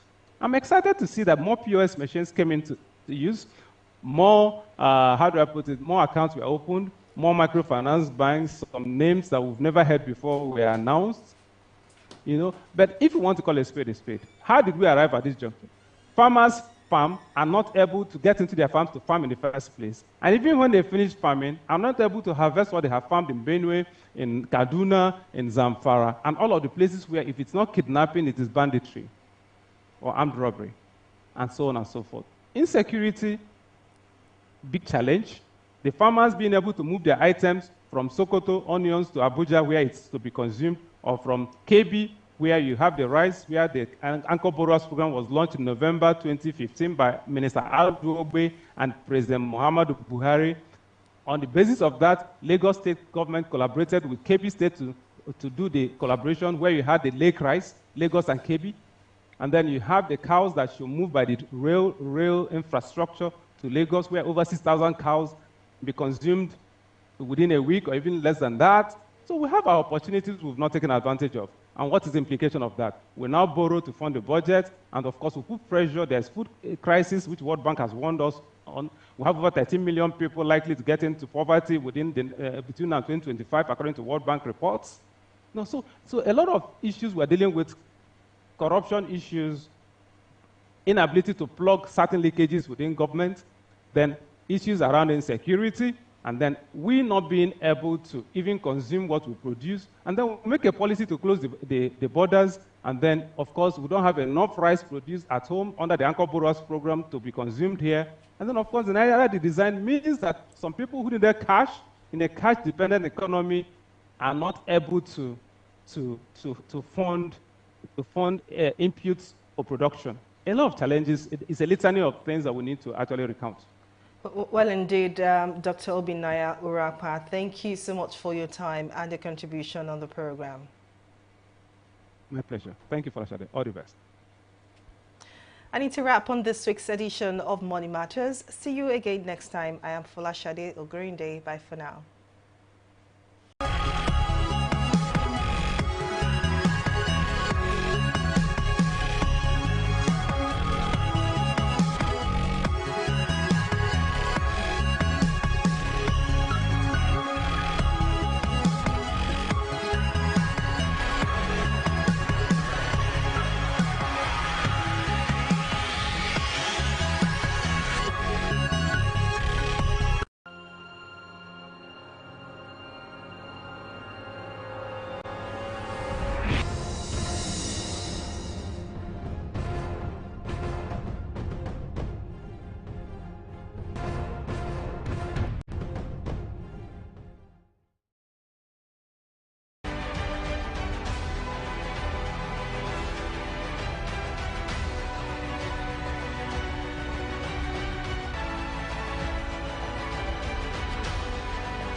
Hello and welcome to the program. I am Mary Kanu.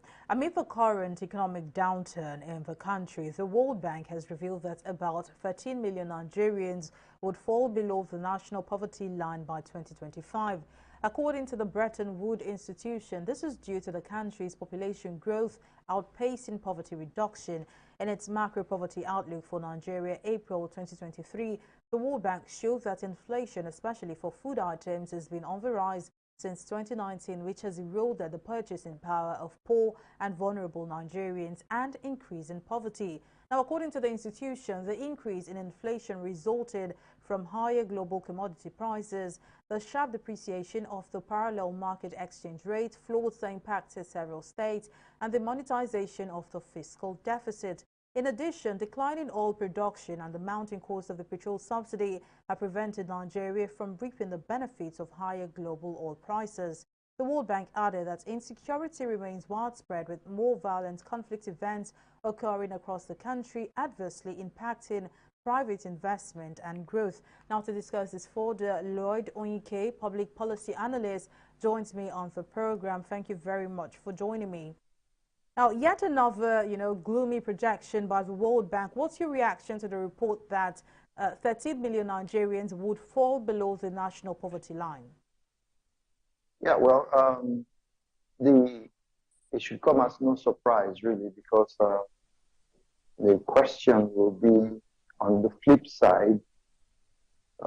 We are aware of these trends. For example, we know that Nigerians are not finding life easier in the past 8 years. The question, a number of other indices which we'll look at shortly. So my reaction will be, what did you expect? So the flip side will be, if you are fighting poverty, there are strategies that you need to put in place and to implement.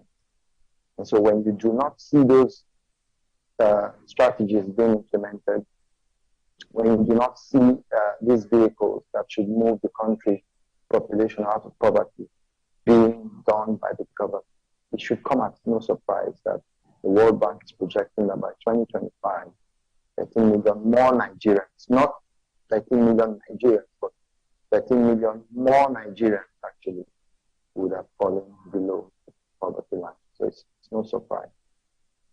Now, one of the major reasons for the huge number is population growth, which the World Bank says is outpacing poverty reduction. Now, what would you say the government is not getting right in terms of management? All right. So for starters, I know that the government is hell-bent on doing a population census at this time when it's really curious. But you have to agree with me that population censuses are vehicles of economic growth. They go pari passu, they go hand in hand with economic planning. That's the word I was looking for.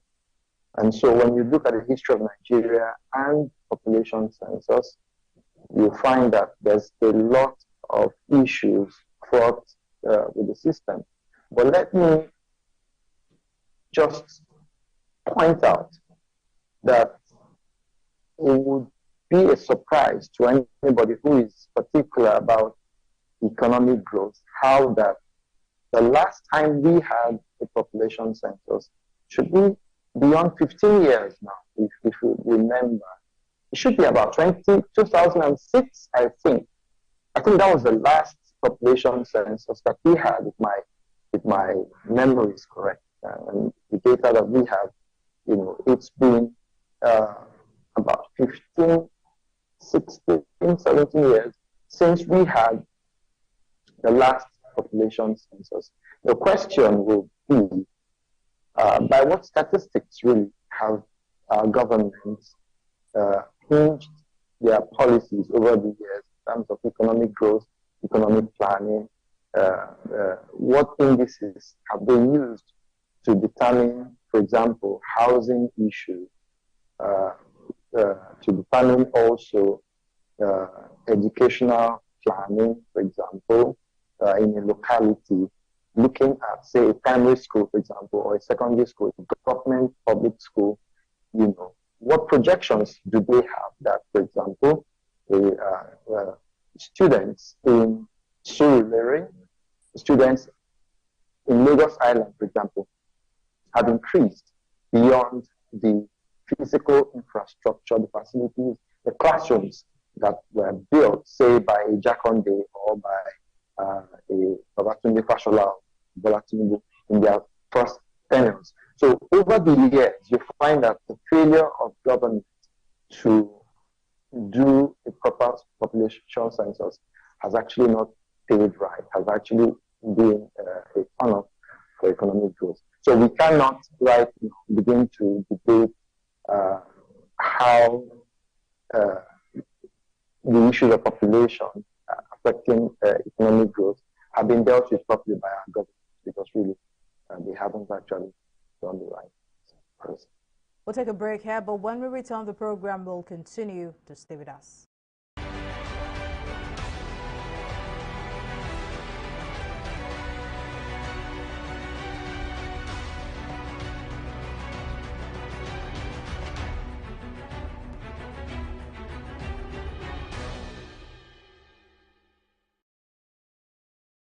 Welcome back to the program. We're still talking about the recent revelation by the World Bank that about 13 million Nigerians would fall below the national poverty line by 2025. And we still have public policy analyst Lloyd Onyenke speaking to us about this revelation. Now, Lloyd, Nigeria's debt stock currently stands at 44.06 trillion naira. What are the implications of excess borrowing by the government? How would it affect the average Nigerian? Well, the reality is that whereas right now our government is spending about 30% of the current fiscal program of government, the budget, spend about 29 point something, basically 30% of budget to service debts, right? You find that it's way much. Credit officers and analysts will say, well, as long as it's within 33.3% of your income, you're just fine. But when you really bring out a fiscal plan and break it down and look at what amount of this, what section of this is paying recurrent expenses, and what do you have left for capital expenditure, you find a large dissonance, a disparity in the figures. So the bottom line is that whereas the government is having to spend so much money to service our debt stock, to ensure that creditors are kept in abeyance and that they do not do a force majeure on our economy, the implication is that there's an erosion of funds that should have been used to invest in capital expenditure to provide infrastructure, build schools, build hospitals, and what have you, to better the lives of Nigerians. So what it means is that at the end of the day, Nigerians are worse off for it. The value and the benefit every Nigerian should have will be lost, because at the end of the day, the government is not able to meet its obligation to its citizens, the obligation to provide infrastructure, the obligation to provide, to ensure that the exchange rate is, manageable at a limit, especially for those who are into importation. And so the Naira struggles, weak as it is, the purchasing power drops below what it should be. So yes, people do the motions of I'm working, I'm doing business, but at the end of the day, they're not able to meet your needs because the cost of living has gone high. Now, still on the subject of borrowing, the federal government has secured a World Bank facility worth $800 million, which it says will be disbursed as cash transfers to about 50 million Nigerians who belong to the most vulnerable category in the society once petrol subsidy is removed. Do you think this is a move in the right direction? Well, I do not think so, and here are my reasons. So the question will be, how much of that $800 million would get to individuals? First of all, I'm not questioning the authenticity of the government actually paying these funds to Nigerians. My question is, at the end of the day, if a citizen, certain citizens are paid 20,000 naira, for example, or even paid 100,000 naira, which I don't think will be afforded, governments are likely to pay that much. But even if they pay 50,000 or 100,000, really, what benefit would that give Nigerians, better business people, you're going to find that at the end of the day, it's more of a consumption thing. It's not an investment fund. So, to that extent, I consider it a flawed approach to economics. Take, for example, the value of the naira, the purchasing power of the naira. If you gave somebody in 2010 100,000 naira, you probably would have given the person by the value of today 500,000 naira or more. And so that money, or 1 million, and that money is used to invest in useful business that will yield profit. So, but right now, you may give 10,000. You may hear that government has given some people 20,000 direct transfers to them. And by the time they walk from where they have gone to collect that cash, to their home, they enter a market and they end up spending half that money or all of that money. Within a week or within a month, that money is gone. So that's because proper decisions were not taken previously to ensure that the value of the naira, sustains, such that 100,000 naira given to business people would actually be of great benefit to them. So to that extent, I don't think that will be work. If the government is saying we're giving these funds to SMEs, for example, and that SMEs are going to get 2 million each and naira, and then that they are going to give 100,000 SMEs that amount of money, or 50,000 SMEs that amount of money, and then closely monitor them through the CBN and other regulatory bodies. Then we are talking real time that the impact of that borrowing would be useful. So whether the subsidy is being removed, that we are sure now that the government is bent on taking out that subsidy, taking out the subsidy, you'll find that there is overall lack of trust from Nigerians as to what the government will do by way of trying to cushion the effects of the removal of the subsidy. In the end, Nigerians generally see it as going back to square one. Now, finally, before I let you go, what steps do you think the incoming government must take, to avert the World Bank's projection?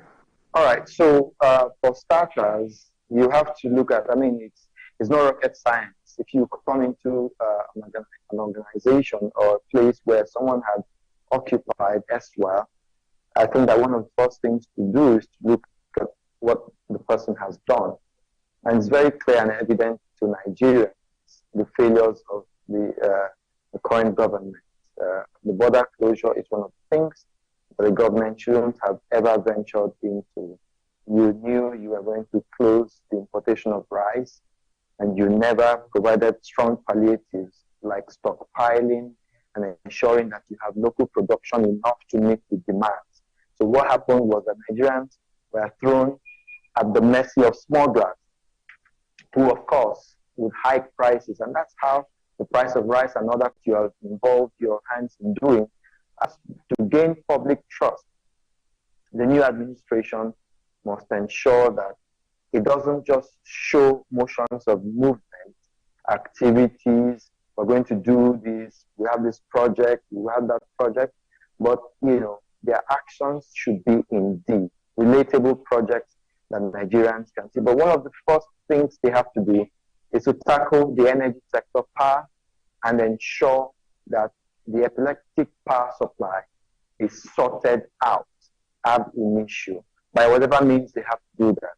And when that happens, the next would be to ensure that the downstream sector, the petroleum sector, is also given a lift. There's a lot of brickbats, a lot of denials, counterclaims, and charges between the NNPC and their subsidiaries, their books, what they project, and the actual, the smuggling of petroleum products.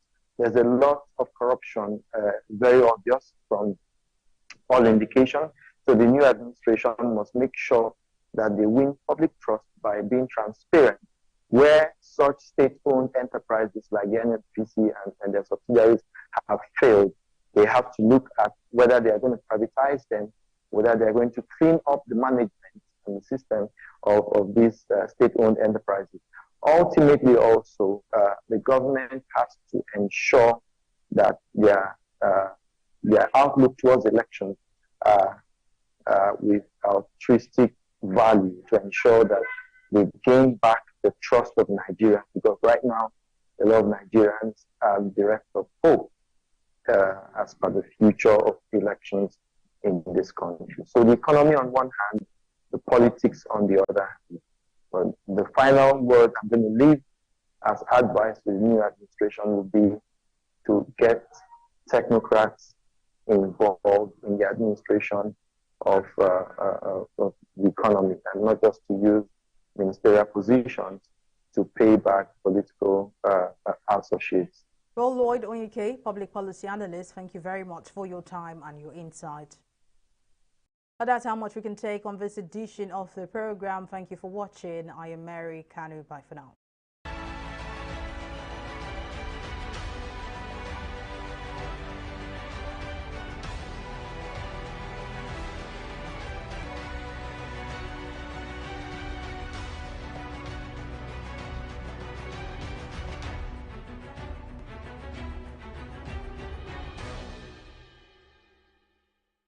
My name is Samson Kondobeku.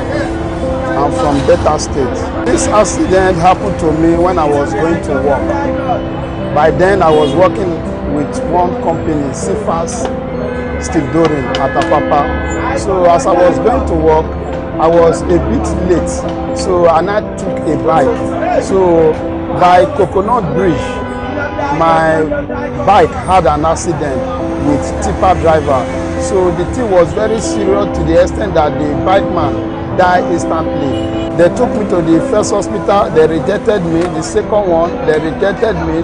So that doctor now wrote a letter to National Orthopedic Hospital. They say they can't do the leg, but to amputate the leg. So I was a little bit shy to come outside. See, one of my friends now encouraged me that how long will I be staying at home like this? And now I have to learn shoemaking, but the shoemaking was not that fetching me money, so I have to switch to keke riding so that I could be able to take care of myself and my family. I can remember that I was feeling so much pain then. Even I went 2 days in coma myself in that hospital. So, but by the grace of God, at least I'm still alive. Although normally I can drive before I have this accident, I can drive car, I drive a car, nothing that I cannot drive before, you understand me? So I just decided that I should go into this keke business as far as I can drive. So that is how I just entered the keke business on my own. Some people feel somehow, you know, we women we have different type of thinking, you understand? Some people feel, I noticed that twice when some people wanted to enter the keke, they see that I'm physically damaged, they did not enter again. But some people, I had one man that entered my keke, he told me that normally he did not want to enter the keke before, but because of my conditions, not to encourage me to walk, that is why I entered this my keke now. So we women are different type of, we have different thinking. I will use myself as an example. So I will tell him that there is nothing God cannot do with this condition. You understand? I will tell him that with this condition, I'm married. With this condition, I'm able to buy this tricycle. I will just try to encourage him so that it will not feel somehow to him. You understand? So that he can still do all what he wants to do.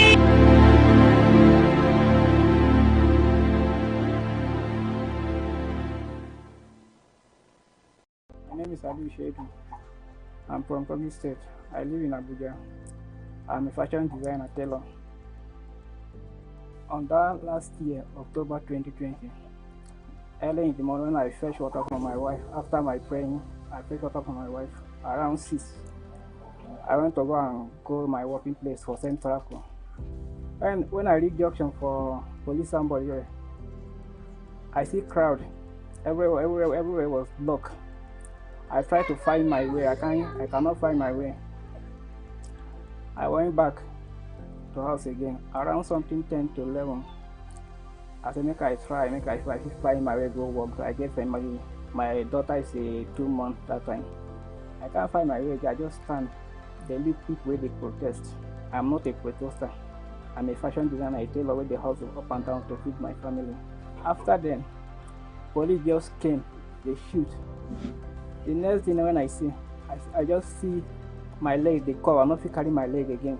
Where would it get? They thought they'll do everything. They clean my body and my last. They clean everything. We go and do another X-ray again to see how the inside be. Where we did the X-ray after then, the doctor charged us 400 and something. But since then, my brother actually did not have much like that. So maybe they carry me go Gogolada hospital, general hospital for Gogolada. One doctor waiting for the hospital come bring one number. Said na youth where they in charge of this NSAS. Anything will happen to somebody like this, they feel help. Actually, we try the number. By God's grace, the person where they pick the call. I'm talking to them, I don't even know the person where pick my call, whether a woman or a man, I don't know. He and the doctor speak. He transfer the money to the doctor. They start the treatment. People Nigeria they can do money from almost like 60,000. One day, all they hear say I will hear that say all panel, the people where panel, where government choose for this thing, anything where this thing affect, they help, they make the report. We go to National Human Rights for inside town. We almost like 5 or 6 people. The guy where the parent where they kill in different for where bullet hit for chest. They follow us go that time. Where we reach there, we stay for gate. Now they sing. Now one person come call us and make one of our or the person where they in charge make it enter inside, make go meet the people where they there. After they meet the people, they come and say make they come tomorrow. The next day, almost like 3 days, my brother called them. They said the people never answered them very well. That the government they bring up black paper and they need to bring white paper if they want to do better thing for people this thing affect. But I never hear from them because this thing, this police don't make this life tire me because this my leg now, no feel and do anything. Even the bullet is still there on my leg. The place where the bullet the doctor said they not free remove them for now because they the way the vein there. Now here in there. They will not free remove them for now. Let the bullet come out that place where in there. If they want to remove and they could come enough harm to my leg. Even like this my leg not move on like this. But I try to move like this I fit do. If I want you and do work self, but if I want try to use and do work, make I use and do exercise, not free use and do work, but I they use the industrial machine. But you can press machine like this, the thing, so to carry and come back, I'm not free carry and come back. I just need help from Nigeria government, need help from police, please. They don't scatter my life. All this will happen to me, I not be expect. Since almost a year now, I stay for house. How are they feel now? Let go of another question. I don't know. But my brother always try for me. But I don't feel like on my brother forever. Just thank God say I see their life because my time now reach. Now let God know how it takes in my life. Me, I don't even know if that will you hit me for tail, hit me for head. I don't know how God even give me a miracle, how it takes in my life. I don't know, sure. But I thank God for everything. I just thank God for everything. Let God save my life.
Thank you for joining us again on the newsroom. These are the latest updates at this time. The federal government has lauded the efforts of Nigerian workers on the occasion of this year's International Workers' Day. In his goodwill message, the Speaker of the House of Representatives, Femi Gbajabiamila, said Nigerian workers have paid their dues over the years and deserve to be celebrated not just on Workers' Day. Senate President Ahmed Lawan also praised Nigerian workers for remarkable patriotism, commitment to nation building and resilience in the face of serious development challenges. The Nigerian Association of Resident Doctors have threatened to embark on strike if the federal government fails to meet its demand within 2 weeks. The association issued the ultimatum at the end of its National Executive Council meeting in Abeokuta, Ogun State capital. In a communique, the council said the federal government has refused to negotiate with the association or take tangible steps on the upward review of the consolidated medical salary structure and accused the federal government of refusing to pay the salary arrears of 2014, 2015 and 2016 to its members. The doctors also condemned the bill seeking to mandate medical and dental practitioners to practice for 5 years before relocating abroad. And the National Association of Nigerian Students in Sudan says all stranded students in the war-racked North African country have been evacuated from the country's capital, Khartoum. The public relations officer of the association, Amal Pantami, made this known in a statement. The federal government has said it spent $1.2 million on bus fare to evacuate stranded Nigerians to Egypt borders for onward airlifting to Nigeria. More than 500 people have been killed and tens of thousands of people have fled since battles erupted on April 15. And India has reported 4,282 fresh coronavirus infections, while the active cases stand at 47,246, according to Union Health Ministry data. With 14 fatalities, the death toll has increased to 531,547, which includes 6 reconciled by Kerala. The daily positivity rate recorded on Monday was 4.92%, while the weekly positivity was pegged at 4%. And in business, following the indefinite postponement of the 2023 census, the National Population Commission has said it will not proceed with the payment for ad hoc staff since they will not be engaged in any field work. The NPC Census Manager Inua Jalingo, who said this during a media chat in Abuja, added that the Commission will likely provide for the data cost of those who would be engaged online. Meanwhile, the Director of the Public Affairs Department of the NPC, Isiaka Yahaya, has urged Nigerians to dismiss misconceptions that the census was postponed due to lack of funding and inadequate preparation by the Commission. And in the United Kingdom, millions of people will be called upon to swear true allegiance to King Charles at the coronation scheduled to take place on Saturday, May 6, 2023 at Westminster Abbey. According to UK-based news platform Daily Mail, for the first time in history, every citizen of the UK and all the other nations of which the monarch is head of state will be asked to make their homage in heart and voice to the undoubted king. And when Queen Camilla is crowned after her husband, it will be the first time a consort will be anointed in full public view. And in sports, the Nigeria Football Federation has concluded arrangements to install video assistant referee VAR in regional stadiums in the country, as plans are underway to train and retrain referees to achieve the purpose. President of the Federation, Ibrahim Gusel, revealed this in Ilorin at the National Elective Delegates Conference of the Nigeria Referees Association, while reiterating the unflinching support of the NFF to NRA in their quest to change the face of football in the country. Gusel said the installation of VAR is to the growth and development of football. That's the latest from the newsroom. Join us again at the top of the hour for more updates. Thank you for watching.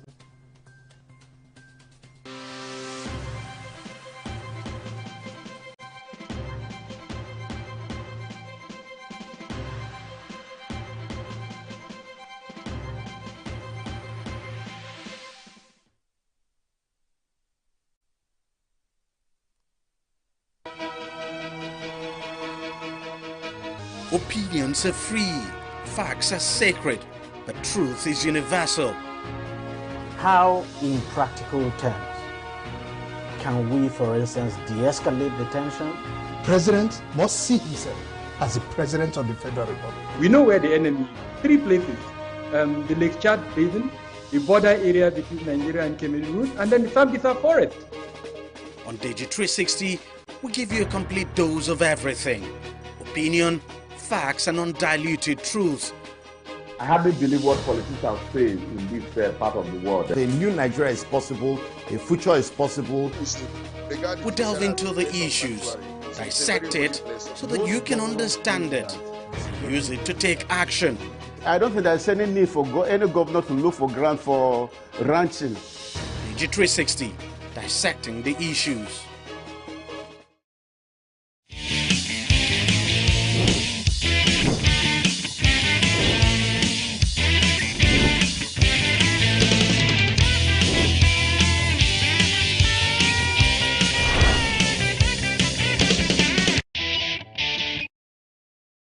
Hello, thanks for joining us on another edition of your Saraway Sports Business Show, Sport Exchange. My name is Judy Olaniro, and today's show promises to be another exciting one. And we have our focus today. There is a twist to today's show. We will be looking. Our focus at some point will be on the Premier League. Actually, we are at the business end of the Premier League now. Who is going to be those who will make the top 4? You know what that means for them? More money, and also a spot in the lucrative Champions League. So we'll be breaking this down, and we have someone who will be helping us make sense out of all this. And you know how we do it. We serve you all the juicy details as far as sports business is concerned. And of course, we've got something from the FIFA president who was on a courtesy call on Seychelles. Yeah, we'll have you that insight on today's show. If you're ready, I'm ready. And let's go. That will be after this time out.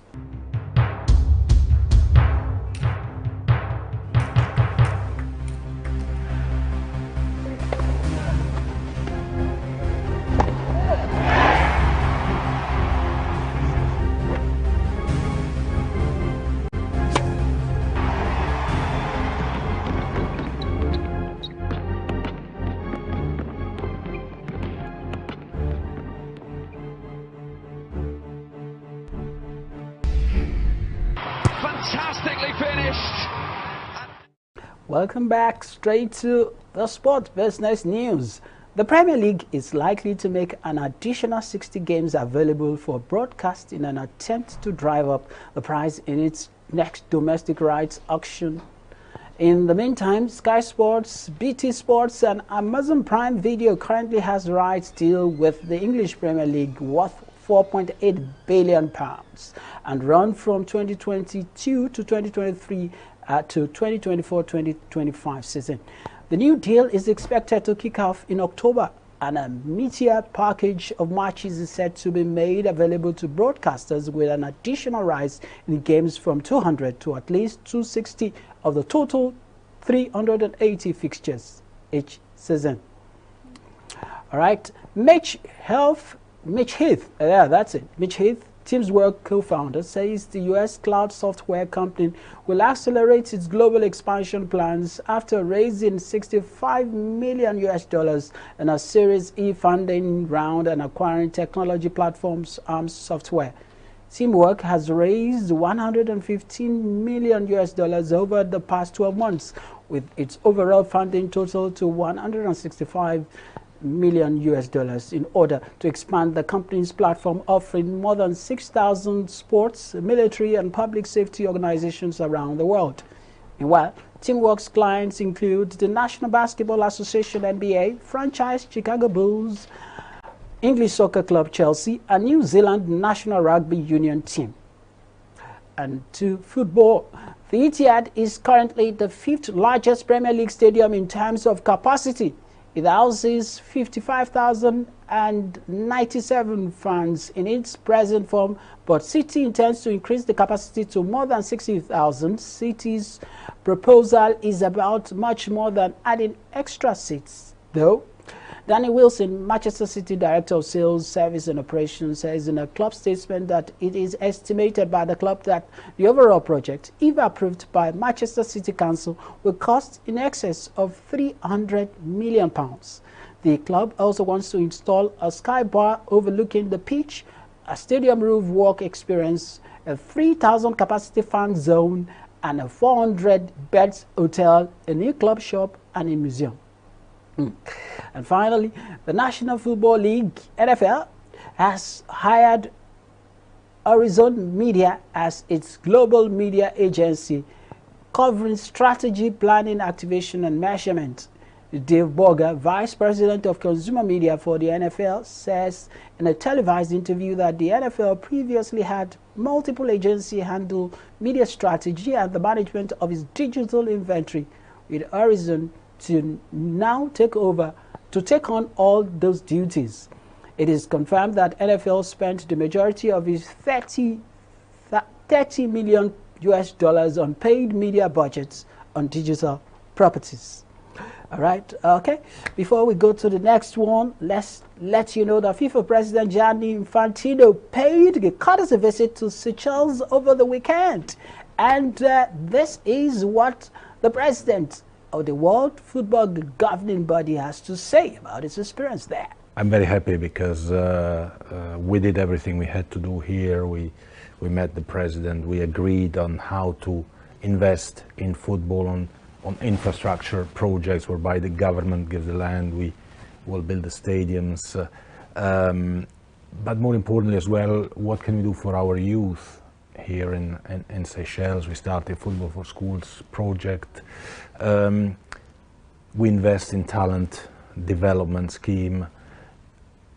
And of course, we'll host the FIFA Beach Soccer World Cup in 2025.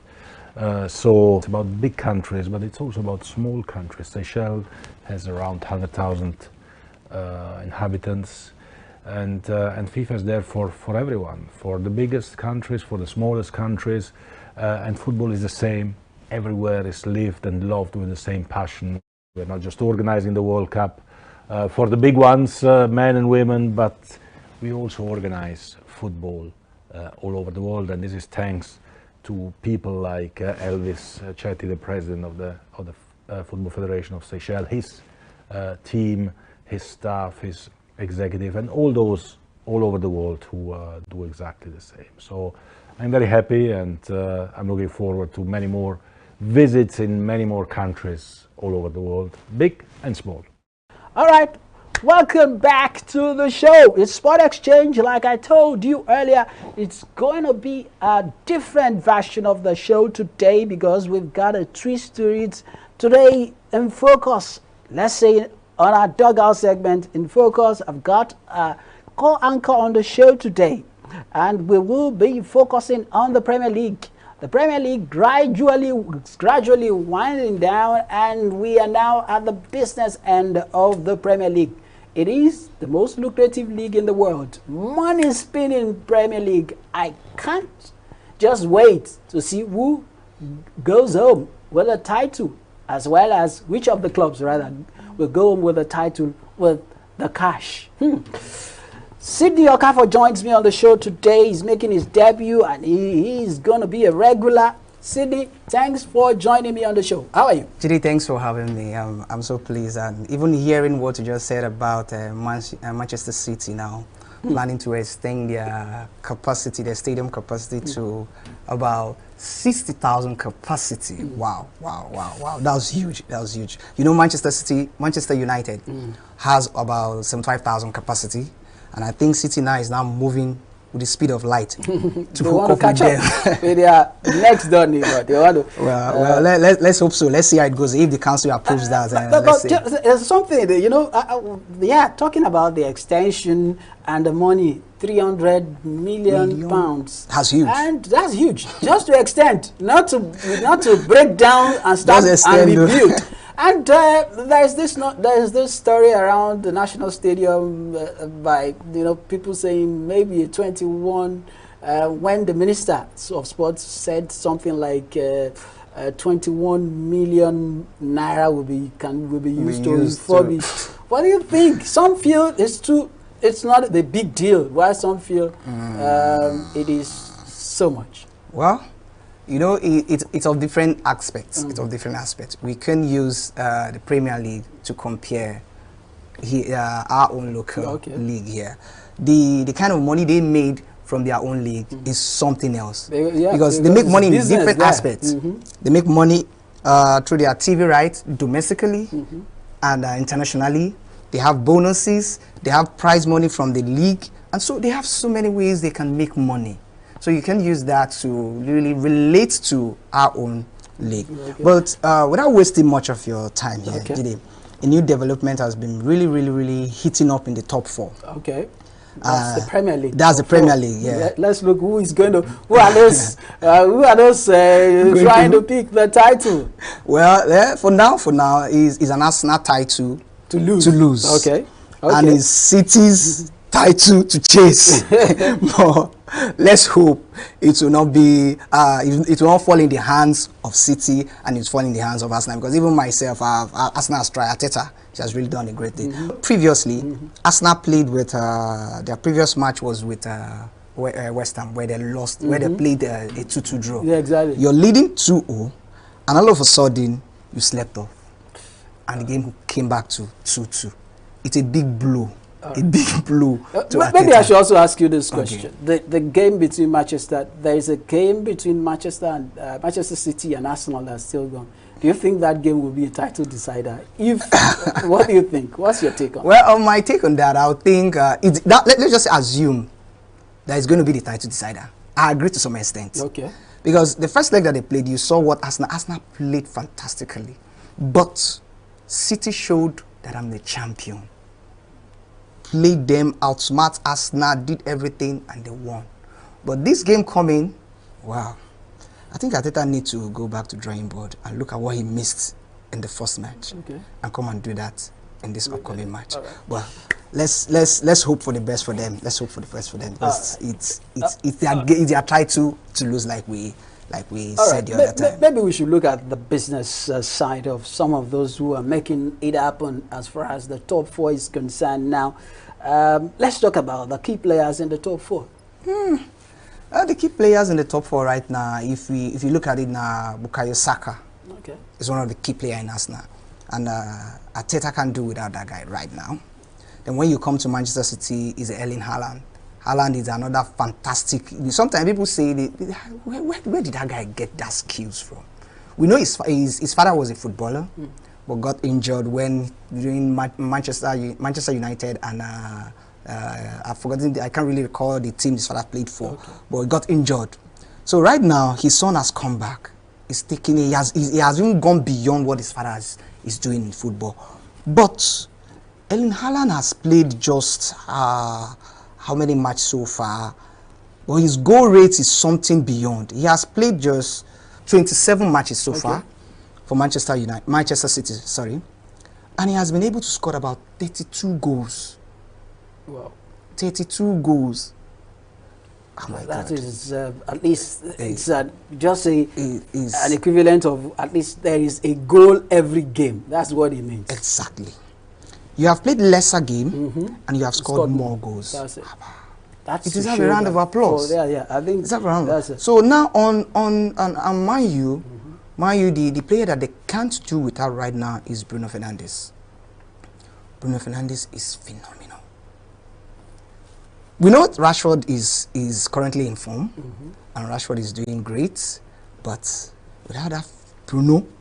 Oh my God. It's going to be there's something about Bruno. Bruno came all the way from Portugal. Yeah, Sporting Lisbon. Sporting Lisbon.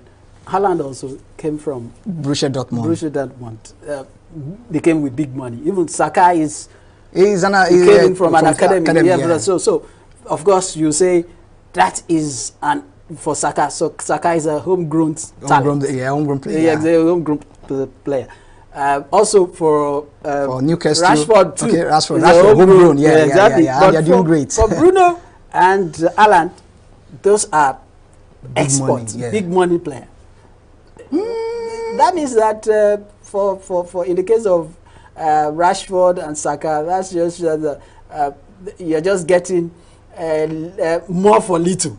That's why for Haaland and Bruno Fernandes. Let's just oppose that angle. Okay.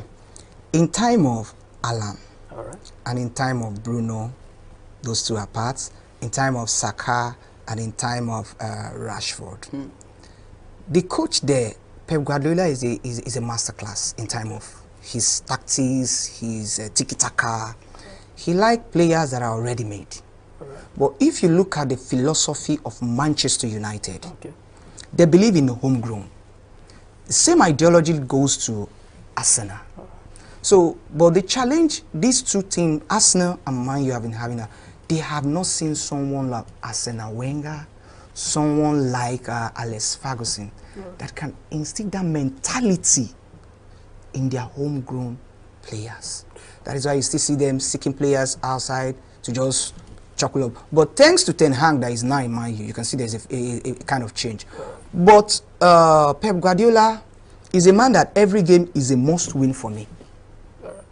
And he will only give you a chance, a player from an academy, if he can see that, yes, you're doing well. You can see the one of Lewis that is taking the position of Walker now. Are you seeing? He has given that guy a chance because you have seen that this guy is good. He can be, he's a promising kid. So he has given him a chance. So that's just the difference. Manchester City, Arsenal, they have an ideology of let's build our home from the scratch. All right. Don't let us be biased. Also, let's look at Newcastle. Oh my God! Any of their key players, the top four, they're ready.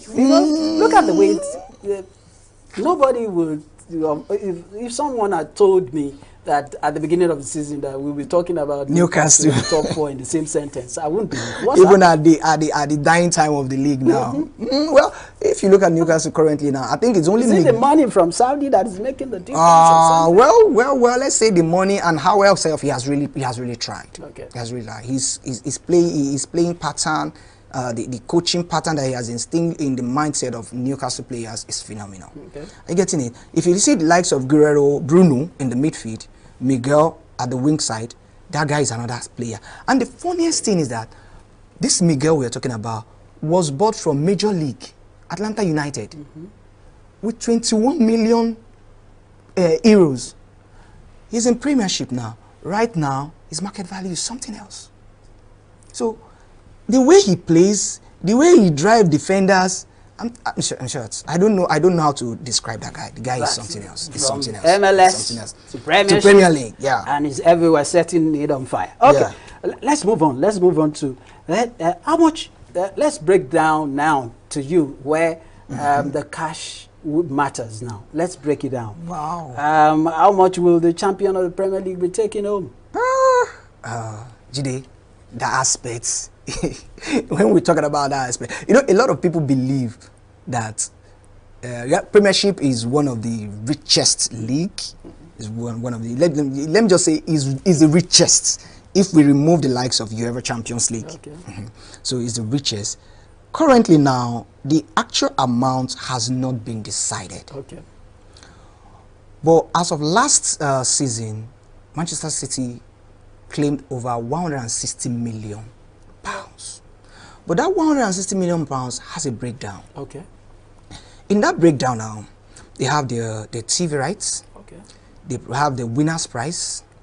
They have the bonuses. Okay. And in that TV right, they have two. In that TV right, they have a domestic right and international right. In the one of the domestic, they give about 50% to whoever comes to every club site. Okay. They divide the money equally to about 34.1 million pounds to each team. But how would they give this money? It is in two ways. They give you in time of your facility. Okay. That's one. And two, in terms of your position on the log. Okay. So if you're able to be in a better position, you know you're sure of making more money. Okay. But winning the prize of the Premiership itself is around 44 million pounds. Wow. So if you now accumulate the TV rights, the international TV rights, including domestic, the bonuses and commercial, everything will be amounting to about 160 million above. So, but this season's own, it has not yet been finalized. Well, no, last season was 161 million. But this season's own, we don't know yet. All right. So okay, we'll keep a tab because that's it. We hope that the next time we come here on the show, I might ask you what's the update, because I know that as it goes, we will. And it's looking good yet, because they are in prime position, talking about Manchester City for the Premiership, and it seems that they are the team to beat in the Champions League as well. More money for them. Okay. Yeah, well, sorry, Jide, before I forget, there's another big introduction into this season's Premier League rights. Last season, the TV right was about 84 million pounds. But the beauty of this season's own is that they have introduced about 2.5 billion TV rights. And now, more money, more sharing. All right. So finally, quickly, let's look at, this is the question we're going to leave with, because we need to wrap things up now in Sydney before we go. Top scorers in the top 4 teams. Ooh. Yeah. Who are they? Let's look at their price tag and see if they really justify the money. Well. If you're talking about the highest goal scorers in the team, for us now, right now, is Gabriel Martinelli. Okay. Martinelli has scored 14 goals, 6 assists, just in 30 played. And no penalty kick. Okay. Then if you're going to Erling Haaland, you know that one is a godfather, godfather of goals. His leg he's always glued with the football. So he has got 2 goals, 6 assists, 5 assists, 6 penalty kick, and 27 played. Okay. And Manchester United is Rashford, who has scored about 15 goals, 8 assists, and played 29 match.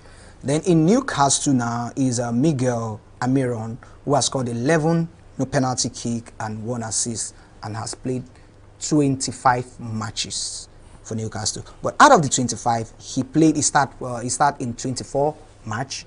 The 25th own was a sub.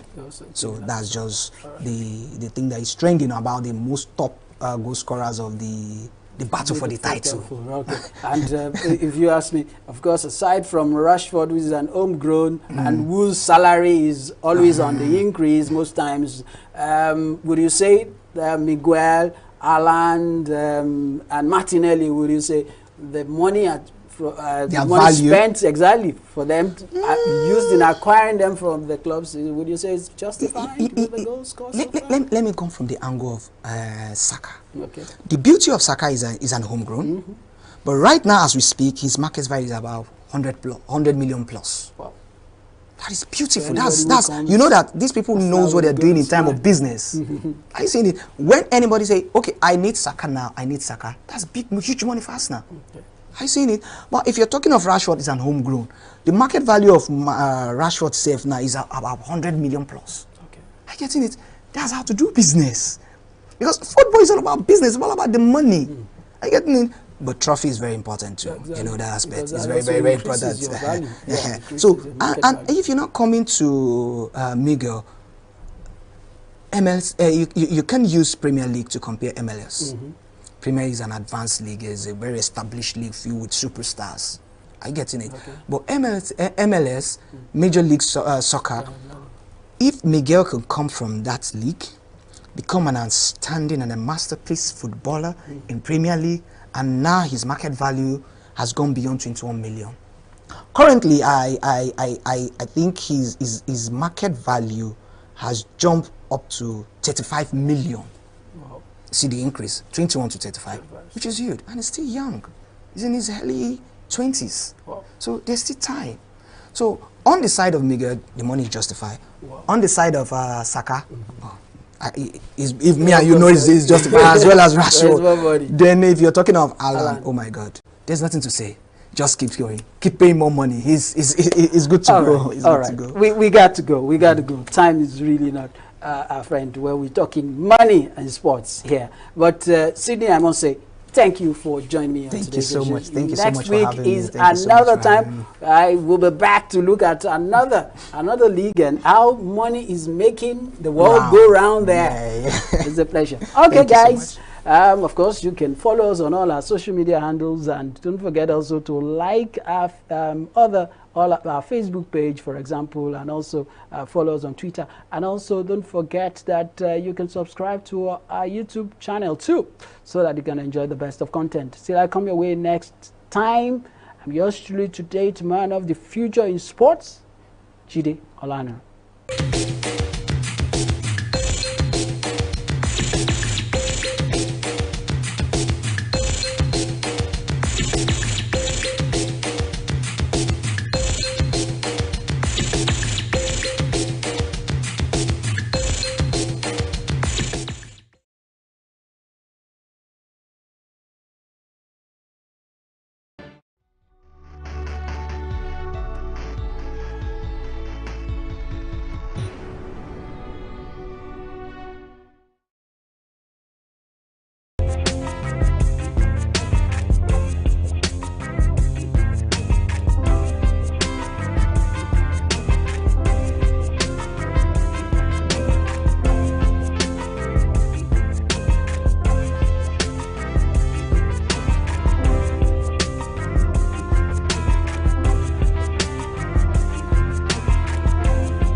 Hello and welcome to another edition of Ecosphere. I am Mary Kanu. Pollution is a major problem across cities in the world. You know, some of the world's biggest cities deal with pollution, and it's in fact on the environment and health of residents. Now, Lagos State, the largest city in West Africa and the 21st largest city in the world, is no exception, and the resulting effect is the suffocating mix of air pollution, single-use plastic pollution and solid waste in the city's streets, causing respiratory problems, floodings and other illnesses among the locals. Now, it is estimated that at least 30,000 people die every year in Lagos due to pollution. Now, on this edition of the program, we'll be taking a look at ways to solve the problem of pollution and improper disposal of waste in Lagos State. Waste-littered streets, open defecation, air pollution and the likes are what residents of the commercial nerve center of Nigeria are faced with on a daily basis. In Lagos, environmental pollution is the order of the day. Residents deal with different forms of pollution in the city's streets, leaving many with respiratory illnesses. Having lived for many years in this area, the Itire-Surulere local government area of Lagos State, some of the residents say they strongly believe the state government does not care about their living conditions. This area now have been dirty for so years. When I was in small self, I was seeing all this kind of thing, talk less of now that I've already been gotten hold. And still yet, the area is still like this. You understand? And I want government to come and do here so that it will be okay. So that water will not be flowed everywhere. And why? Even last month self, a kid fell inside this water, this canal self last month, when there was rainy season then, and we do have power to bring it out. In 2021, the Lagos State Governor Babajide Sanwo-Olu said his administration has spent over 2 billion naira on the rehabilitation of dump sites across the state, while another 1 billion naira is being invested to provide the necessary infrastructure for waste management. If these projects have been carried out, residents are yet to witness the results or see an improvement in waste management. You see all these diseases coming. Now, we're seeing recurrent cases of Lassa fever. Lagos is not spared. Of course, the rats go there, eat, pick jams, transfer to people, and then the same thing now we're having monkeypox. So in reality, if we deal with the challenges of waste alone, I am sure that our health system will be good. Our health itself will be good. Now, when you now get to the waterways, plastic floating, dead animals floating, dead human being floating, microplastic dropping into the water, fish swallowing them, we eating the fish. It's a scandal. It's honestly a scandal. I think the more we put attention to the challenges of the environment and how waste is handled in this part of the world, the better for us. A mega city, 25 million people, still counting, and we cannot get waste disposal right. We're not ready. The drainage system in Lagos is very bad. We've seen cases where vehicles, humans, and other materials worth billions of naira have been lost or damaged due to drainage. This is one of the things that we are decrying in Lagos. Unfortunately, when this drainage, when this flood water make contact with feces that have been deposited as a result of open defecation, these feces make their way into water bodies, open water bodies like wells, where Lagosians get their drinking water from. Lagosians end up consuming water that has been contaminated with human fecal matter, sometimes fecal matter from animal dungs and all other contaminants. They end up being consumed by humans, and of course these humans come down with several waterborne diseases. Unfortunately, we end up having cases of diarrhea, cases of cholera, hepatitis A and E, and many other food and waterborne diseases. I've practically seen cases where people also have their food stuff, their fruits and other things they sell, edible commodities, fall into gutters, fall into flood water, and they still pick it up and sell it to Lagosians. These are some of the things that are causing the myriads of diseases that we see in Lagos year in, year out. Have you wondered why Lagos is the epicenter of disease infection across the length and breadth of Nigeria? It's because of the poor drainage and the poor disposal of waste. Unfortunately, these are the things that we are experiencing in Lagos. This must stop, and for this to stop, we must improve our sewage disposal, we must improve the disposal of waste materials, and we must limit air pollution as much as possible. Environmental pollution is not the only challenge residents face as a result of improper waste disposal. The arising issue of climate change, a resulting effect of human activities, has upset the balance of nature. We have household generated waste, from our consumption and every other thing. We have the industrial waste, the ones that comes out from the big country industries.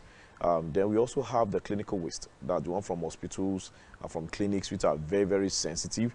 So the way we handle them, there's a protocol in terms of the way we handle them, their disposal, where we dispose them, how we dispose them, who disposes them. It has its own protocol. Then also we have the other agricultural waste, the ones that comes from animals and others. Now, this waste, how we manage them is very important, because if we do not manage them well, they come back to affect us as humans and all living things that actually live within the environment, both humans and plants, if the waste are not well managed. So, obviously, when waste find their ways into places where they shouldn't, like the drains, the drainage lines, of course, they block the drainage, and whenever rain comes, of course, we have flooding. And, in flooding, there are different types of flooding. So the one that waste usually creates is the flash flooding, okay? When the drains are blocked, when waters cannot flow well, so of course, the water comes back on the streets, and they come back to meet us in our homes, and then we have a flooding, which affects people. Our recycling activities is still very poor, because there are a lot of opportunities that comes in if you have a good waste management system. But we are still moving. We are not moving, we are actually still crawling. We have not actually started, okay? So a lot of this plastic waste, they are not well disposed. They are not disposed of properly, and they find their way into the drains. Some even find their way into the waters, that life in waters is not even safe anymore. We have had situations where waste was ashore, and when they open up this waste, they see a lot of plastic waste in there, right? So at the same time, within the community, these plastic waste find themselves in all the drainage. I can tell you, in Lagos State today, anywhere you find yourself, just open up the drains. just open up the drainage system if it's covered. If it's not covered, it's obvious there, you know. And you see a situation where when rain falls, a particular line of the drainage system, you see that waters are not flowing along that line because it's blocked. Okay, people even have this habit of constructing this metal to block this waste from coming into their own part of the road. And so this water comes onto the road and we have a flooding. So they are a major cost, especially the plastic waste. Well, we'll take a break here, but when we return, the program will continue. Do stay with us.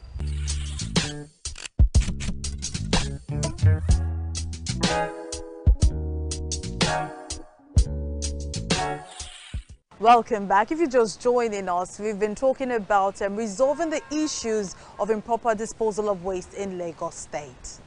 According to the World Health Organization, making the environment healthier can prevent about 13 million deaths yearly and avoid 13% to 37% of the world's disease burden.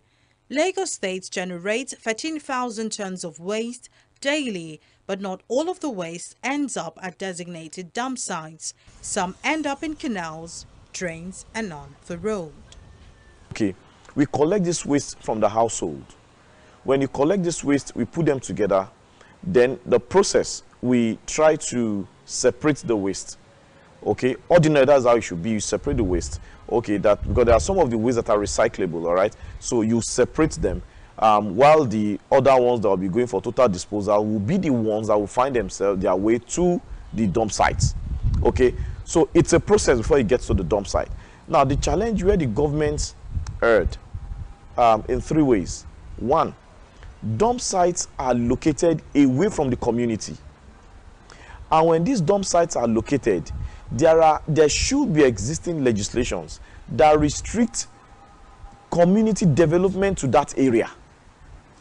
Okay, if a place is cited as a dump site, it's away from the city, and there's restriction in terms of urban development, because there should be some form of distance between the dump site and where habitable areas.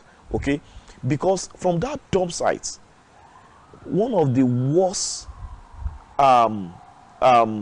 chemicals that depletes the ozone layer, comes out of the dump site, which is the methane, and it is very, very harmful and dangerous. So dump sites are expected to be sited away from the community. Now in Lagos, we have a situation where dump sites are located or sited away from the community, but there is no restriction that halts urbanization to that located dump site. So for example, there's a place called Yanoba.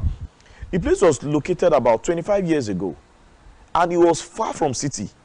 But there was no restriction in terms of urbanization, urban development. Today, there are houses surrounding that dump site.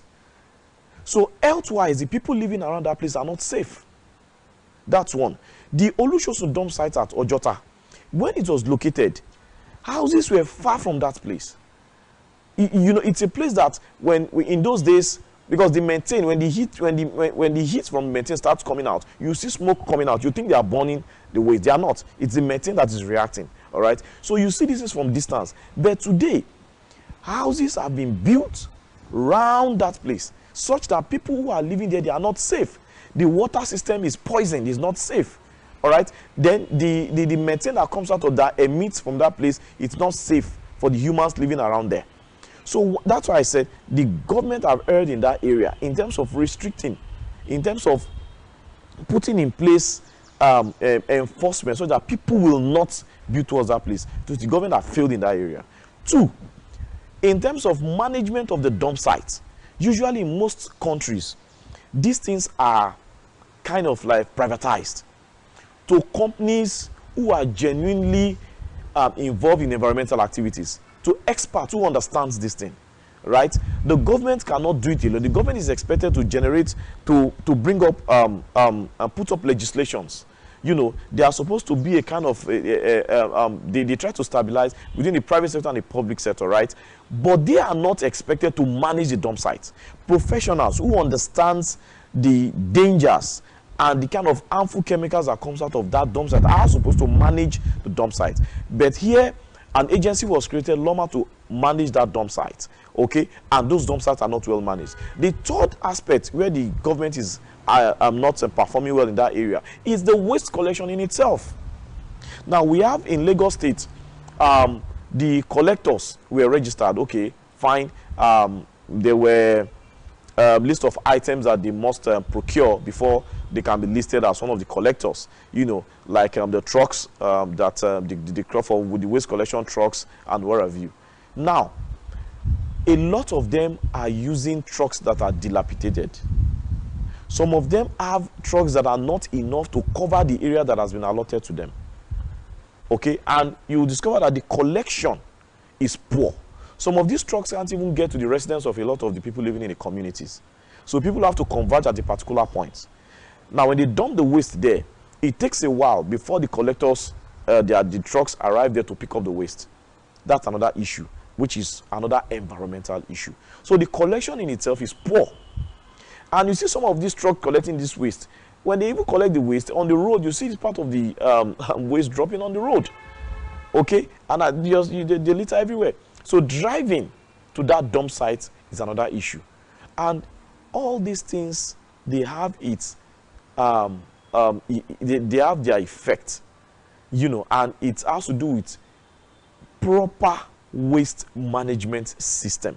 In the second quarter of 2022, a global livability index report by the Economist Intelligence Unit ranked Lagos State 171 out of 172 countries in the list of most livable cities in the world, meaning Nigeria's commercial hub and former capital was ranked the world's second least livable urban area and worst city in Africa. But the state government says the continuous attitude of littering by residents results in the deterioration witnessed in the state. Lagosians are trying also. They come here, they come from their community and come and give us information here. And you go. When you get there, one big man would have taken up, would have built on the drains. And they were afraid to go and talk to him. Even if they talk to him, they will come and report and we'll go. We'll have task force here that recover setbacks and chase some people away from wetlands. You know what wetland does? If you have heavy flooding like this, they settle there. That's where it's supposed to settle. Then when the rain stops, it will now start moving into the lagoon. You will see grass is there again. But that does not mean that you have to go and build there. It's low. There are areas we have in Lagos here are not supposed to build. You're not supposed to live there. Itarabadia is one of them. Shibiri is one of them. There are places in, Ketu there that you're not supposed to live. Yes, you will see greens, but you won't know that underneath that's it's water. So you're not supposed to live there. And so many of them, agility, all of them, you're not supposed to live there. I can't trace it here now. We should call the names. Where you're not supposed to go and live. There are wetlands, low-lying areas, below sea level. But because of scarcity and paucity of houses, people still go there to build. They won't build story building and mansions, but shanties. And when it comes, when the flood comes, they will start shouting, government come over, we are dying over. When they say, you're not supposed to build here. Government duty is to provide a conducive atmosphere for business to thrive, for people to live, to make the city a livable city. That's our duty. If you have a bad road here, they will not call you to come. It's government they will call. We'll go there and check what caused this pothole here. Okay, let's check the drains. Drains is the first place to go. Is it okay? Okay. If it's not okay, get the FR people to come and clean it up, and then get the works, Ministry of Works to come and patch up the road. Finish. But government cannot handle all the roads in Lagos at the same time and provide all the drains at the same time. Gradually, these things will be in place. Gradually, we don't know. So we are responsive and responsible. We care. Government is established to serve the people. You are serving the people, you are not serving yourself. That's what we do. Well, that's how much we can take on this edition of the program. Many thanks for staying with us. I am Mary Kanu. Bye-bye.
There are many sad and dark events in human history, but none devastated the African continent like slavery.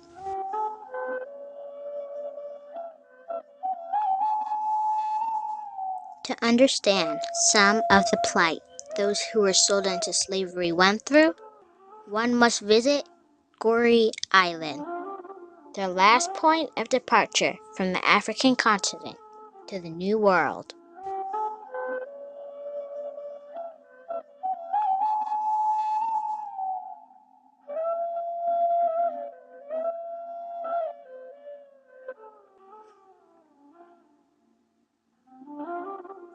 Boarding the ferry to Goree Island. This is no slave ship, but it is no less filled to capacity. But this time, with goods, tourists, traders, and for a hint of Noah's Ark, some animals, even though there are not two of each kind.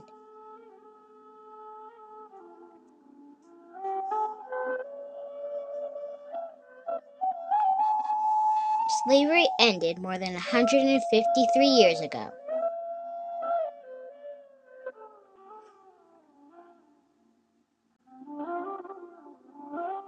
One can't help but feel sadness just walking the streets, trying to imagine what went through the minds of these citizens of various countries as they were hauled, sold, and shipped to a strange new world.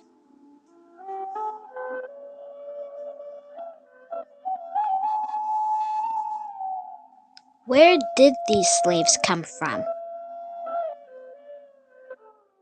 At that time, each African ethnic group had its price. And the most expensive ethnic group used to be the Yoruba. Yeah, they were from Nigeria. Because those Yoruba were very strong and tall. And they worked very hard in the plantations. That's why they were more expensive.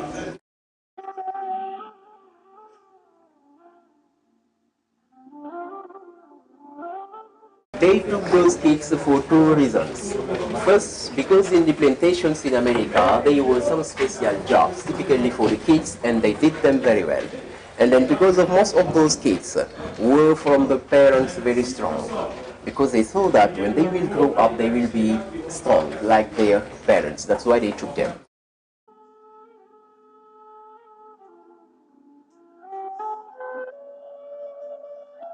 In all the 28 slave houses in Goree Island, the slave masters have the right to sleep with the young girls. Once a young girl was pregnant, she became free here in Goree Island or in Saint Louis in northern Senegal. But she wasn't totally free because usually she worked as domestic slave in the European houses, you know. That's why some of the young girls found a kind of interest to be pregnant from white masters so they can be free.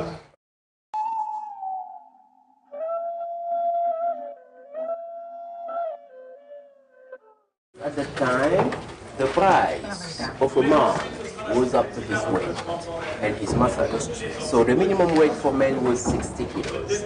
Those who have less than 60 kilos, they put them in this special cell just in order to fatten them up.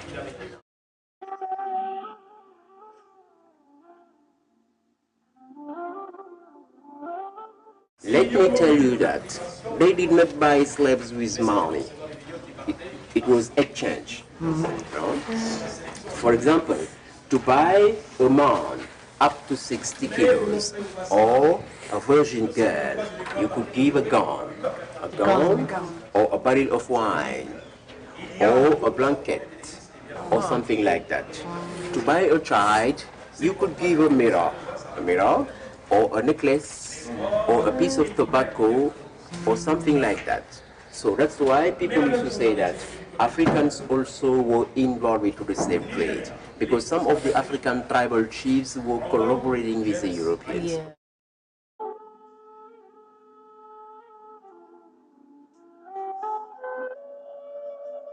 And here, this is a punishment room for rebels. Those who fought against their masters, they put them inside to punish them.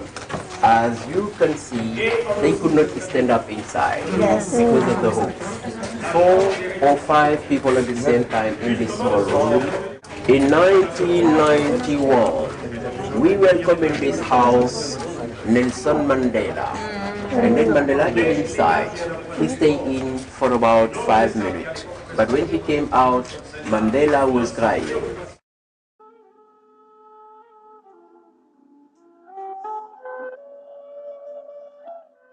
Right and left you have the waiting rooms. The slave used to wait here before the shipment. At the famous door of no return.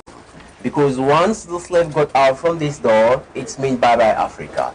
They took them to America and they never come back. Because of the rocks, the boat could not come near. That's why from this door, they built a kind of palm wooden bridge as a wharf. But during every shipment, some of them tried to escape by jumping into water, but they never could go far because either they were killed by the security guards or they were eaten by the sharks. Why the sharks? Because at the time, in all the 28 slave houses in Gorée Island, once a slave got sick, just to avoid the epidemics, they threw him into water and that attracted the sharks. That's why there were a lot of sharks around the island.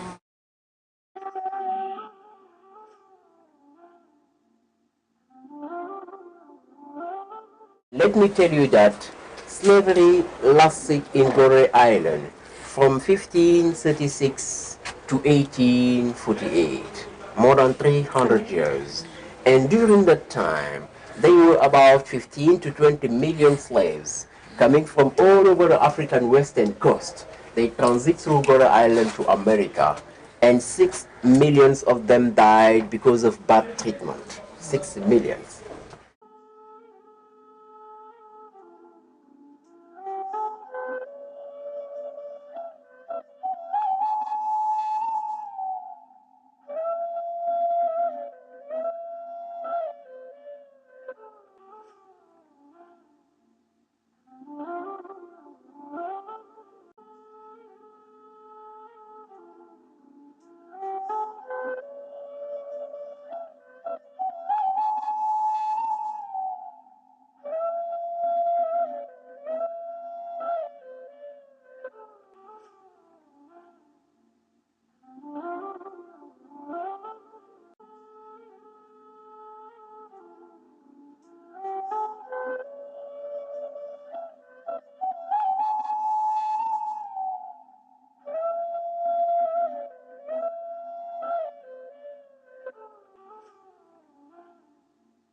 Very emotional, but he knows it's very in a higher level, the history and the relationships between Africa and other countries, and also you know exactly what's happened between the 16th until 19th. I'm talking about the slavery.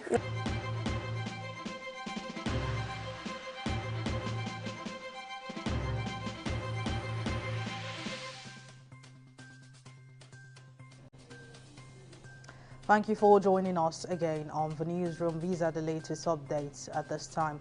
The Organized Labour has demanded the review of retirement age for all public servants from 60 to 65 years and from 35 years to 40 years of service. The Organized Labour made the demand during this year's Workers' Day celebration with the theme Workers' Rights and Socio-Economic Justice. Past and present leaders of the Nigeria Labour Congress and the Trade Union Congress, as well as those of other affiliate unions, converged on the Eagle Square, Abuja, in commemoration of the 2023 May Day celebration. The Organized Labour also demanded that an independent panel be set up to investigate the chairman of the Independent National Electoral Commission, INEC, Mahmoud Yakubu, and his team over their conduct in the 2023 general elections. The Minister of Labour and Employment, Chris Ngige, has described the demands of the Nigerian Association of Resident Doctors in an ultimatum issued to the federal government as absurd. NARD had on Saturday given the federal government 2 weeks to meet its demands or face industrial disharmony. Speaking in a televised interview on Monday, Ngige said the doctors' demands are absurd and have the option of leaving the country, adding that employers are entitled to keep employees' salaries if they go on strike. And the Central Bank of Nigeria has dismissed reports that it is considering the withdrawal of the redesigned 200, 500 and 1,000 naira notes from circulation. Describing the reports as unfounded speculation, the Apex Bank's acting director of corporate communications, Issa Abdulmumin, reiterated that the new and old currency notes have been circulating side by side just as the bank has been taking delivery of a good quantity of the redesigned banknotes from the Nigerian Security Printing and Minting Company Limited. And the Centers for Disease Control and Prevention says it is planning to stop tracking the spread of COVID-19 in communities across the U.S.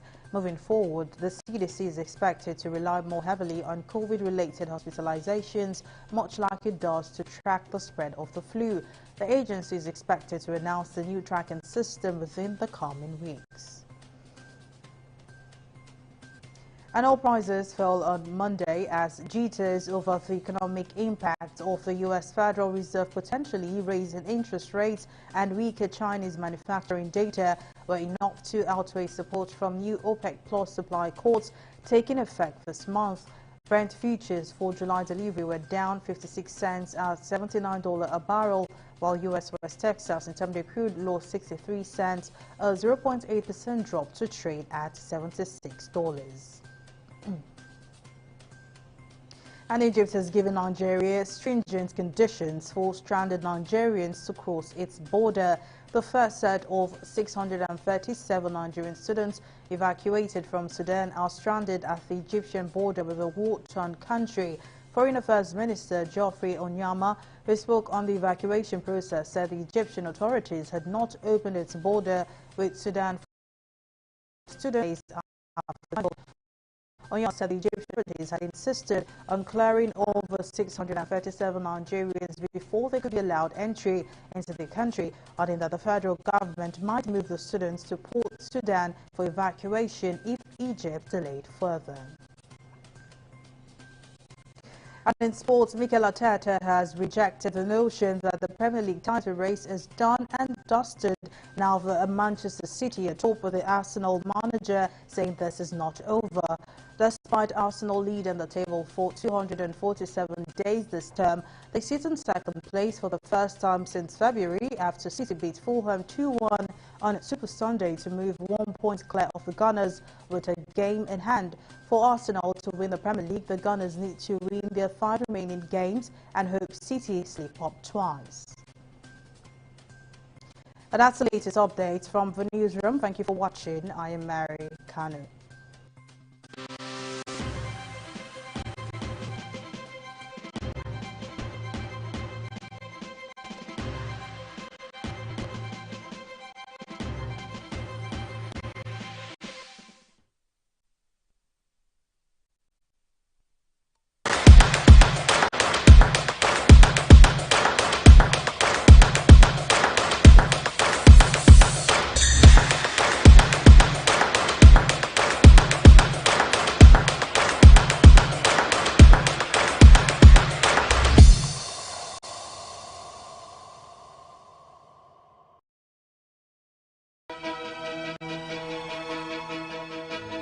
Opinions are free, facts are sacred, but truth is universal. How, in practical terms, can we, for instance, de-escalate the tension? President must see himself as the President of the Federal Republic. We know where the enemy is. 3 places. The Lake Chad Basin, the border area between Nigeria and Cameroon, and then the Sambisa Forest. On TV360, we give you a complete dose of everything. Opinion, facts, and undiluted truth. I hardly believe what politicians say in this part of the world. A new Nigeria is possible, a future is possible. We delve into the issues, dissect it so that you can understand it, use it to take action. I don't think there's any need for any governor to look for grant for ranching. TV360, dissecting the issues.